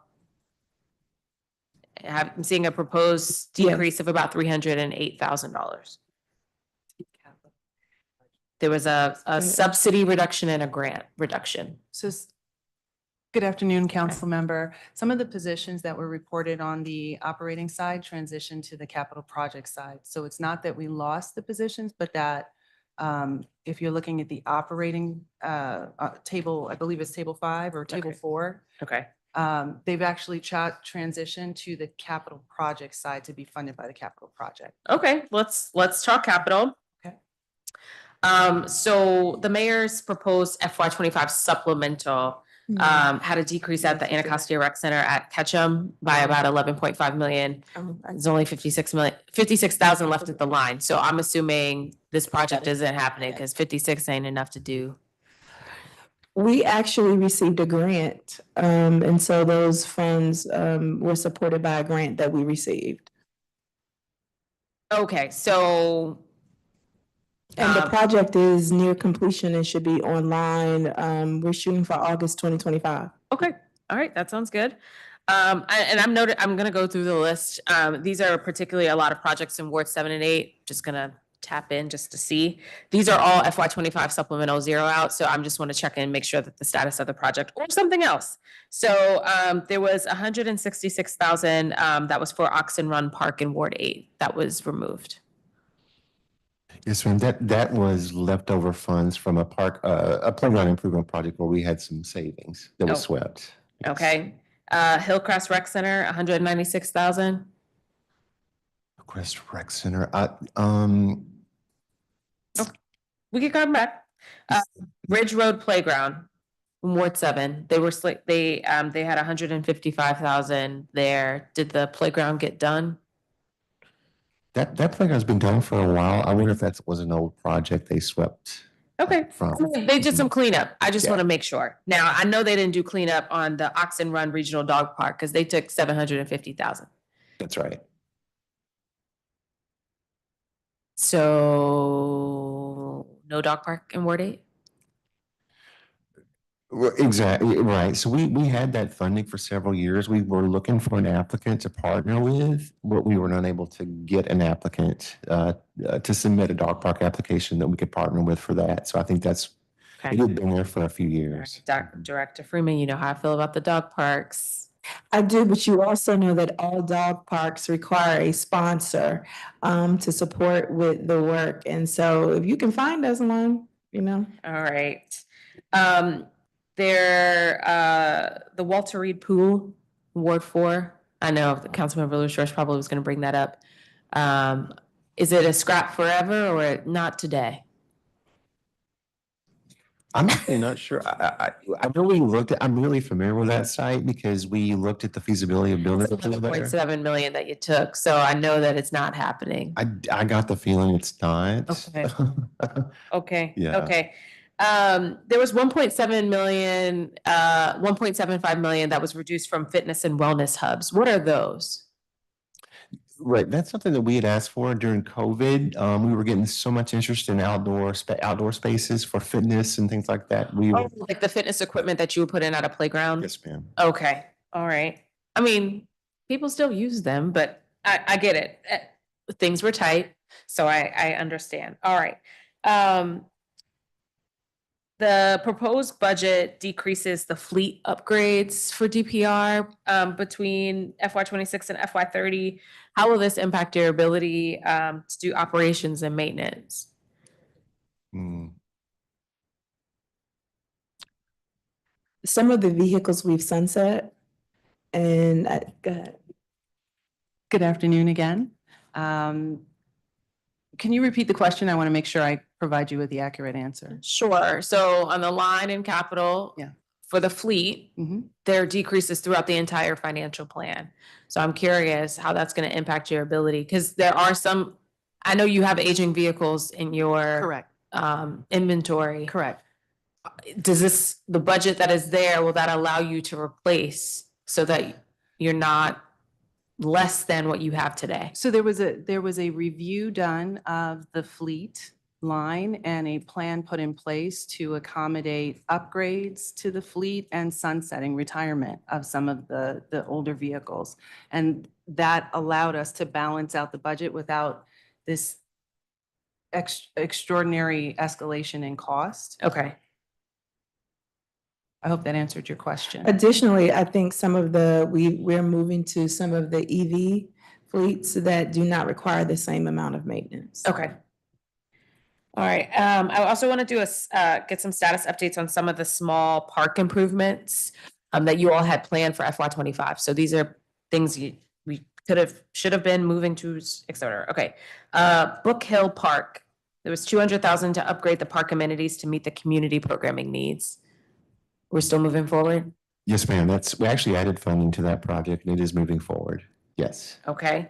9th in Illinois, $309,000 to improve the landscape trees and add seating areas. Forward. Okay.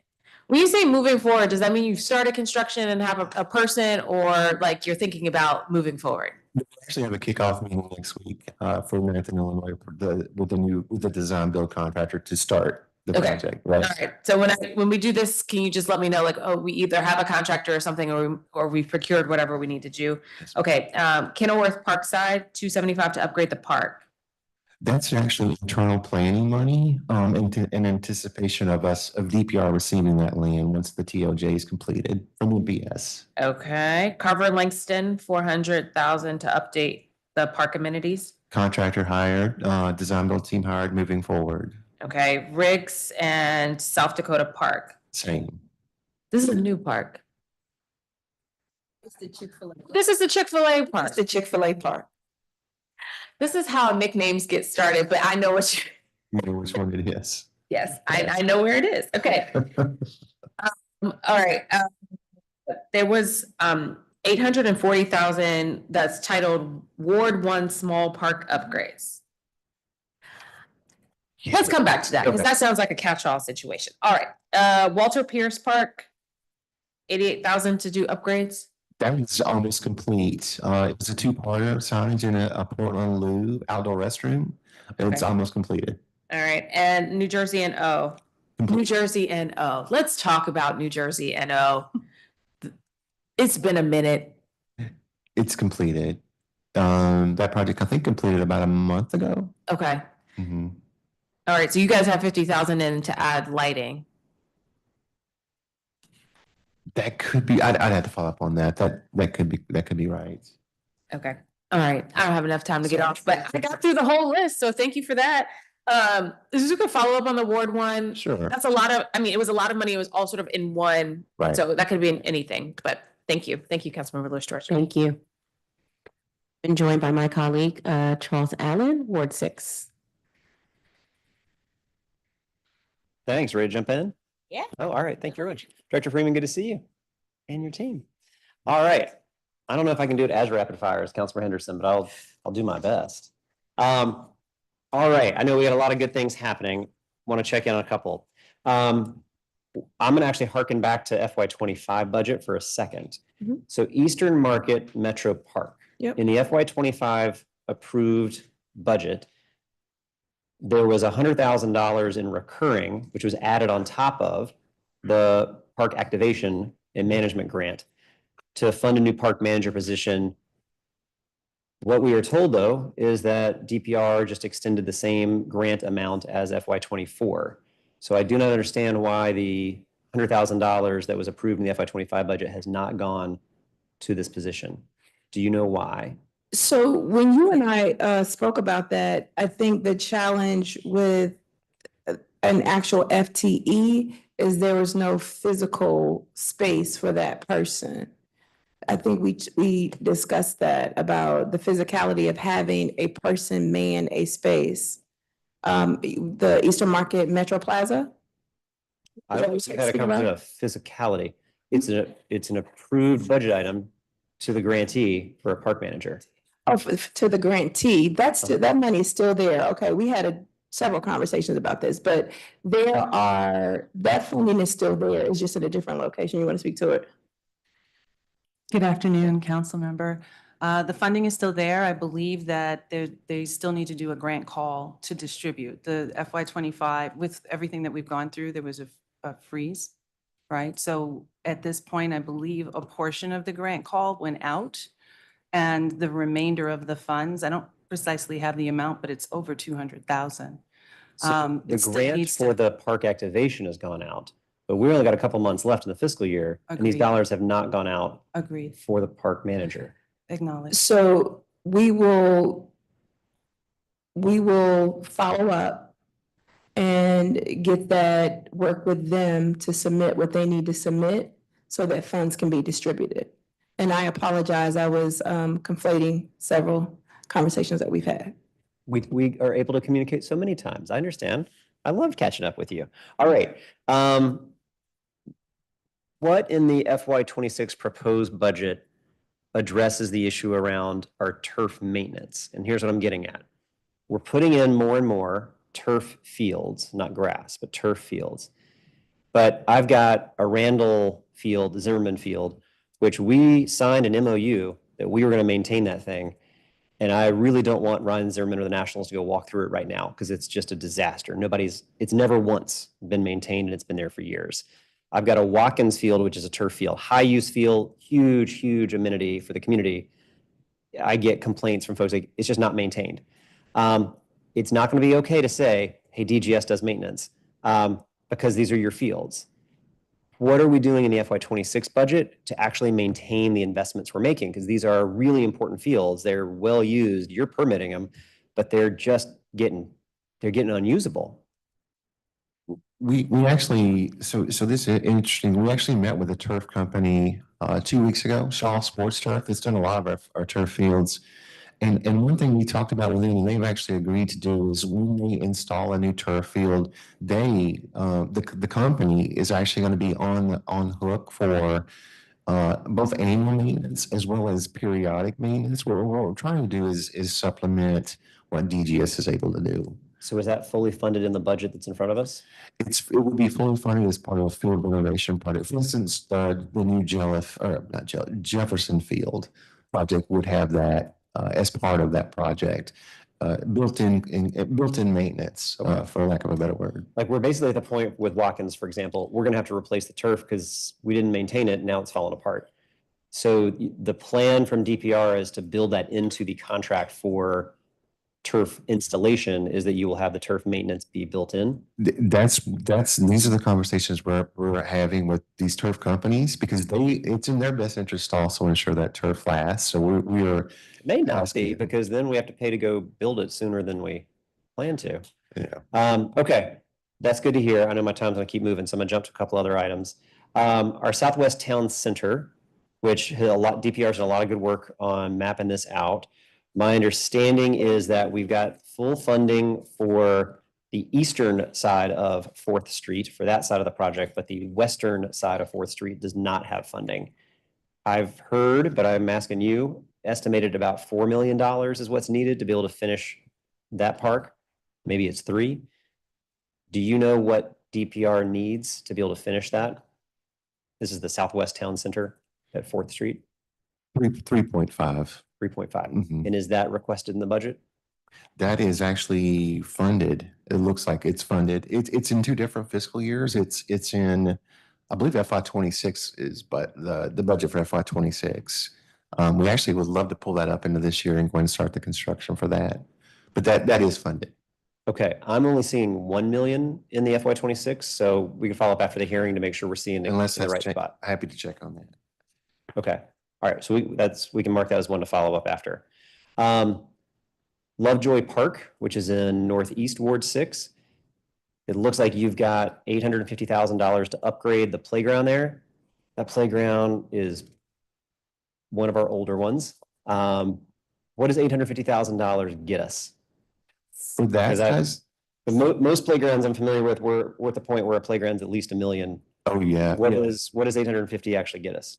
For that size, if it's the one I'm thinking about, it's not terribly big. I think we can get completely new equipment, new surfacing for $850,000. I think that's a good budget for that size. If we were doing, Randall or somewhere else, I don't think it would be sufficient. Okay, so because there's a smaller playground, you think that's sufficient? I do. Okay.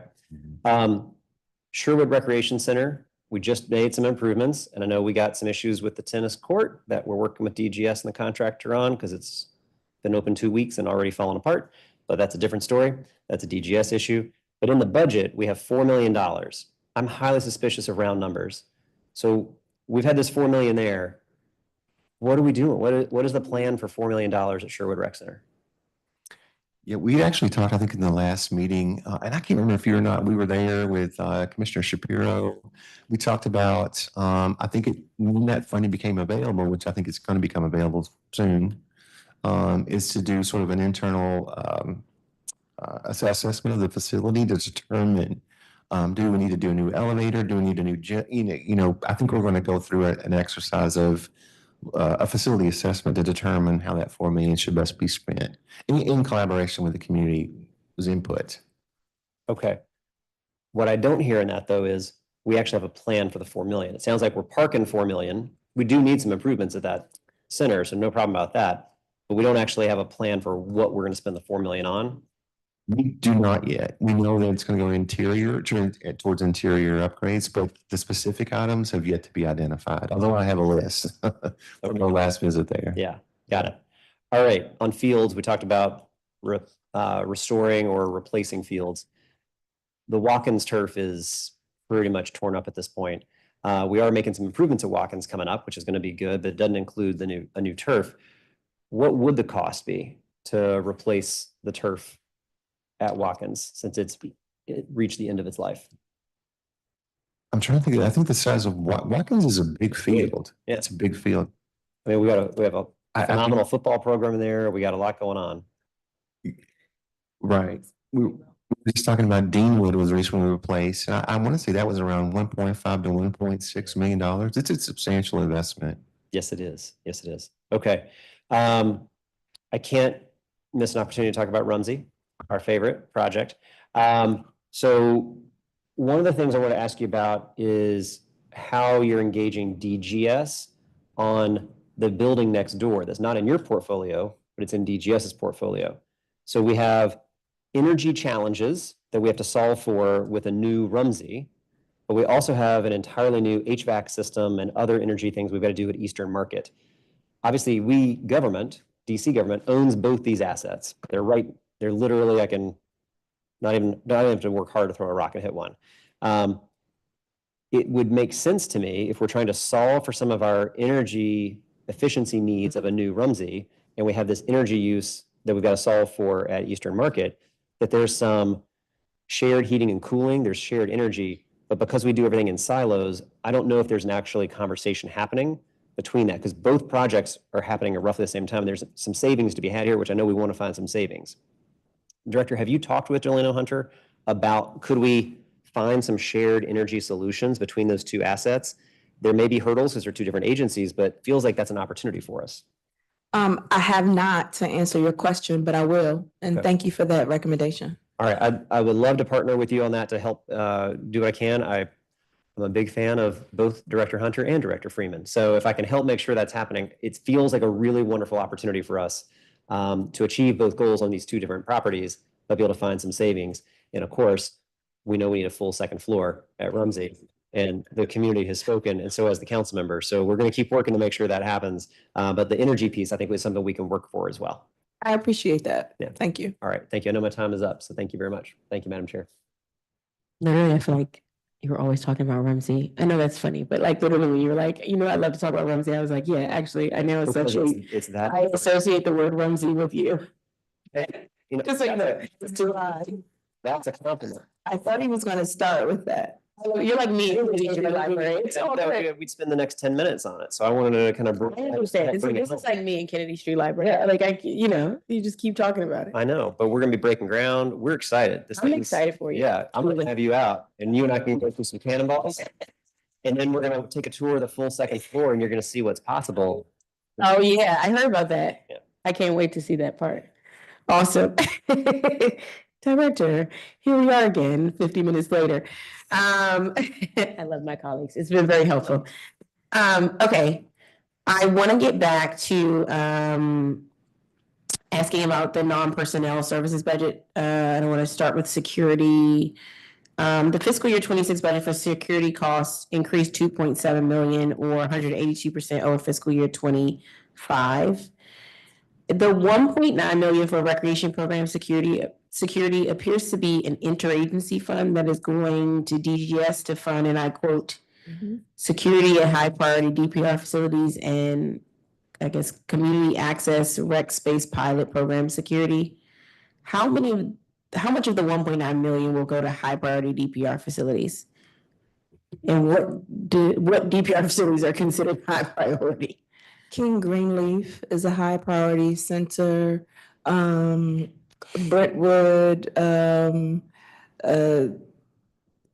Kennedy, Recreation. What makes them high priority? The volume of people that come in, Okay. and some of this, like some sites are self-contained, the traffic may be heavily senior rotation. But for example, a Deanwood Recreation Center, heavily senior programming in the morning. In the afternoon, it's hustling, bustling at the seams with young people. In the evening, you have adults for various leagues and swimming activities. So it's really high priority means sort of high traffic to the facility. As well as incidents, because. As well as incidents. Okay. Right, there's a combination. You can have a high traffic Palisades, it may not have any incidents, but King Greenleaf, you have high traffic and combination incidents. Got it.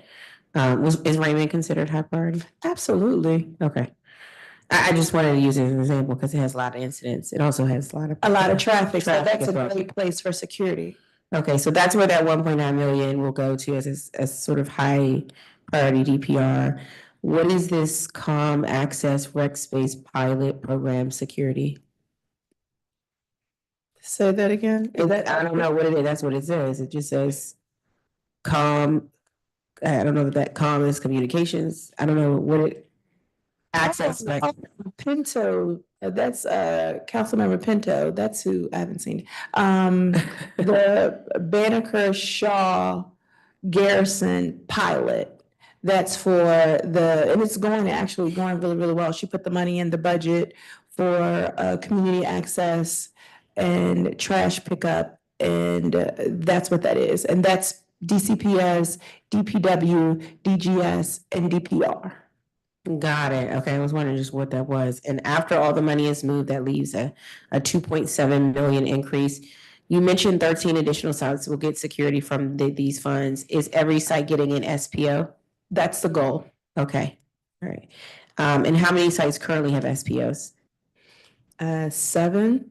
7, okay. Can DPR later on provide sort of a breakdown of how these funds will be allocated across all DPR facilities? Absolutely. You mentioned more public access has led to more incidents since the increase in funds. Are there any specific security challenges that are driving this increase? And when I ask that, I mean, how much, let me ask you this, how much of any of the security increase is going for cameras, doors, locks, et cetera, or is it all going to personnel? So this is personnel, and I think All the personnel. reason we are requesting SPOs is because what we've seen is security officers or basic or new security officers may not have the specialization to de-escalate and may not have the experience to become an SPO. So a little more experience, a little more training. And as we provide high quality services, we want everybody in our spaces to be able to, professionalism and all the things that we've seen with SPOs. Got it. Okay. I see, is it typically in tight budget years, supplies and materials are sort of often an area identified for savings. However, in the fiscal year 26 budget increases yours 26 budget increases supplies and materials by 650,000 or 32%. Why the increase? Is this an anticipation of increased costs, or are there more specific items DPR intends to buy with these funds? I think it's a combination. This is supplies and materials under security personnel, right? Generally, okay. Right, I believe, good afternoon again. I believe the increase is associated with the allocations that we received for SETLC, Rosedale, and I don't remember the last, the operating impact of capital from those buildings opening up. Got it, okay. what does DPR buy with equipment and machinery funds? I can answer that. Rental of vehicles, that's primarily, no, you're fine. Rental of vehicles is primarily the largest acquisition. Okay. As particularly as we get into the summer months for their programming. Got it. It looks like. I'm go ahead. sorry, we Go also ahead. buy refrigerators, as the such for camp meals. Got it. Sports equipment, stuff like that. Got it. It looks like DPR is getting 158,000 or a 13% increase for the equipment and machinery funds. Why? Is this sort of, it's for additional? Is that rental? FY26? Mm-hmm. That could be for the new sites that are coming on as well, to fund. Okay. Okay. And then under other services and charges, what does DPR pay for with other services and charges? Because it looks like DPR is getting $864,000 or 54% increase there. That's a reallocation of the budget from the contract services line.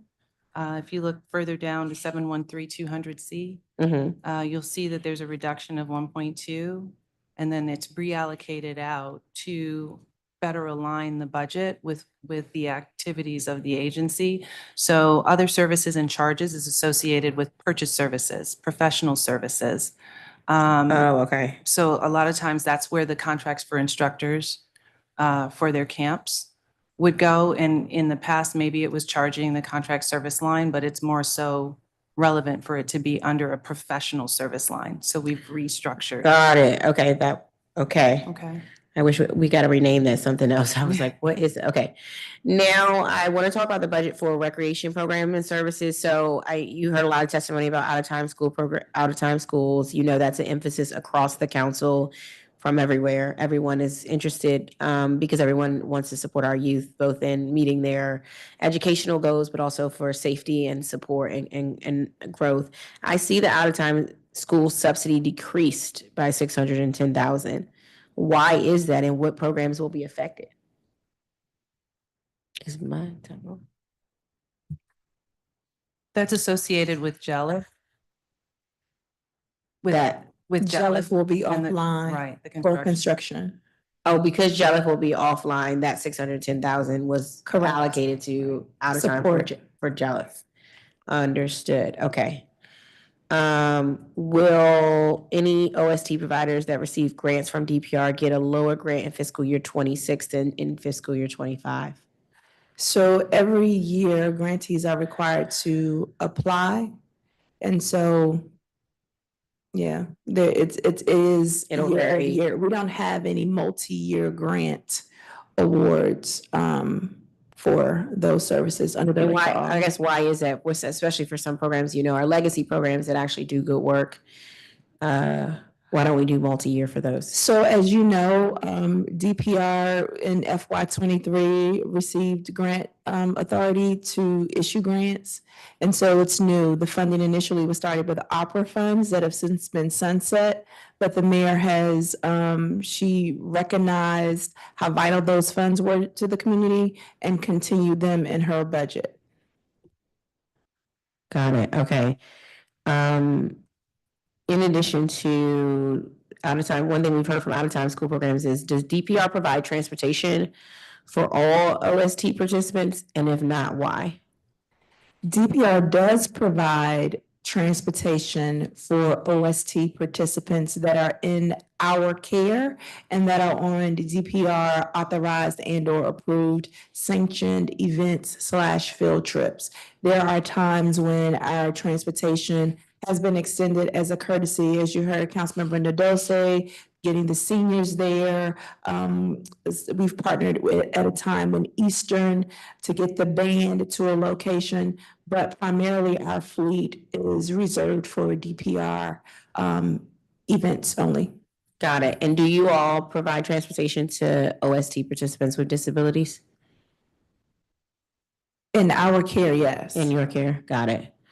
Because one thing that came up where people were asking about sort of kids with IEPs being able to have the continuation of transportation to out-of-town school programs and home. So as you know, we don't necessarily, outside of our therapeutic recreation center, we do not necessarily ask for, we don't do an assessment of who comes to the center and maybe what their requirements are. I would also like to say as an opportunity, hearing the parent speak about ADA accessible equipment, we've since updated our website in real time to list the ADA specific swings and playground materials. I just wanted to throw that in there because you mentioned that portion. I think it was the same parent. Yeah. I wanted to ask, it looks like mobile recreation programming increased by 781,000 or 22%. Is this increase to cover increased costs for existing programming or to expand programming to cover additional areas? Because I'm just curious what's driving up the cost of mobile recreation programming to this amount. Late night hype and alternatives for youth violence is placed there to support the activations. We've seen over 1,500 young people, and so we moved them into their proper category. Initially, we were pulling from other sources, but we wanted to categorize how we spend funds in the mobile recreation appropriately. Got it. So what, I guess you're saying, so if I actually, the mobile recreation programming that grew by 22%, I guess the site-based programming decreased by 3%, even though I guess several new sites are opening in fiscal year 26.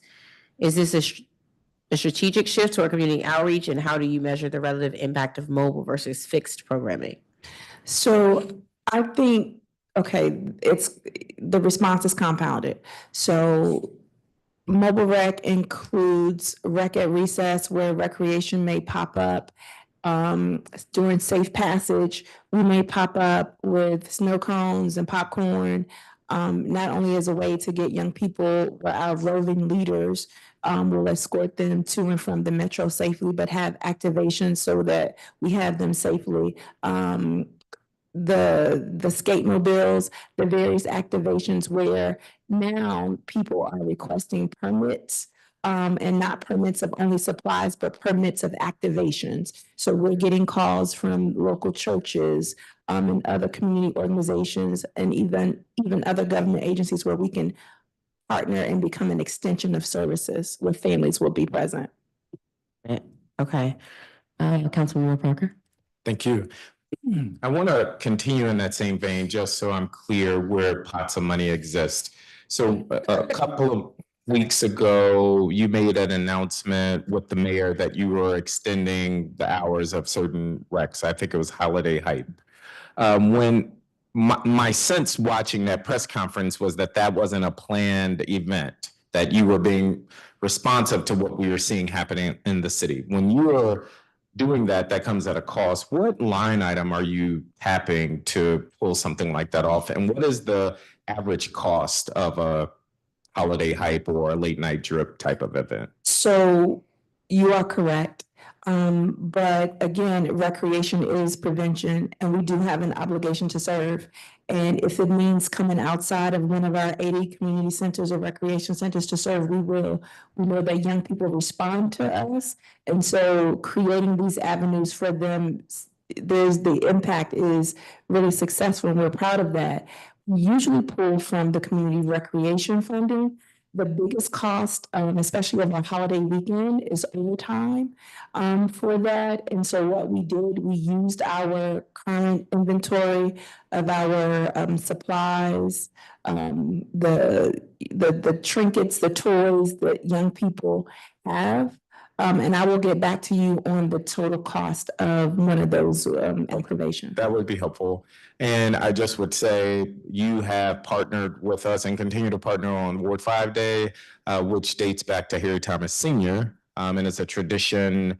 And that is an event where people are working overtime. There's permitting fees. I'm assuming that's that same line item, that community recreational line item. Correct. Got it. All right. I wanted to come back to the conditions of certain facilities. At Turkey Thicket, we've experienced recurring maintenance issues, and you alluded to some of them, from pool temperatures, the hot tubs, swimsuit dryers, leaking water fountains, et cetera. Can you speak to where and how the fiscal year 26 budget speaks to addressing these type of maintenance requests? And it's worth noting Turkey Thicket is one of our older facilities. And so how are you also envisioning reimagining some of these facilities that are probably coming up on their lifespan? For Turkey Thicket, we do realize there are a lot of maintenance issues that have built up at Turkey Thicket. We actually have several projects that are ongoing at Turkey Thicket. I'm happy to follow up with your office about some of those, including not just the facility, but the outdoor spaces, the playground, the splash park. But it's something that I think that we continue to try to look at. How can we balance the capital expenditures with the necessary maintenance dollars that are needed to maintain these facilities like Turkey Thicket. And Turkey Thicket's interesting because it's where I got my COVID shot. It's one of these places where it's a loading site. It's everything. So, we know the doors were broken there. We've been in that facility a lot. So I think it's just, it's at the top of our mind in terms of this facility needs investment. I think we just continue to advocate and document the things that need to happen there. And so we'll continue to do our part to advocate for those improvements. Okay. My team has heard issues with adequate lighting at different outdoor fields in Ward 5, specifically in Trinidad. I know this is not a unique Ward 5 issue, but does DPR have any plans to address lighting issues in the fiscal year 26 budget?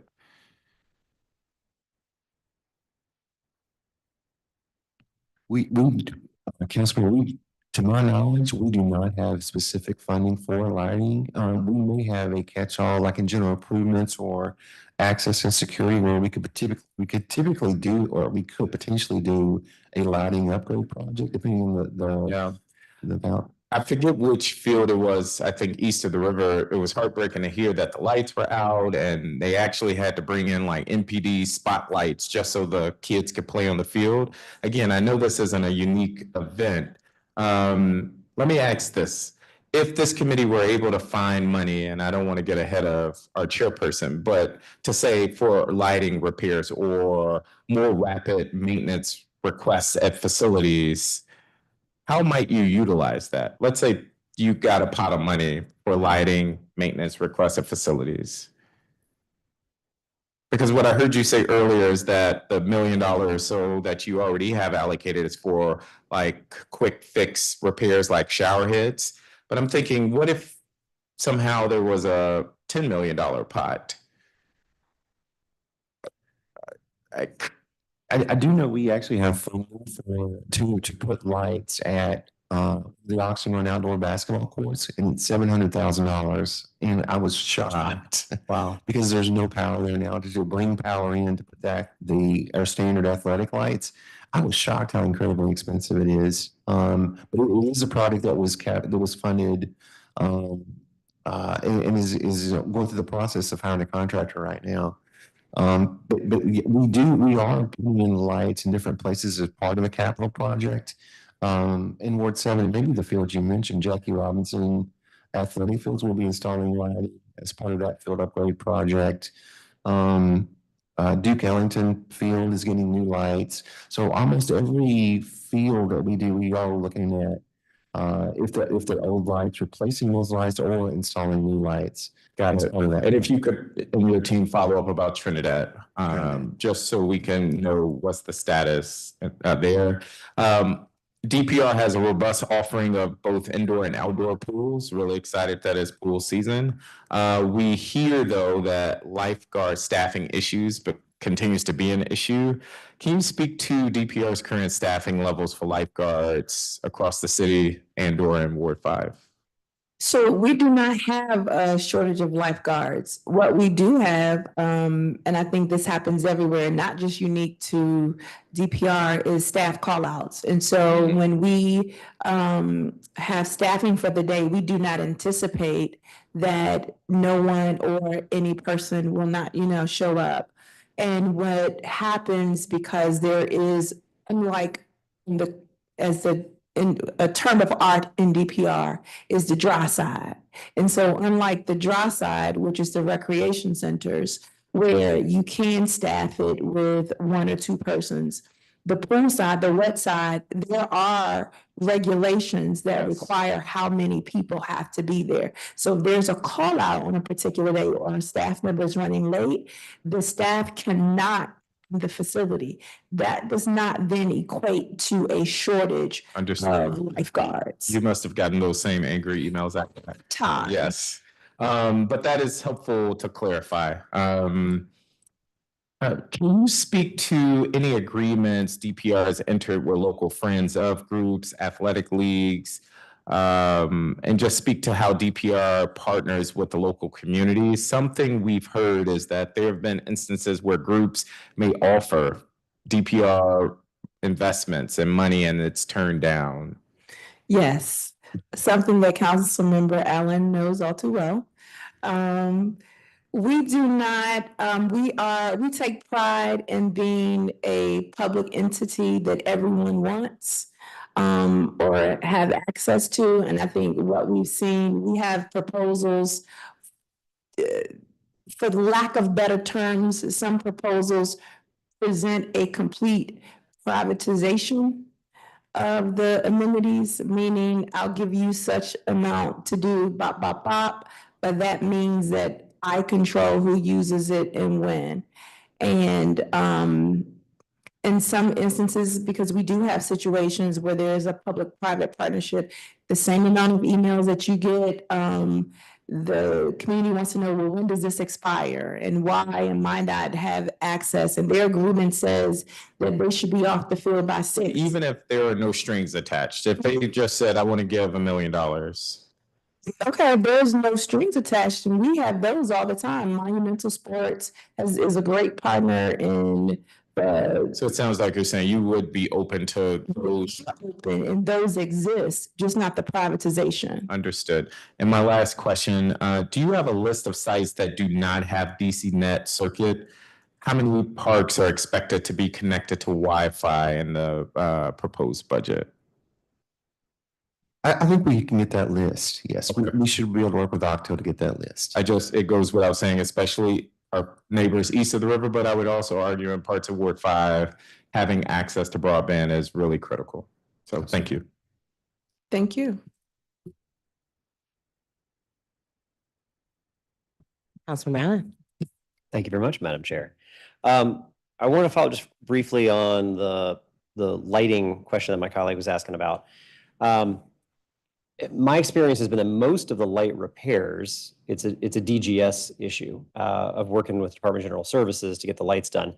I have been surprised though by how many times we're having to work on, a whole light banks are out or half the lights are gone or they're not directed in the right way. And I appreciate how much when I reach out to DPR, always responsive. When I reach out to DGS, always responsive.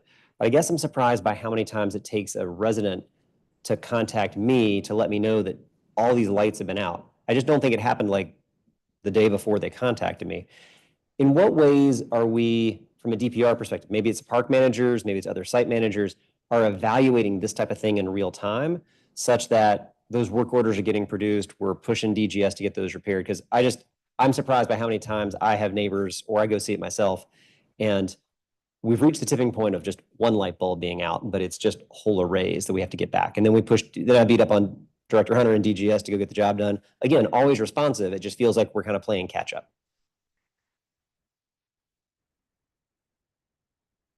Yes, we hear that, we recognize that. I will say that work orders are put in immediately because not only the site staff notice, the site managers. And so we are working with the DGS so that we're not putting in 12 and 13 work orders for the same thing, to follow them more appropriately.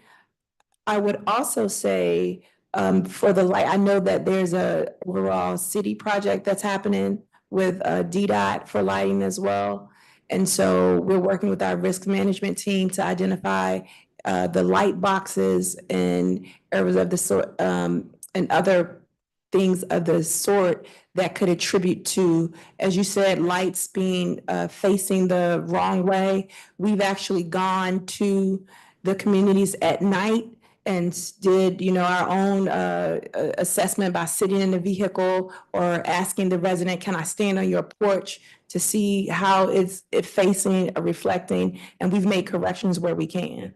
Well, I'll just give one example. Maybe we can flag this for follow-up later. Over at the baseball field at Randall right now, Ron Zimmerman Field, the lights don't illuminate home plate. And so when it's an evening baseball game or a softball game going on, where the catcher is and where the home plate is, it's dark. That's a problem. The rest of the field's lit up. It's been this way for about 8 months now. Okay. And it's been flagged. It's just an adjustment of the lights, but it seems odd to me that we can't figure it out. It also becomes a safety issue because if I'm throwing a pitch, not me, because I'm not going to throw it as hard as somebody else, but it becomes a safety issue if you can't see the same ball coming at you the same way that you might elsewhere.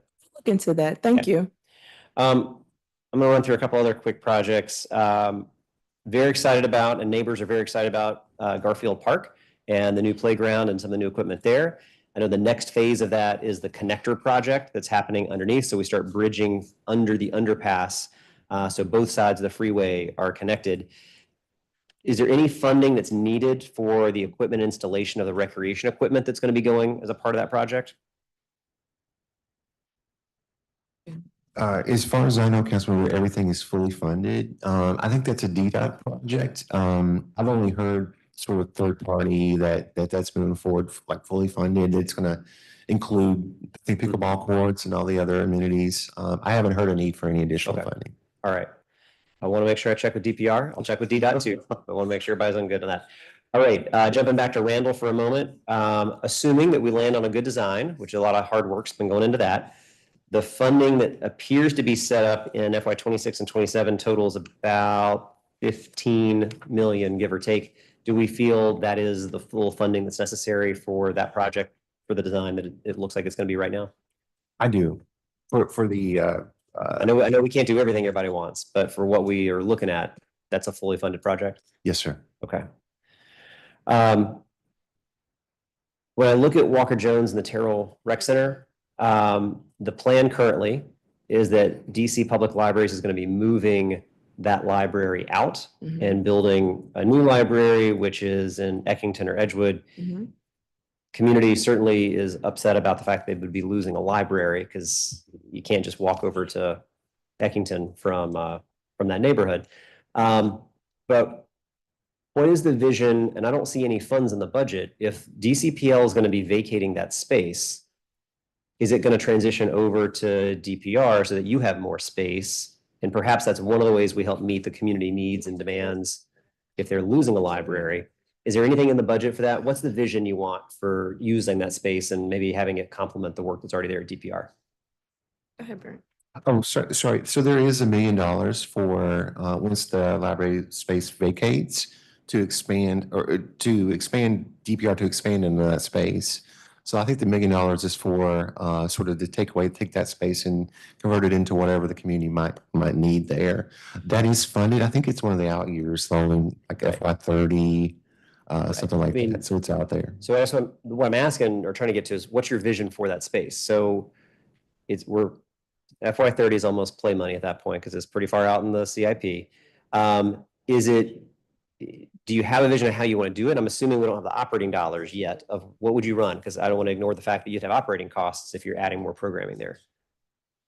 I think there's an opportunity to have an assessment of what the community could want, what would make the most sense. you know, my imagination is big and I can say I would like a whole lot of things, but if it doesn't answer or solve the need of the community. So I think that there's an opportunity for us to do some wholesome community engagement and be responsive. Yeah, I agree with you, and I'd like to partner with you on that.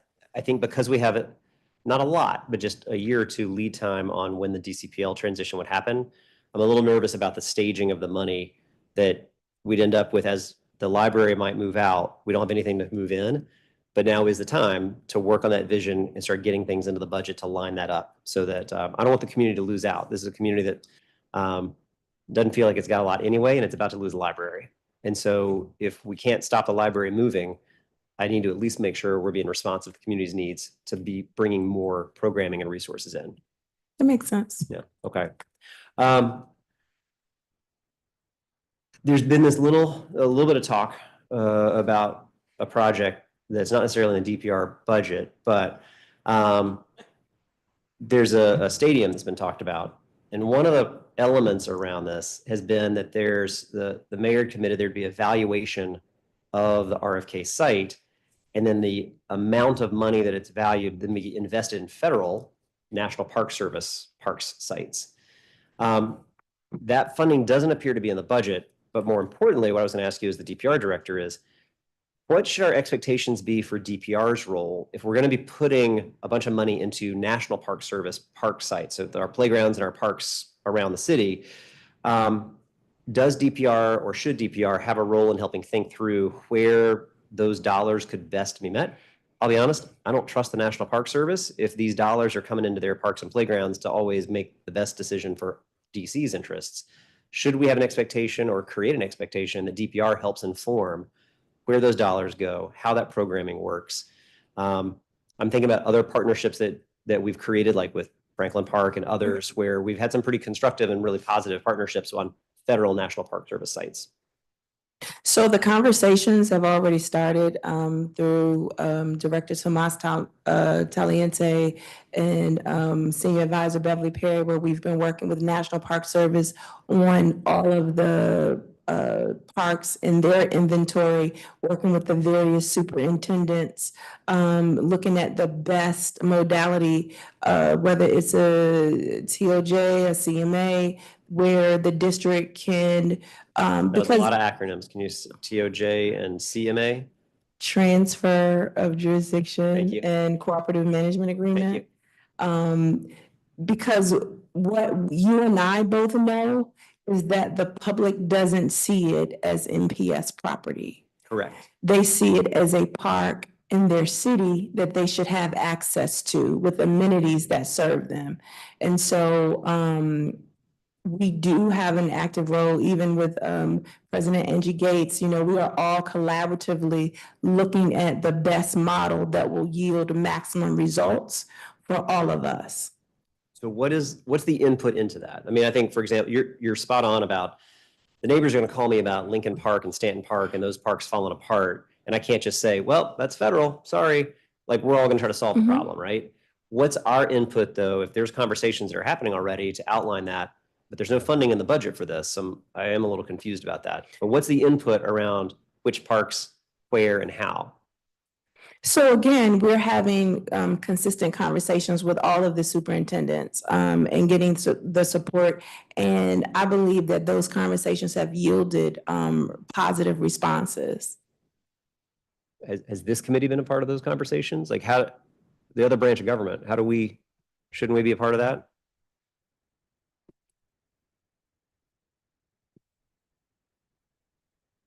Director? I don't know. I'm trying to understand.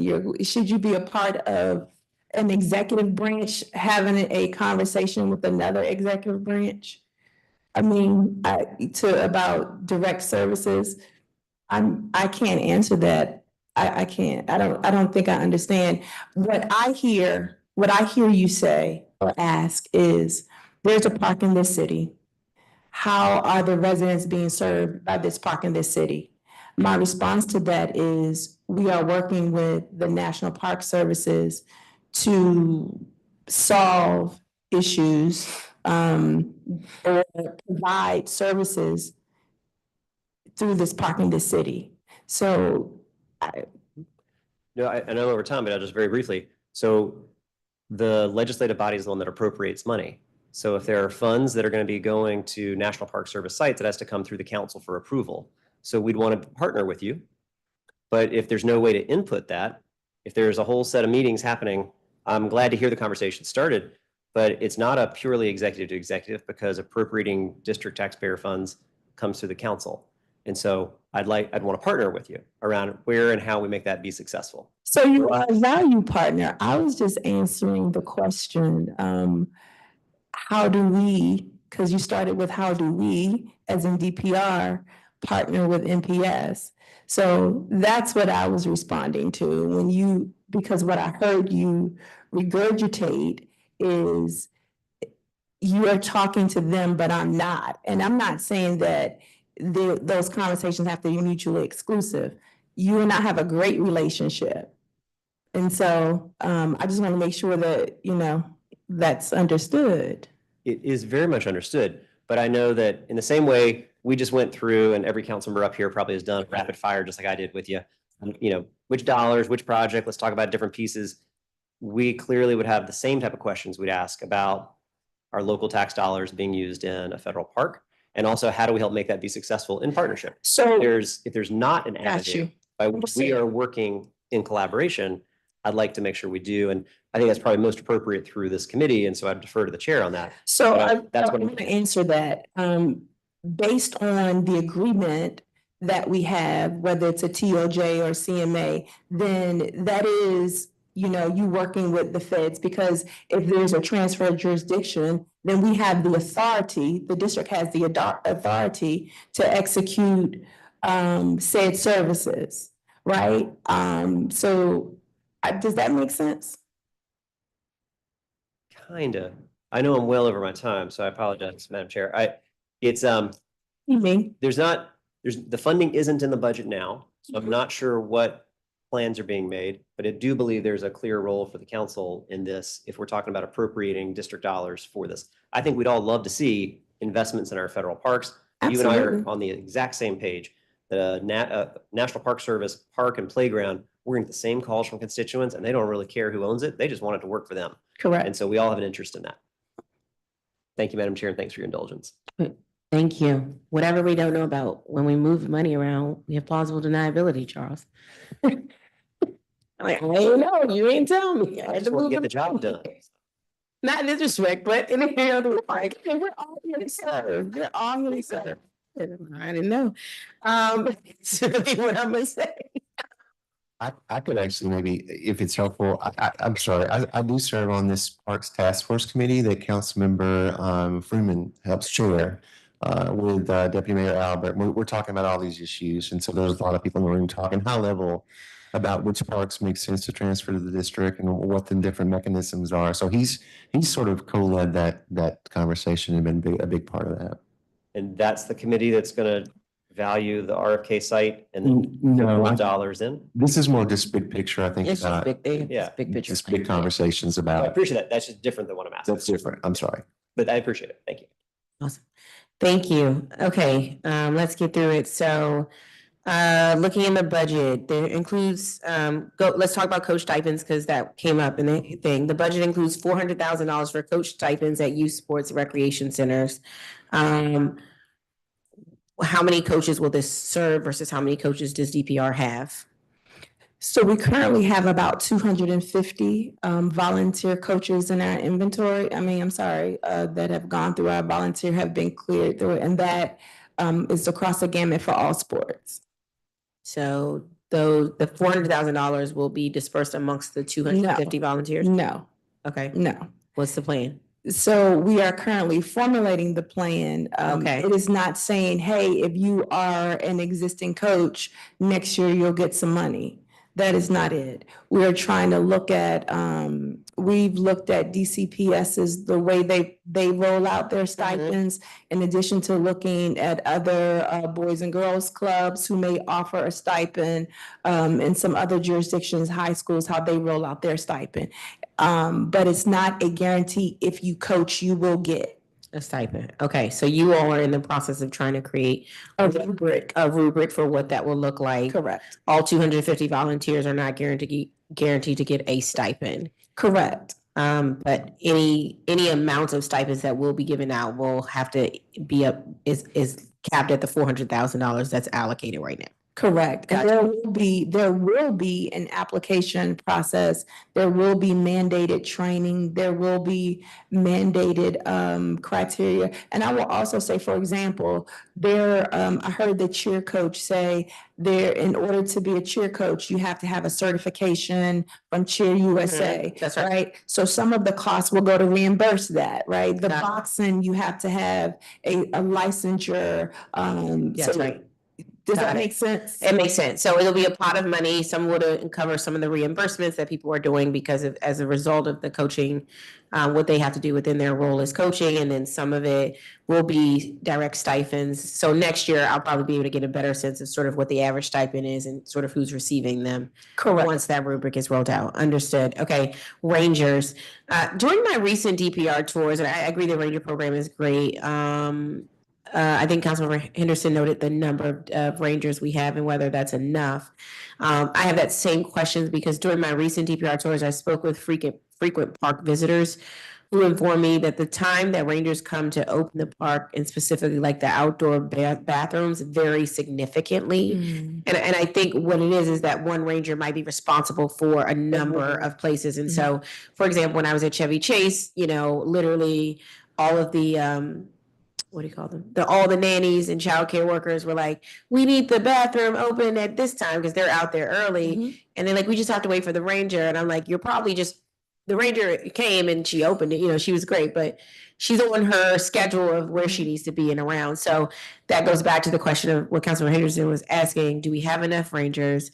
How are they being utilized so that we have some more, park participants who need to use the bathroom and utilize them aren't sort of waiting around until those spaces are open. So those times where they're open in spaces are staggered. And so, for example, for our facilities that open at 6 a.m., Rangers may start at 5 a.m. Also, site staff may have access to some of the amenities to support with the Rangers. There could be times where situations happen and a Ranger is redirected and the particular amenity may be, or the asset may be opened a little later. But for the most part, our Rangers are opening up all of the amenities on time. And I haven't heard that there's been a continuum of a park or facility or bathroom that's been continuously locked. The one that I can recall that I believe we resolved was Lafayette, and that was Saturday hours. Yeah, Lafayette Saturday. This one was Chevy Chase. Okay. Where people have reached out and also the people who are playing on the baseball field and others.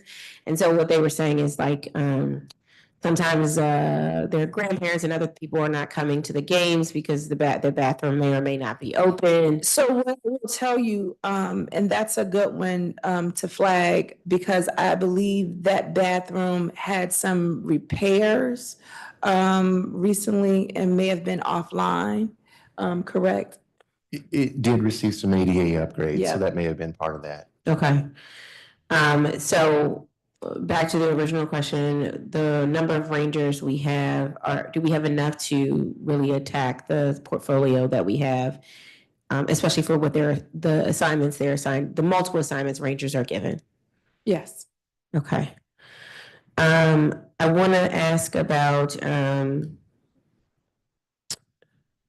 want to go to risk management for a second. Where was my risk management?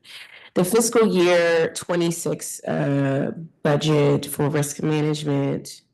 And let me find it. Sorry, I'm moving.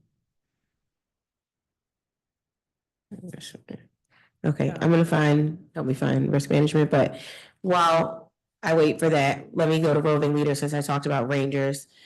How many roving leader FTEs are included in fiscal year 26? And is that more or less than last year? There are 38, I believe there were 36 last year. And the risk management line item that you're referring to is the security. Oh, okay. All right, I'm gonna come back to that. So rolling leaders, 38 36 last year, 38 this year, so a two increase in that. Is, do you think DPR has enough roving leaders for its 80 recreation centers? So, our roving leaders rove, and it is part of our mobile recreation. And so we adjust and they become an extension of, so every roving leader is not necessarily assigned to a site. Roving leaders have a couple hubs. One at Kennedy is their hub, another hub. I believe they've just taken over Upshur. And then Anacostia is a hub, but the roving leaders are really designed. The staffing are usually in schools during the school day as one model. And so it's several different models that exist within the portfolio, but the primary goal is to be out in the community. Got it. Given their sort of varied functions, how does DPR quantitatively evaluate roving leaders' performance? That's a great question. So they are required to submit reports. There's a report that talk about the number of engagement, the level of engagement, how they're engaging young people.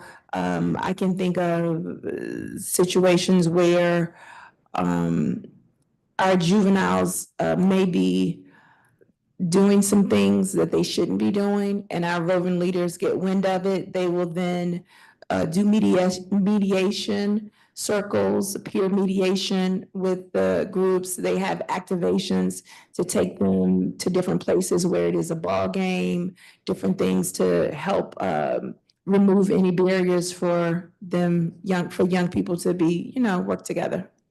Got it. Okay. My questions about rangers and roving leaders, I suspect that you were going to say you have enough and we have enough. My opinion as chair is that we don't for the large portfolio. And I understand that you cannot say that, but I can say that I think based on the portfolio we have, in order for our rangers to be working optimally and be able to cover the portfolio, we would need additional rangers.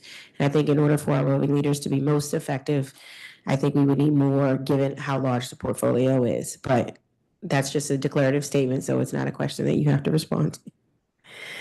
I want to ask, turning to risk management, the proposed fiscal year 26 budget includes an increase of 2.16 million or 678% for risk management.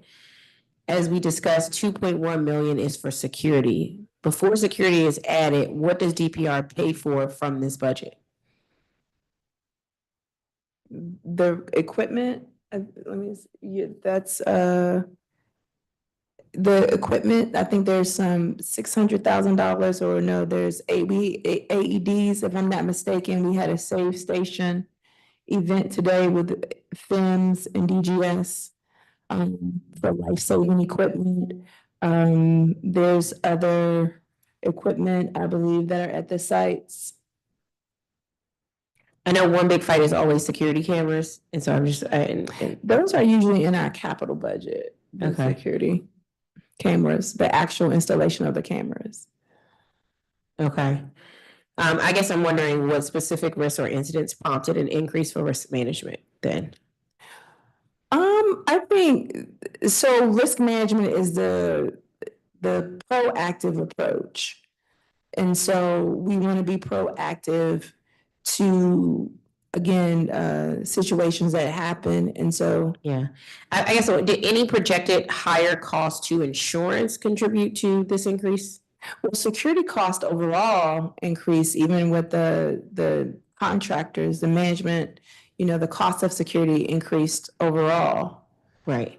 But I mean, I know the 2.1 million is for security. I think what I was saying is, like, before security is added, you guys pay from this budget. So I was wondering, it seems like there was an increase in whether there was higher costs to insurance. That's for staffing. We have risk management as a risk management department. And that may be the FTEs that is. Okay, does DPR do its own risk assessments? Correct. Okay, all right. While we're on this topic of risk management, Upshur Safety Net. This is an example of how risk management can and should be utilized, I think, in guiding DPR's decisions on when and how to address safety issues. I agree with you that risk management should be proactive. As you know, the safety nets behind the soccer goal at Upshur was broken for many years. Community members put in work orders, advocated during this time to get these nets fixed. The soccer balls were going into the street and to the school. Then in April of this year, Office of Risk Management was notified about the issue and basically determined the broken safety nets pose a liability to the district. And then 3 weeks later, the nets were finally fixed. And I guess my question is, if you all are doing risk assessments, why did it take 6 years and a report to the Office of Risk Management for these nets to be fixed? And this is not the only net. There's multiple nets across the district. So from a risk assessment process, you would actually be needing to add a lot more money in having nets fixed, since it's an overall liability to the district when they're broken. So thank you for that. As we professionalize play, that is one thing that I am doing, is to have to stand up a risk management office that is proactive, that is going to vet the nets, that is going to check the cameras, that is going to check the AEDs. And so this, I'm sorry. And so this, the risk management office that we've stood up, that's what you will see, and that's where this will come from. Because in the past, we've been responsive or responding to incidents. You know, if a child is injured on the playground, we may then go inspect the equipment. And so now we have certified playground, not just a kids playground tester, but actually certified playground testers who are certifying and testing the equipment so we can get ahead of some of these things as risk is proactive. Got it.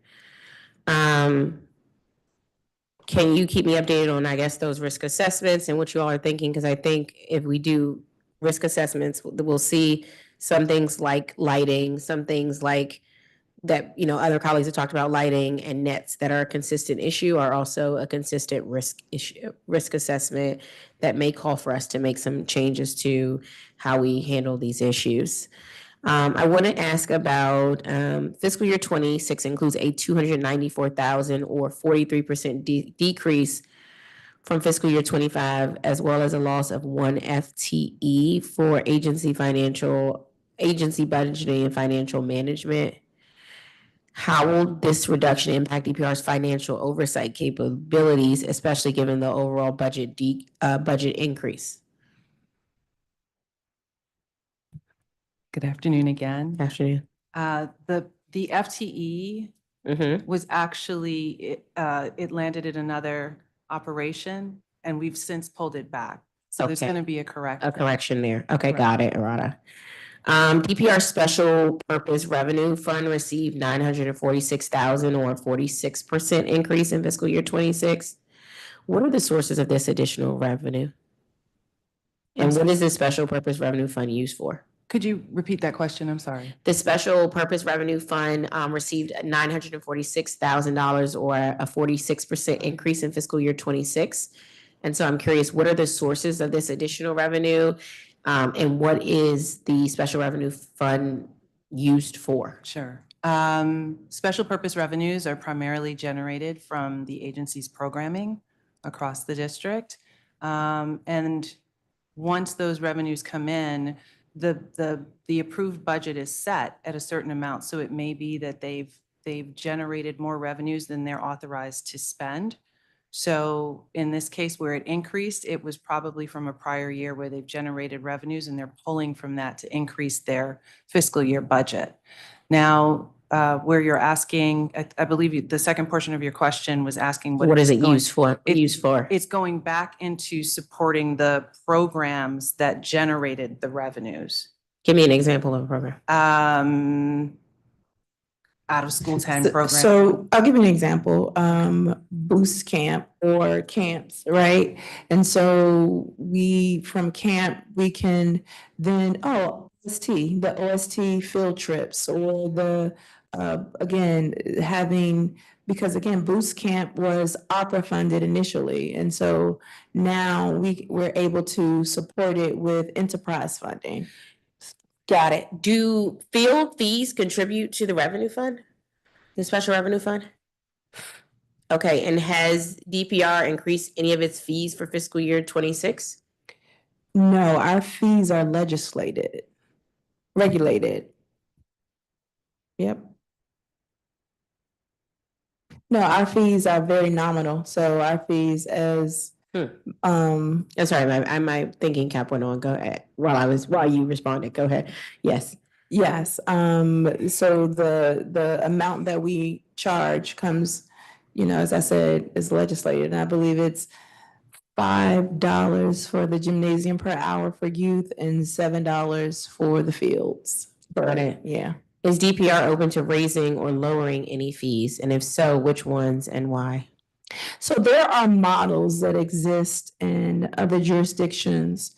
They are called cost recovery models. So in PG County, Fairfax County, other surrounding communities, they say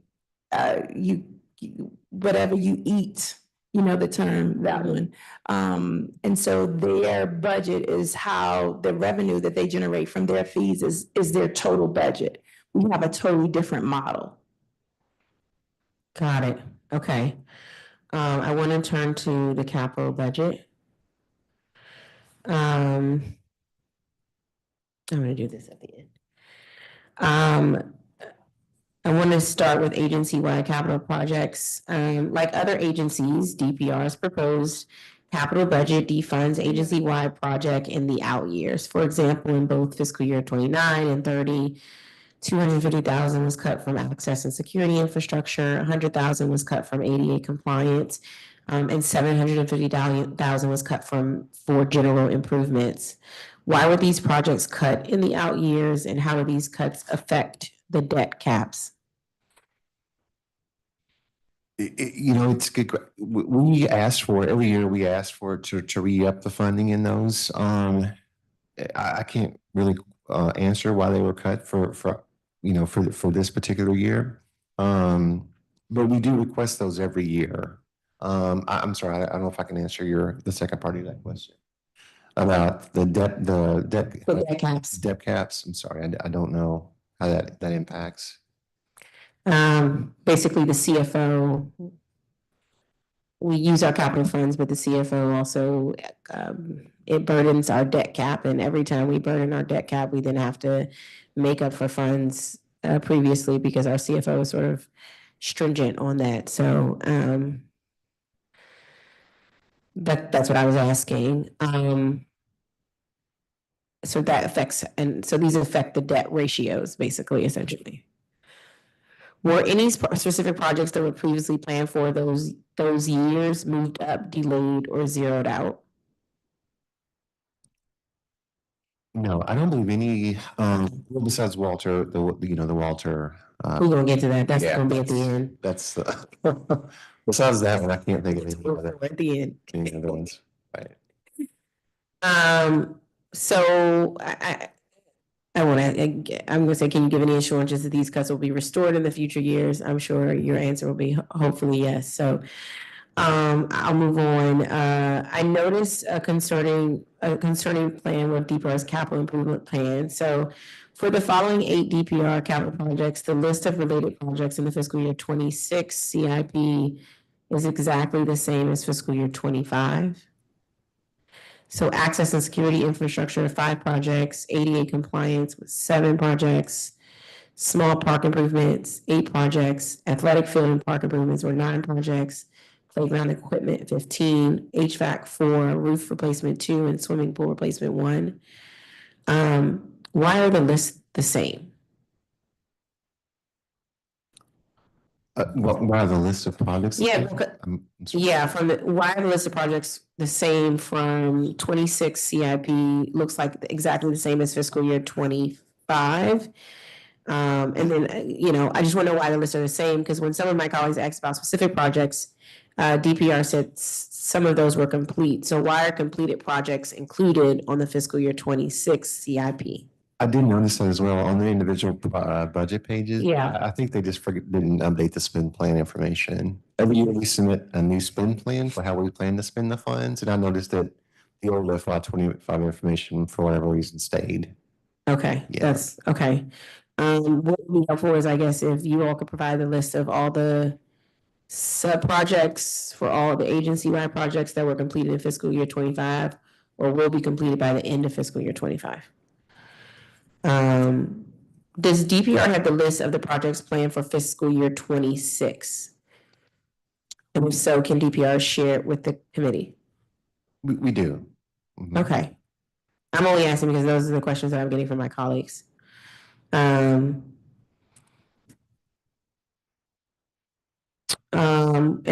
So basically, and the chairman wants that list when we're having conversations. So if you could provide it, that would be great.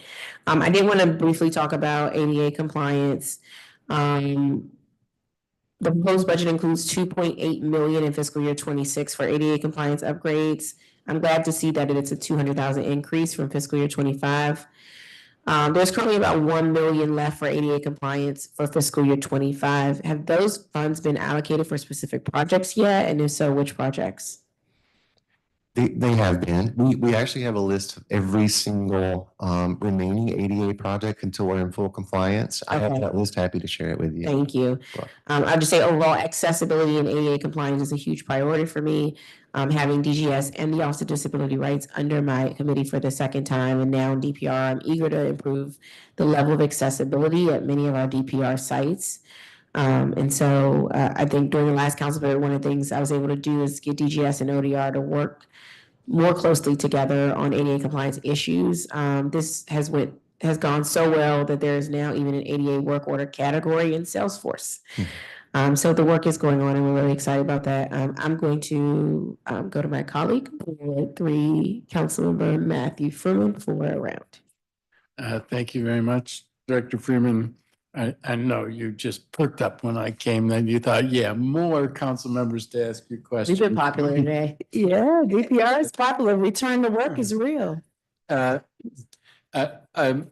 sure this has come up before, but I mean, the thing that jumps off the page to me is the $1.7 million reduction in aquatics and the the idea of shrink the pool. What's happening there? It worries me. Seems like inevitable that would have an impact on access. I have no idea where you're getting shrink the pool. I think that this question came up a little bit earlier. We recently restructured, and we now have a new division of competitive sports and leisure activities where aquatics, sports, health, and fitness live in one place. So no cut to the delivery of services in the aquatic space. We have in FY25, we've opened up 2 additional reservoir and Joy Evans Mill. We're increasing aquatics. Wonderful. And it's a thing I ask you about every year, which is extended hours and extended season. Typically, you say dollars permitting. What does that look like now? And I am asking about the Hearst pool, but I fully recognize that this is a thing that should be done in all parts of the city, not necessarily every pool. Is that a thing that you aspire to? Aspire is an interesting word. What I will say is the 23, it worked, and it worked well. 24, after Labor Day, the temperatures weren't as they were in 23. And so we didn't have the volume of visitors as before based on the temperature. While we had heat waves last year in the summer, when the latter part of September began to be a little chilly. And so I think we will continue, as you say, to do what makes sense We also have an amenity that is operating really well in Ward 3 to answer to the aquatics. And so with that, remember when we did it in 23, that other amenity was offline. And so I think we could say the name. Wilson Pool, you know. But Wilson was offline in 23, and so that is why we initially kept Hearst open until fall. And so Wilson was open in 24, as well as Hearst simultaneously, although we kept it open, we didn't see the same amount of numbers. And what, I hear you, and indoor and outdoor swimming, like a little bit different, but also one of the things that you've done is early morning swimming, opening Hearst and I believe a couple of other places before, I think 10 o'clock or whatever the time is. And my impression, I would stop by and look at the list of people who signed up. It seemed like a lot of people were going. Is there any contemplation of early morning swimming? We are looking, and we will continue to look at how to best serve the community in ways that make the most sense. If it's a need that we can resolve for, but if it's a desire that doesn't necessarily speak to the whole, then we may not. But if it's something that the community and we can support it, we're open. Okay, and while we're at Hearst, where do things stand on the right of entry permit to do the improvements to the field? So we're waiting, Director Hunter has been alerted and he's waiting on the submission of the permit or the request. He has not seen it. I asked him about it because I knew that you were gonna ask me about it. And so he has not seen that as of yet. However, we did finalize the partnership agreement, and I think this came up earlier, where is DPR willing to accept funds from an organization? And this is a case where Friends of Hearst is donating $80,000 for the field, and the answer is yes. Okay, well, that is great news. Thank you very much. Could be a DGS question, but there's an interface. On the tennis court resurfacings, Fort Reno, where do things stand? Sure, I've actually got an update for you, Councilmember. I'm gonna get to that page. We have a contractor. It's been awarded to CADCon Construction. Although I don't have a timeline, I'm sorry, I can get that for you. I do know it's been awarded to a contractor, and I think that the work was supposed to be completed probably by fall at the latest, but I can get you the exact, or we can get you the timeline. Okay, related to that, there's the electricity issue that I think when it's torn up, that it's the moment to fix the electricity issue. Is that part of what you're doing with this contractor? So their specific scope of work was tennis court. It's a contractor that's specific to tennis court work, but we can see if we can add that work. I know exactly what you're talking about. Is getting I've seen the pictures and the electrical issues, so we can look at that for sure. Okay, yeah, let's absolutely. I mean, I think this is part of the challenge of you do some things, DGS does other things. I've spoken with Director Hunter, and I think he's game to try to get this done while we're doing the resurfacing of the court. Still on resurfacing of courts, the Newark Street courts, what's the plan there? Where do we stand? The plan, so we do have another contractor for that project. I think right now we're talking to the sports office and the pickleball advisory group. It's interesting. The pickleball advisory group that we've talked to would like to take 2 of those tennis courts and convert those completely to dedicated pickleball. Have 1 tennis court. So I think that's actually the way we're headed. It would equal, I think, 4 new dedicated pickleball courts, and then 1 new tennis court. Everything would be completely resurfaced and redone. That work is supposed to be completed in the fall. Okay, wonderful. And as between pickleball, tennis, the advisory group includes representatives of both of those. So if that's how they settle, that's great. It's actually a pickleball group. Uh-huh. We were talking within our sports office about that, and we think that's probably the way we're going to go. Yes. Okay, terrific. Back at Fort Reno, because when you mentioned pickleball, somebody reached out to me saying, are the Fort Reno courts going to become pickleball, which I assume not. That's where the Jackson Reed tennis team plays, and so but what's the pickleball plan at Fort Reno? We've actually found, so we did a lot of research about this, and it turns out that nationwide, having hobby courts, sort of the strive for both, creates a lot of animosity between user groups. So we are, I think, at the stance where we are either going to do a pickleball court or a tennis court, and neither of the two shall ever meet. So I think that's the thinking moving forward. Okay, so Fort Reno stays tennis. Newark has some pickle, some one tennis. Right.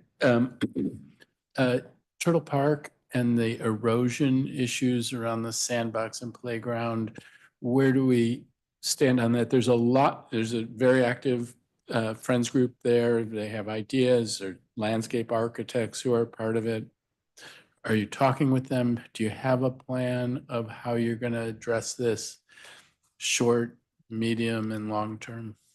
We do. We've definitely had meetings with them. I missed the last site visit.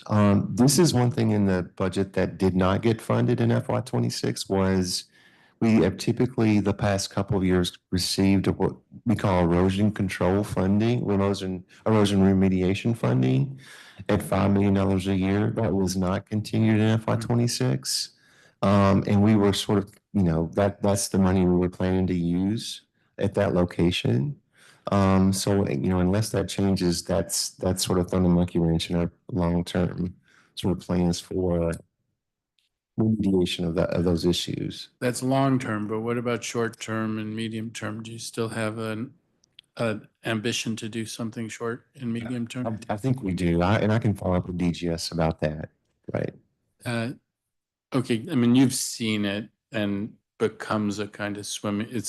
We really should get that addressed. And on that fund, just while Chairwoman Lewis George is here, I mean, this is an issue at Turtle Park, but every ward has a place where this kind of issue of erosion leading to flooding is serious. I toured Fort Totten with Councilmember Parker, and that's a place where this comes up.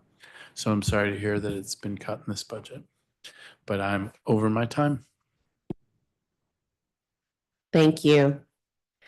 I want to go back up. I want to make sure with the disability piece, I just want to make sure, staying on the ADA for a moment more, just DC code requires every agency to submit their annual ADA self-evaluation and ADA implementation plan for approval to the Office of Disability Right. Has DPR complied with this law by submitting their plans for every recreation center, pool, outdoor facility in its portfolio?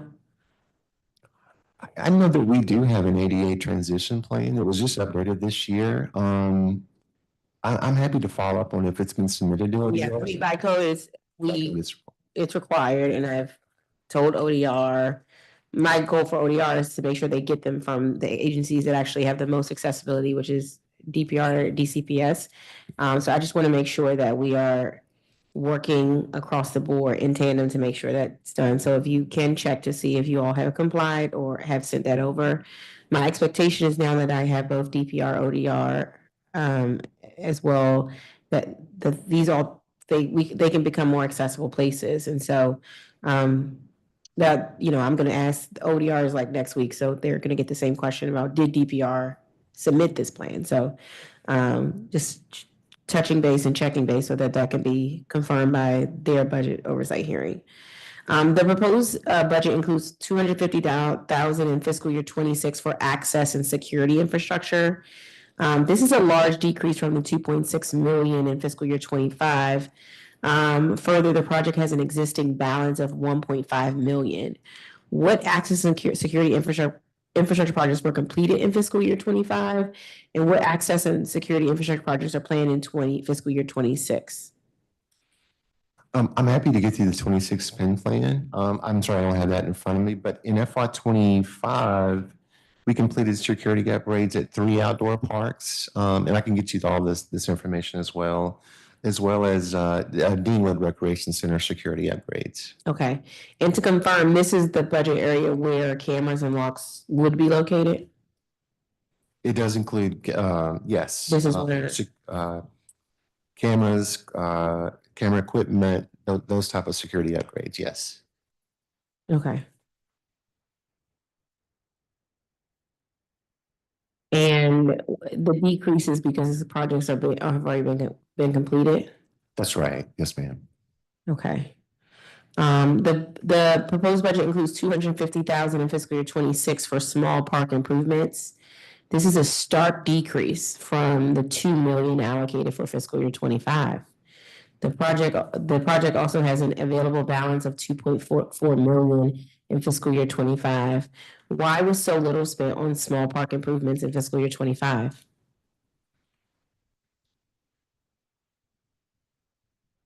That's a good question. I've actually got the spend plan for small parks here. And again, I'm happy to share all this information. I know for FY26, we only have one project in mind for small parks. There was a huge blitz of projects for small parks in FY25. And I think it's because there were so many projects, it still sort of has a large balance. All those projects haven't been awarded yet. But again, I'm sorry, I can get you the list of each of those projects. Got it. 250,000 is included in playground equipment for fiscal year 26. This is again a large drop from the 9.9 million budgeted for fiscal year 25. Why this large drop? Same answer. We got last year was sort of the year of blitzes. We had a a netting blitz, a playground equipment blitz, a splash pad blitz. And I can't remember which buckets they all landed in, but I could get all that information for you. I think last year the project had an available balance of 483,000, and this year 4.89 million is available. I guess I'm wondering why DPR is spending so little on playground equipment upgrades, especially since that's something we hear from constituents about, and I'm hearing from our ward members about consistently. I guess if there was a blitz, shouldn't the remaining balances be lower? So the blitz, the idea from the blitz was to be more efficient, to be able to knock out more work more quickly, but I'm not sure if that actually happens. So I'll find out. Yeah, because then for me, the remaining balances would be lower. So if you could find out what's going on there.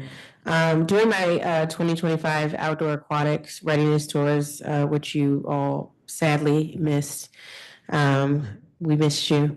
I noticed a pattern of lack of adequate shades at pools and splash pads.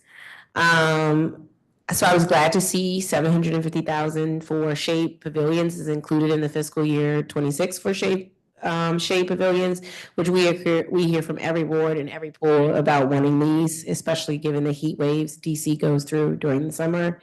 Can DPR provide a list of the shade structures that were installed in fiscal year 25 and those planned for fiscal year 26? Yes, ma'am. And then how do you all decide which recreation centers and pools get shade structures? I actually work with our aquatics manager, and we look at locations for pool decks that we're having the most issues in terms of issues that come about on deck. And we think those are a direct result of the heat. So we actually have a game plan for how we select those locations. Got it. And what time of year are shade structures usually installed? We try to get them. For instance, the one at Riggs LaSalle, we're trying to get it installed ASAP before the heat picks up in the summer. But it really has become a function of lead times and unfortunately the market we're in. Does DPR have a position on its shade structures, whether they should be used for solar energy generation, which is one of my colleague, Councilmember Allen's idea? We do, actually. This is something we're looking at. Anywhere we can actually put a shades, a PV installation, we are looking at trying to do that, even on smaller shade structures. Yes. Got it. I want to talk about outdoor lights. Director, does DPR do a maintenance check of a field or court before permitting this space? We have ongoing, regularly scheduled field inspections and checks through our risk management, our park ambassadors, and our, we don't necessarily have a parks manager, but as an extension of community recreation, there's someone who's checking the parks. And the permitting team is getting notification of on the back end as well. Okay, because what we constantly hear is sort of like a field permit, and the day of an event, somehow things are not working or not available or not there, and I'm just wondering what the internal quality control check is before we permit the field or the court. With over 40,000 permits, it's kind of hard. Okay. But so part of our regular, preventive maintenance is checking some of those things. And of course, when we do hear about it, we're trying to correct. Got it. Fields, nets, these are the things that we hear about like incessantly and people are very frustrated about. And shade structure. And shade structures. We hear Like about those are my three we hear incessantly about. And I'm just wondering what we're doing about it. Because DPR fields that are permitted at night, not having functioning lights is an issue. I mean, back to risk management, we talked about it. Why is DPR permit fields at night without lights?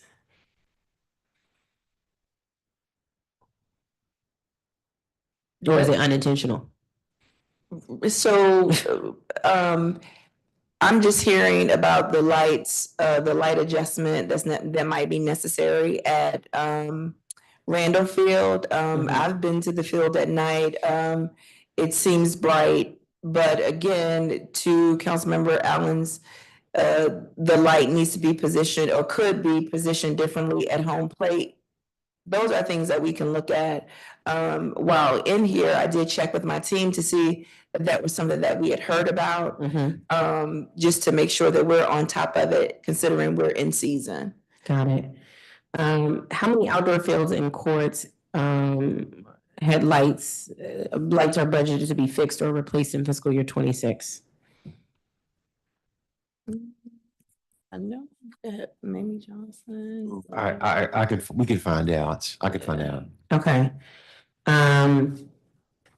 Bryce Harper Field, my team went out, DGS went out, the mayor's office went out. I think everyone is agreement there that the lights are way too bright and we need a solution.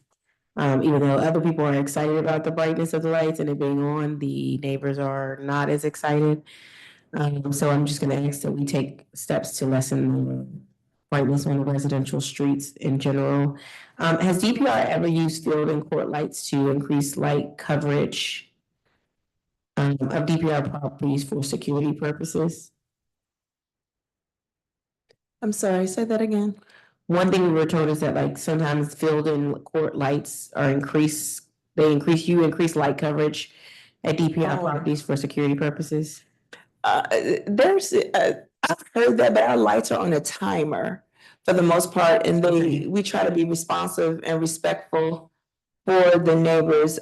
Even the particular house in which you spoke about, the other neighbors said, please don't adjust the lights. We like them. And so, but for the most part, the lights are on a timer. We try to be sensitive, especially when they're extremely bright. There are some, I can think of Rosedale, that just based on the way the recreation center is designed, I think those lights are helpful to the community with having the low emitting lights or the level that we have them. I think it works. Okay. And Riggs LaSalle as well. Turning back to my colleague, Councilmember Furman for us around. Thank you very much. Nets, thank you. Chevy Chase Park Rec Center, net fixed. Guy Mason and isn't it delightful not to have to hear about it? Guy Mason, where do we stand on fixing the net at Guy Mason? It's not fixed because I was there for the splash park tours. Say it again? It wasn't fixed when I was there for the splash park tours. It's in procurement. There are actually 4 different sites, Shepherd, Guy Mason, Stead, and Randall, that will be getting new replacement nets. DGS is saying fall 2025 for completion of those projects. Fall of 2020. This fall. All right, great. RFK includes a plan for a major new facility. Where do you stand? Is that an idea? Is there a concept plan? Where does that stand from your perspective? From my perspective, a sportsplex in the district is necessary. As a former track athlete, basketball, cheerleader, hurdler, we don't have a place in the district that supports that level of competition. And I think it's necessary that our facilities, I'm sorry. The clock's not running, so I could go forever. So I was just saying, make the clock run. So I think the sportsplex is necessary for all of the reasons, some of the reasons that I named. Our families, we've heard too often, travel outside of the district. So I'm with you. I think I just wonder, to what extent has there been planning? Is there a concept plan? Is there drawings?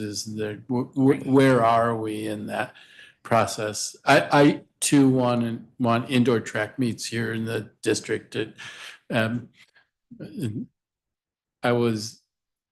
did hurdles, but it wasn't pretty. But I'm with you on the need, but I'm just curious about where we are in the process. It is very early. It's DPR has done over the last 3 years. We've sort of been doing research on this ourselves. We've visited places like the St. James, in Springfield, other these big mega sports facility locations. So we have an idea, I think, of what we would like to see there, but there's no sort of concept plan or anything like that yet. So super early. Okay. Early market research stage. Interesting though that like there's a spot on the plans, and you want to know that it's big enough, and that so at a minimum, what are the requirements for such a facility is something that should be figured in for all of our thinking. So be curious to follow back on that. I think the plans also show there's the sportsplex, but then there's fields at RFK, and it looks as if the concept is fields at RFK gets folded into becoming a DPR property. Is that your understanding of it? It was interesting. The one I looked at said district. It was in different districts, sort of development districts. It was almost recreation district, and it sort of encompassed that area, including the sportsplex and the field. So that's sort of the takeaway that I just visually looking at the handout. So you haven't. It's not been determined who would manage that. I think the recreation district, meaning the recreational amenities, exist here. I see. Versus everything here belongs to DPR. So one of the things about Fields at RFK is it has a fee schedule that's different from DPR's Fields fee schedule. And I think this is a tricky place. I totally appreciate Director Freeman when you say we have a different philosophy than Fairfax County, where it may be what you kill, and it's a different population, different set of needs. We're in a different place than that. Still, I think you also said the fees are nominal, and our DPR fees, and even for a similar facility at Fields at RFK, the fees are much higher. Now, are you open to the idea of higher fees on DPR facilities so long as we make sure that there's dispensation for folks who the cost would be prohibitive. You don't want to create a barrier to lots of our residents benefiting from our fields, but on the other hand, you don't want an adult soccer league to pay us $20 and to pay fields at RFK $120. So are you open to thinking about that kind of thing? We're always open to ways that can generate revenue for the district and support with programming. And anything that, for organizations that can afford to pay, because they do pay them in other jurisdictions, you know, everything is open. I agree with you. The last thing that we would want to do is to hinder the ability for any youth organization that cannot afford, you know, so yeah. So on youth organization being able to afford, I mean, I think you have to protect, in my opinion, any changes in the fees so you protect those organizations. But actually, one of the other things that becomes a barrier is paying the cost of security and the cost of janitorial services. Any contemplation of trying to bring those costs in-house so we don't have to impose it? So I think you may be confusing DPR with the DCPS. So our individuals who permit our fields do not pay janitorial and security costs. Under no circumstances. I thought we had the Marshall Heights Football League came to a hearing that I was at and talked about how they paid $10,000, and I thought it was at a DPR field. That was a DCPS field? That's a DCPS. We have increased our security cost at our youth games. We do not charge a fee for parents to even watch their children play. The high schools do, I believe, they have a different model, because most high school athletics charge a fee to. Yeah, I mean, that's interesting because I have been thinking, it may be, and I'll have to go back, that it was a DCPS field, but. So Marshall Heights, they play in what's called AYF. And that's I believe it's Advanced Youth Football, or it's a separate league than DPR. Right. And so the AYF league is responsible for permitting their own fields. They're responsible for janitorial costs, all of the things. They're not associated with DPR. They don't even play DPR teams. No, but if they rent a DPR field, do they have to pay for janitorial and? No, the fees, the DPR fees are regulated and legislated, and that's the $7 and the $5. The challenge is, as Coach Lou would say, Saturday football happens on our fields, and so it's not, our fields aren't available. Does that make sense? Marshall Heights plays in AYF, Beacon House, Rosedale has an AYF league. They're not in DPR's portfolio. So we don't know about them renting because they're a totally separate organization than DPR. And they're not, are they playing on a DPR field but renting it through DGS? All of our fields, our permits for our fields go through Rec Track.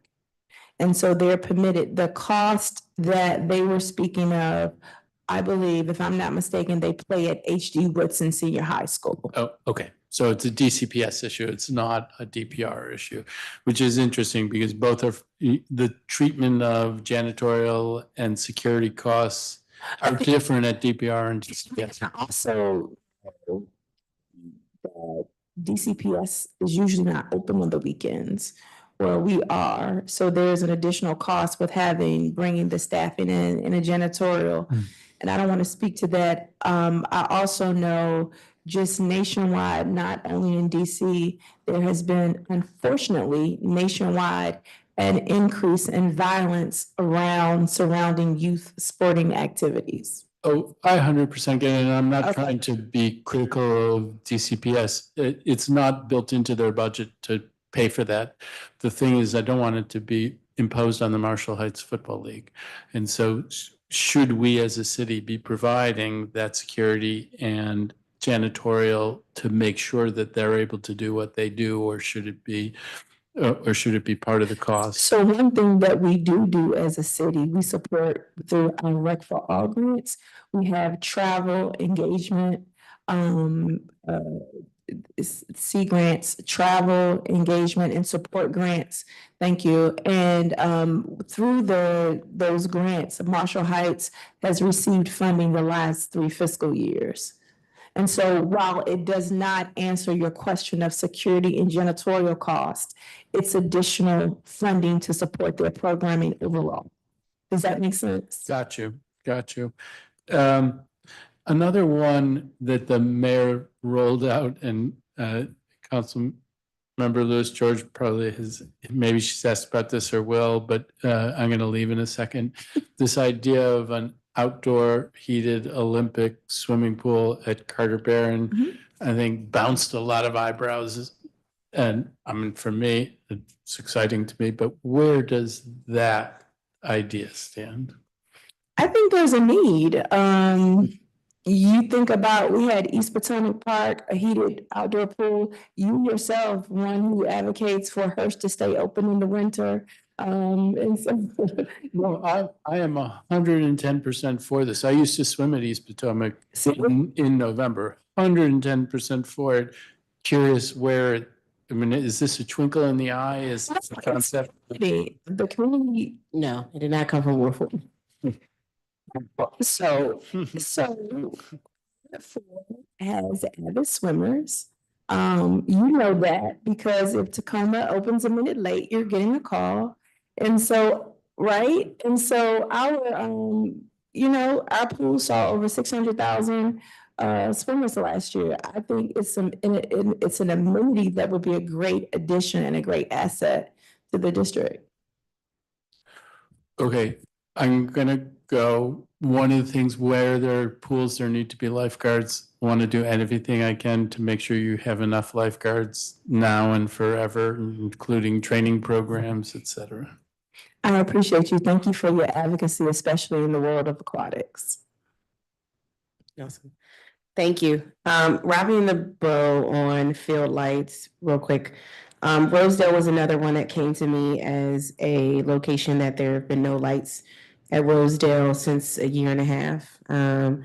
So it's been taking a long time for lights to get replaced across the board. I think overall what I'm saying to DPR is, and to you and the comms team, I can't wait. In the coming months, I just want to see videos and pictures that say, lights replaced here, shades installed here, nets repaired and replaced here. If we could just get there, lights replaced, shades installed, nets repaired and replaced, it would mean a great deal to the community. And so let's get there. And that wasn't even on the list of, I didn't work that into the acronym, recharge. Oh, wow, I gotta find a way to work that in. Where are we gonna put that? So weird. You can add the D, recharge the. We're gonna figure it out. Okay, now, we're finally to Ward 4. Facilities hat off, Councilmember Ward 4 had on for a second. I want to start with Ward 4's Tacoma Aquatic Center. I put $482,184 in fiscal year 25 for budget for the locker room renovations at Tacoma. I hear nonstop for the last 5 years about the locker room at Tacoma. Remember, people were initially pissed off because they thought the roof repair at Tacoma and the pool renovations were also including the locker room. We had the big grand opening and everybody was like, but what about the locker room?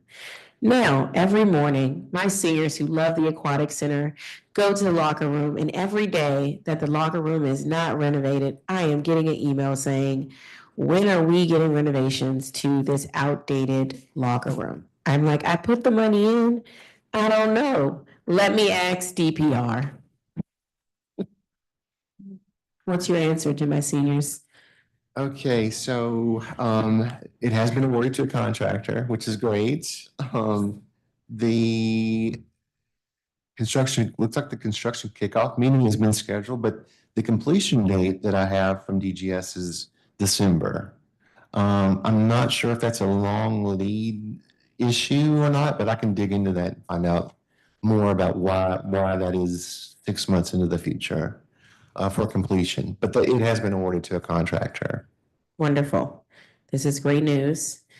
We can get that information back. The fiscal year 25 a budget included 300,000 for new cameras with new lockers with upgraded locks at Tacoma. That's correct. Will that be happening in this year? Yes, ma'am. Yes, ma'am. Okay. And then I think there was 1 million for HVAC replacement. Oh, at the community center? Yes, in the community center. Yes, ma'am. Has that project been completed and will it be completed in fiscal year 25? It should be it should be this fiscal year completion. I can get you the completion dates. Last year I added 1 million in capital funds for replacement at Lamont Recreation Center for the playground. Playground, right. Has that project been completed? And we know it hasn't been completed because I was just at Lamont 2 days ago, but what is the status of the project at Lamont? Yeah, it has not been completed. It's in procurement. It is a procurement. So I believe, and we will have some community outreach because we typically do that with the community when a program is involved, just to get feedback. So that should start this summer, and I think we're projected to finish by the end of the year. Okay.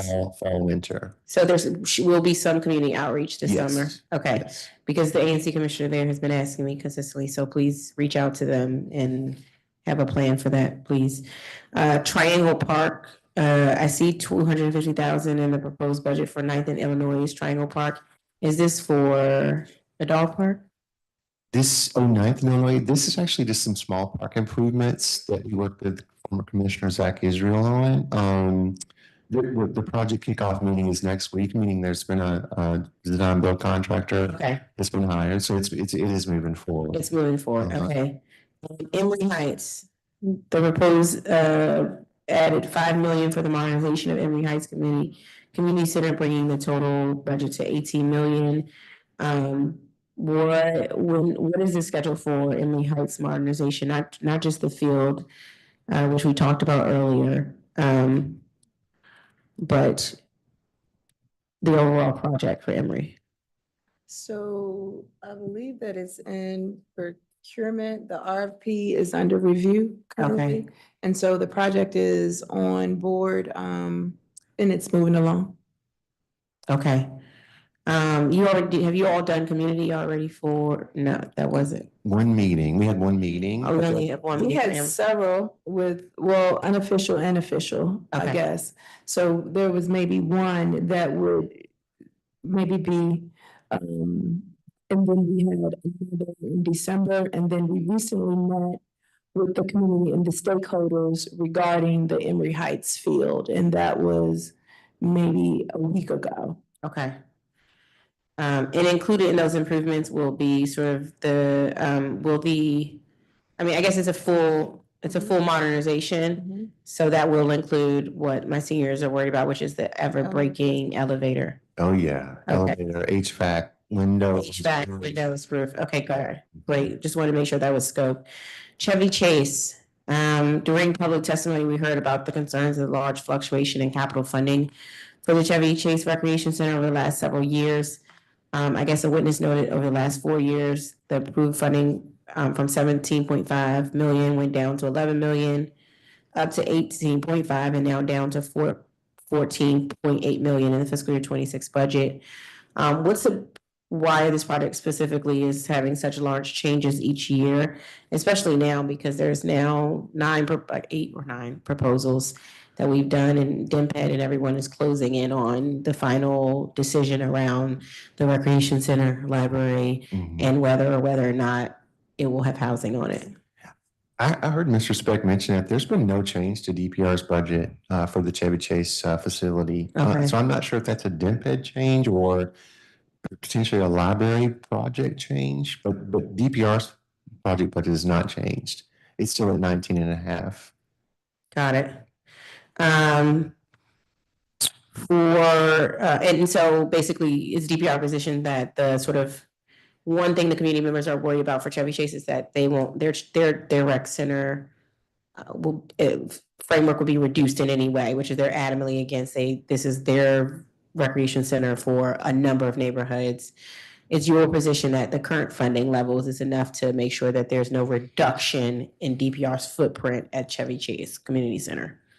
We actually talked about this in the disposition hearing. We think with all the efficiencies between the library and the rec center, our budget's sufficient to get around a 20,000 square foot facility with the efficiencies and sort of the HVAC between what the library and the rec center will share. Understood. Got it. Let's talk about this sportsplex. The proposed budget includes 89 million for a new sportsplex at RFK. This is in the fiscal year 25 supplemental budget. I guess this is a lot of money for a single DPR location. I'm also trying to reconcile the messaging about how the district must keep to the basics and protect what we have instead of starting new projects.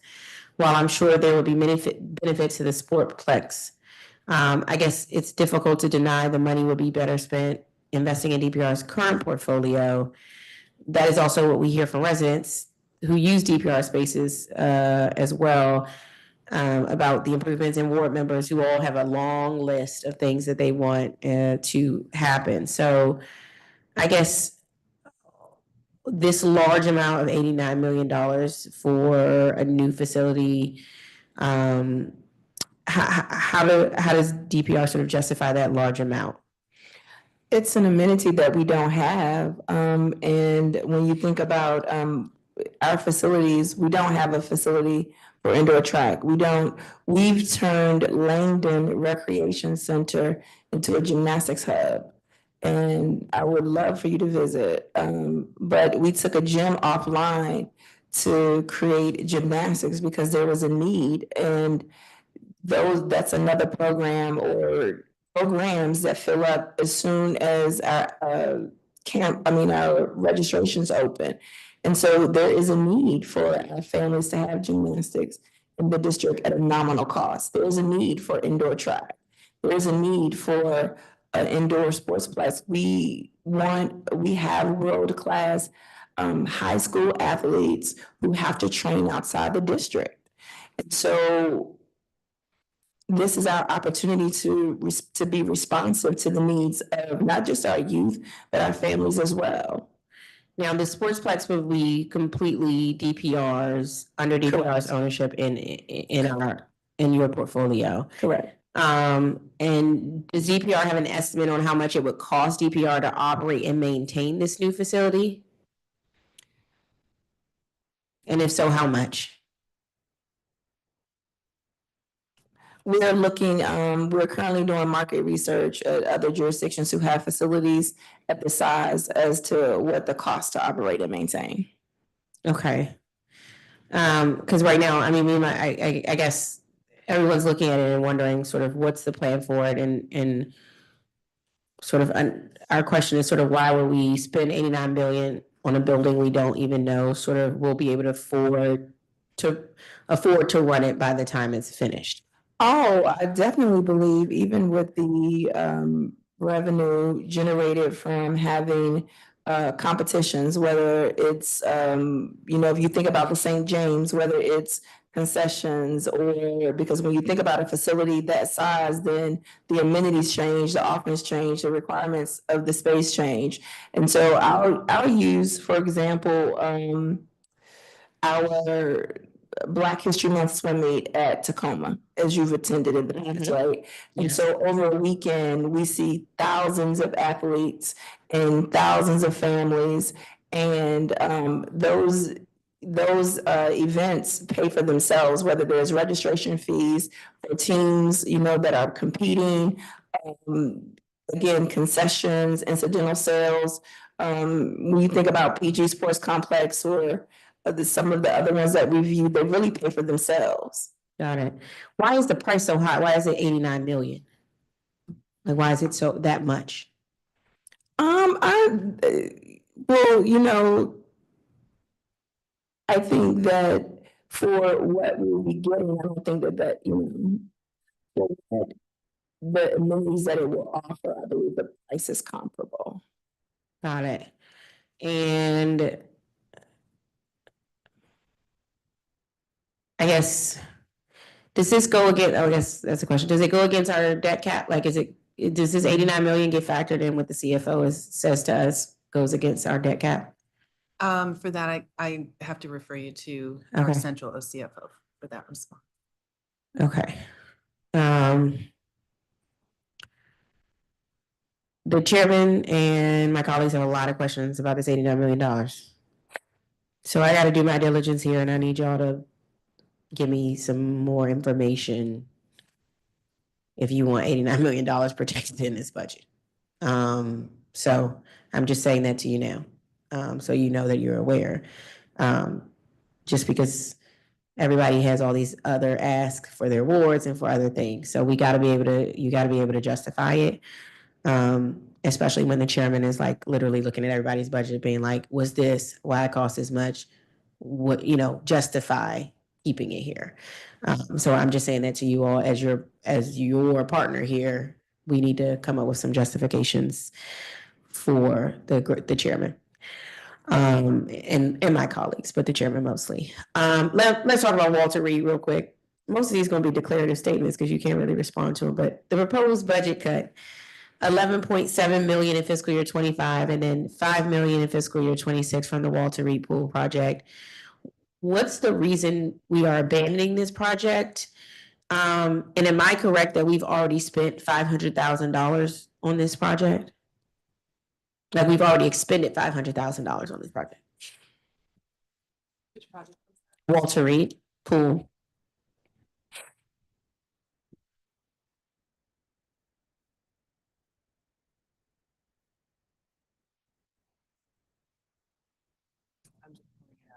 Okay.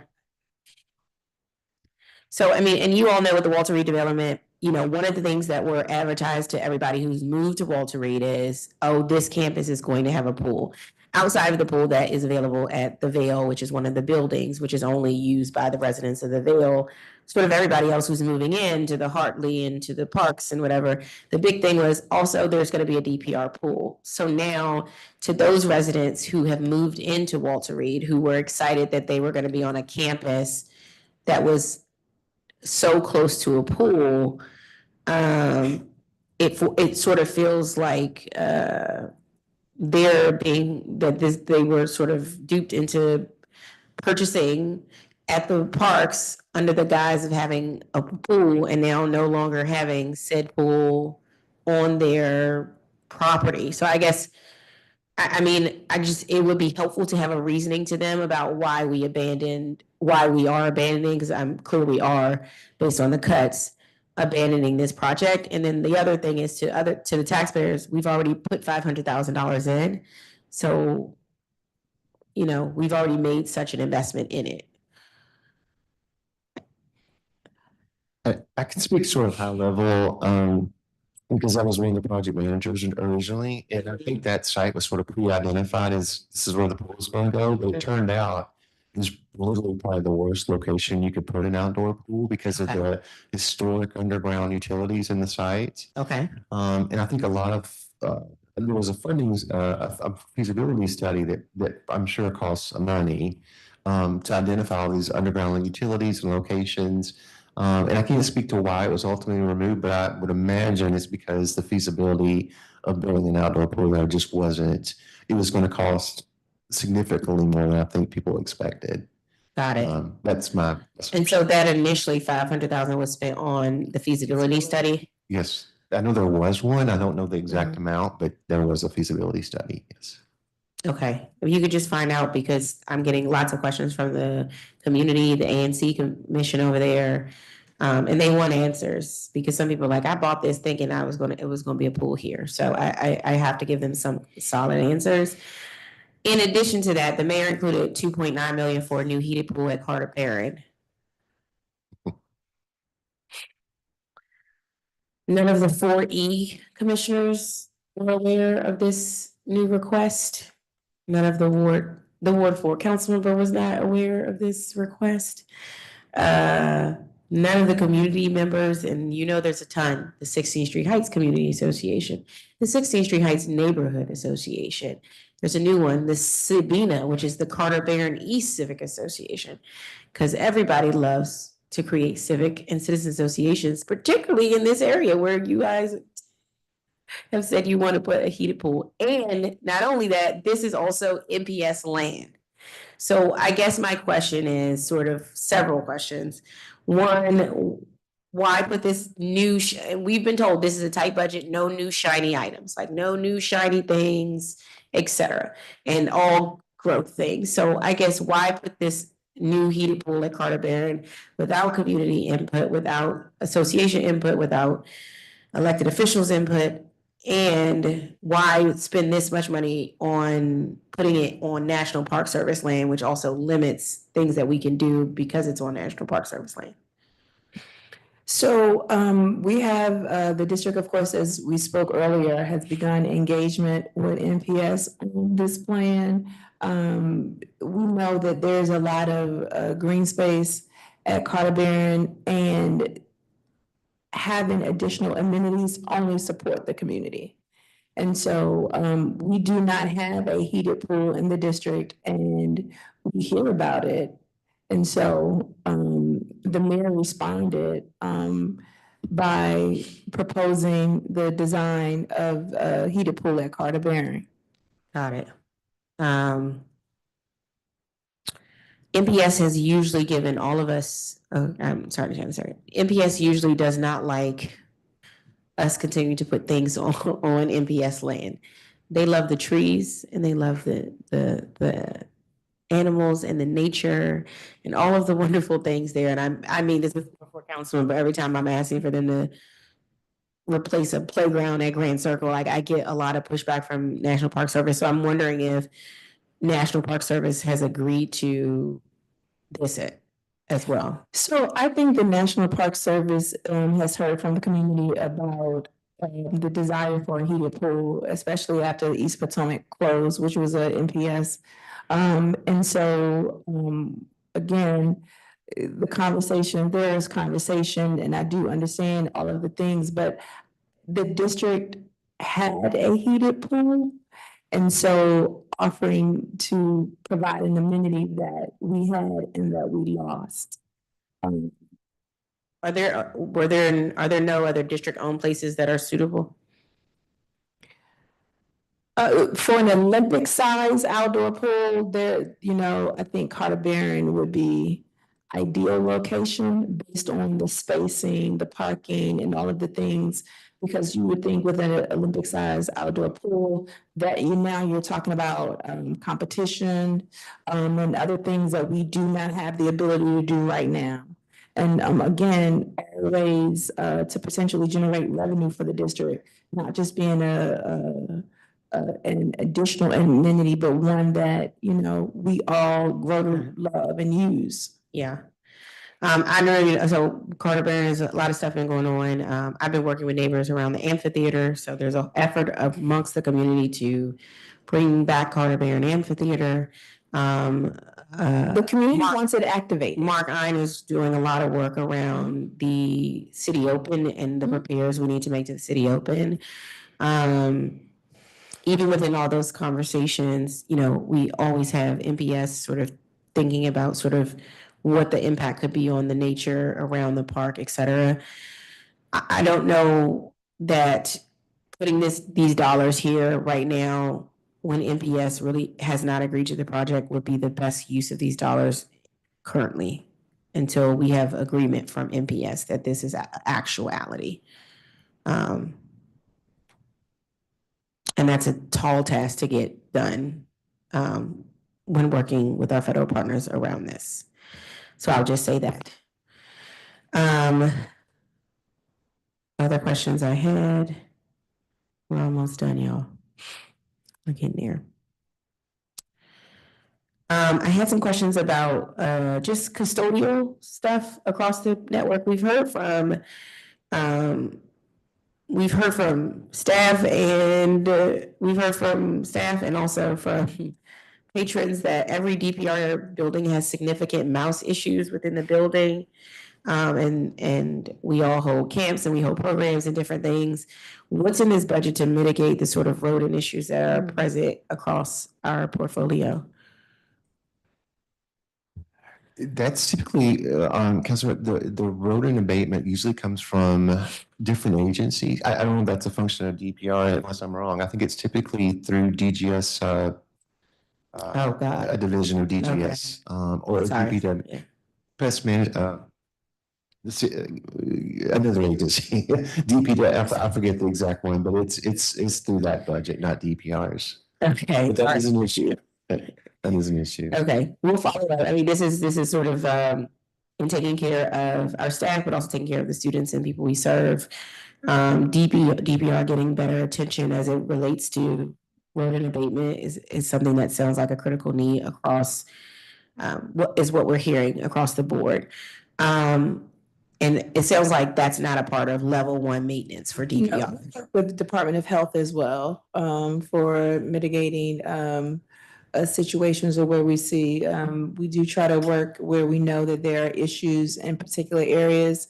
We also do campaigns with the residents. A part of, I think we've seen, I'm not going to name any particular recreation centers where sometimes residents will dump their trash into our trash facilities, and it Got could it. yeah. Yeah. So we're working on all of those things. Okay. DPR level 1 maintenance responsibilities. How much is DPR spending on level 1 maintenance, and how many FTEs are dedicated to level 1 maintenance? I'm going to get you confirmed numbers, but it's about 5 FTE. Okay. And it's ranging, which I think it's in 2 different places. And all of those FTEs filled? None of those are vacant? I can go back and confirm that for you. Okay. But it's between $500,000 and $1 million, somewhere in there, Got it. but no less than 500. I always ask, do you think, and then go with my declarative statement. Do you think that this is enough to ensure 80 recreation centers, 36 pools and aquatic centers, 20 dog parks, 244 park sites, 7 urban farms, and 38 community gardens are clean and functioning? Thank you for that question. This level 1 maintenance did not exist prior. Through advocacy of the Director Hunter, he was able to advocate to get the level 1 maintenance team and budget into permanency at DPR, and it has proved as a first line of defense for us and mitigate some issues and also resolve community issues. Got it. And DGS is also responsible, or is responsible for the custodial responsibilities at DPR centers. Is that correct? Correct. Okay. And does that include replacing things like soap dispensers and toilet papers, rolls? That's part of the janitorial contract. It is part of the yes. janitorial contract. Okay. Just because overall that's an issue we keep hearing about, and that's a tricky situation because I'm like, well, how do you know if somebody's taking a roll or whatever? But we're hearing across the board, like some in locker rooms, but also in. But I want to offer you a countering. It doesn't speak to somebody taking the roles. I think it speaks to more of somebody using the roles. Yeah. And increasing people coming to the recreation center, increasing bathroom usage. Yeah. I guess so. My thing is, how do we fix that where we have multiple bathrooms, people go into bathrooms? Because when I went back, when we were at Chevy Chase that time, I went to the bathroom, there was no tissue, no soap. I was like, well, what is the use of this? There was no tissue, no soap. So who's responsible for replacing the soap and the tissue? And is that a work order that you all put in with DGS? No, that's not a work order. That's, I think, part of our janitorial custodial. It's just part of janitorial. It's just part of basic services. Got it. And how does community members communicate to you all, we don't have soap or we don't have toilet paper? Our site managers or, for the janitorial teams, and our liaison, we're monitoring what's on site. And if we need additional, then because there's some, of course, materials that are on site in like a janitorial closet. And so we kind of monitor inventory that way. Got it. Okay, I think I'm almost through. Let me see. Is anything I missed? And a lot of things I'm just gonna keep out because we have a number of other roundtables coming up where we can go and dig deep into other issues and things that we may have. All right, I do want to bring this up because this keeps coming up and I want to address it, which is, I know we continue to get the #1 sort of score for parks across the district, and we have done so for the fifth consecutive year. And it's something I think we all should be proud of.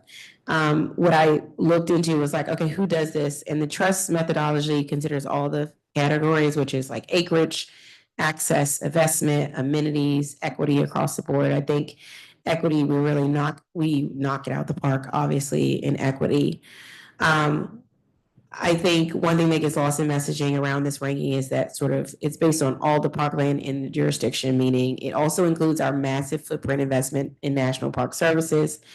For example, some of the acreage the trust calculates includes the 6,000 acres of NPS land compared to sort of the 900 acres of DP land. And I think there's no doubt that the district spends an impressive amount of money on DPR parks and facilities.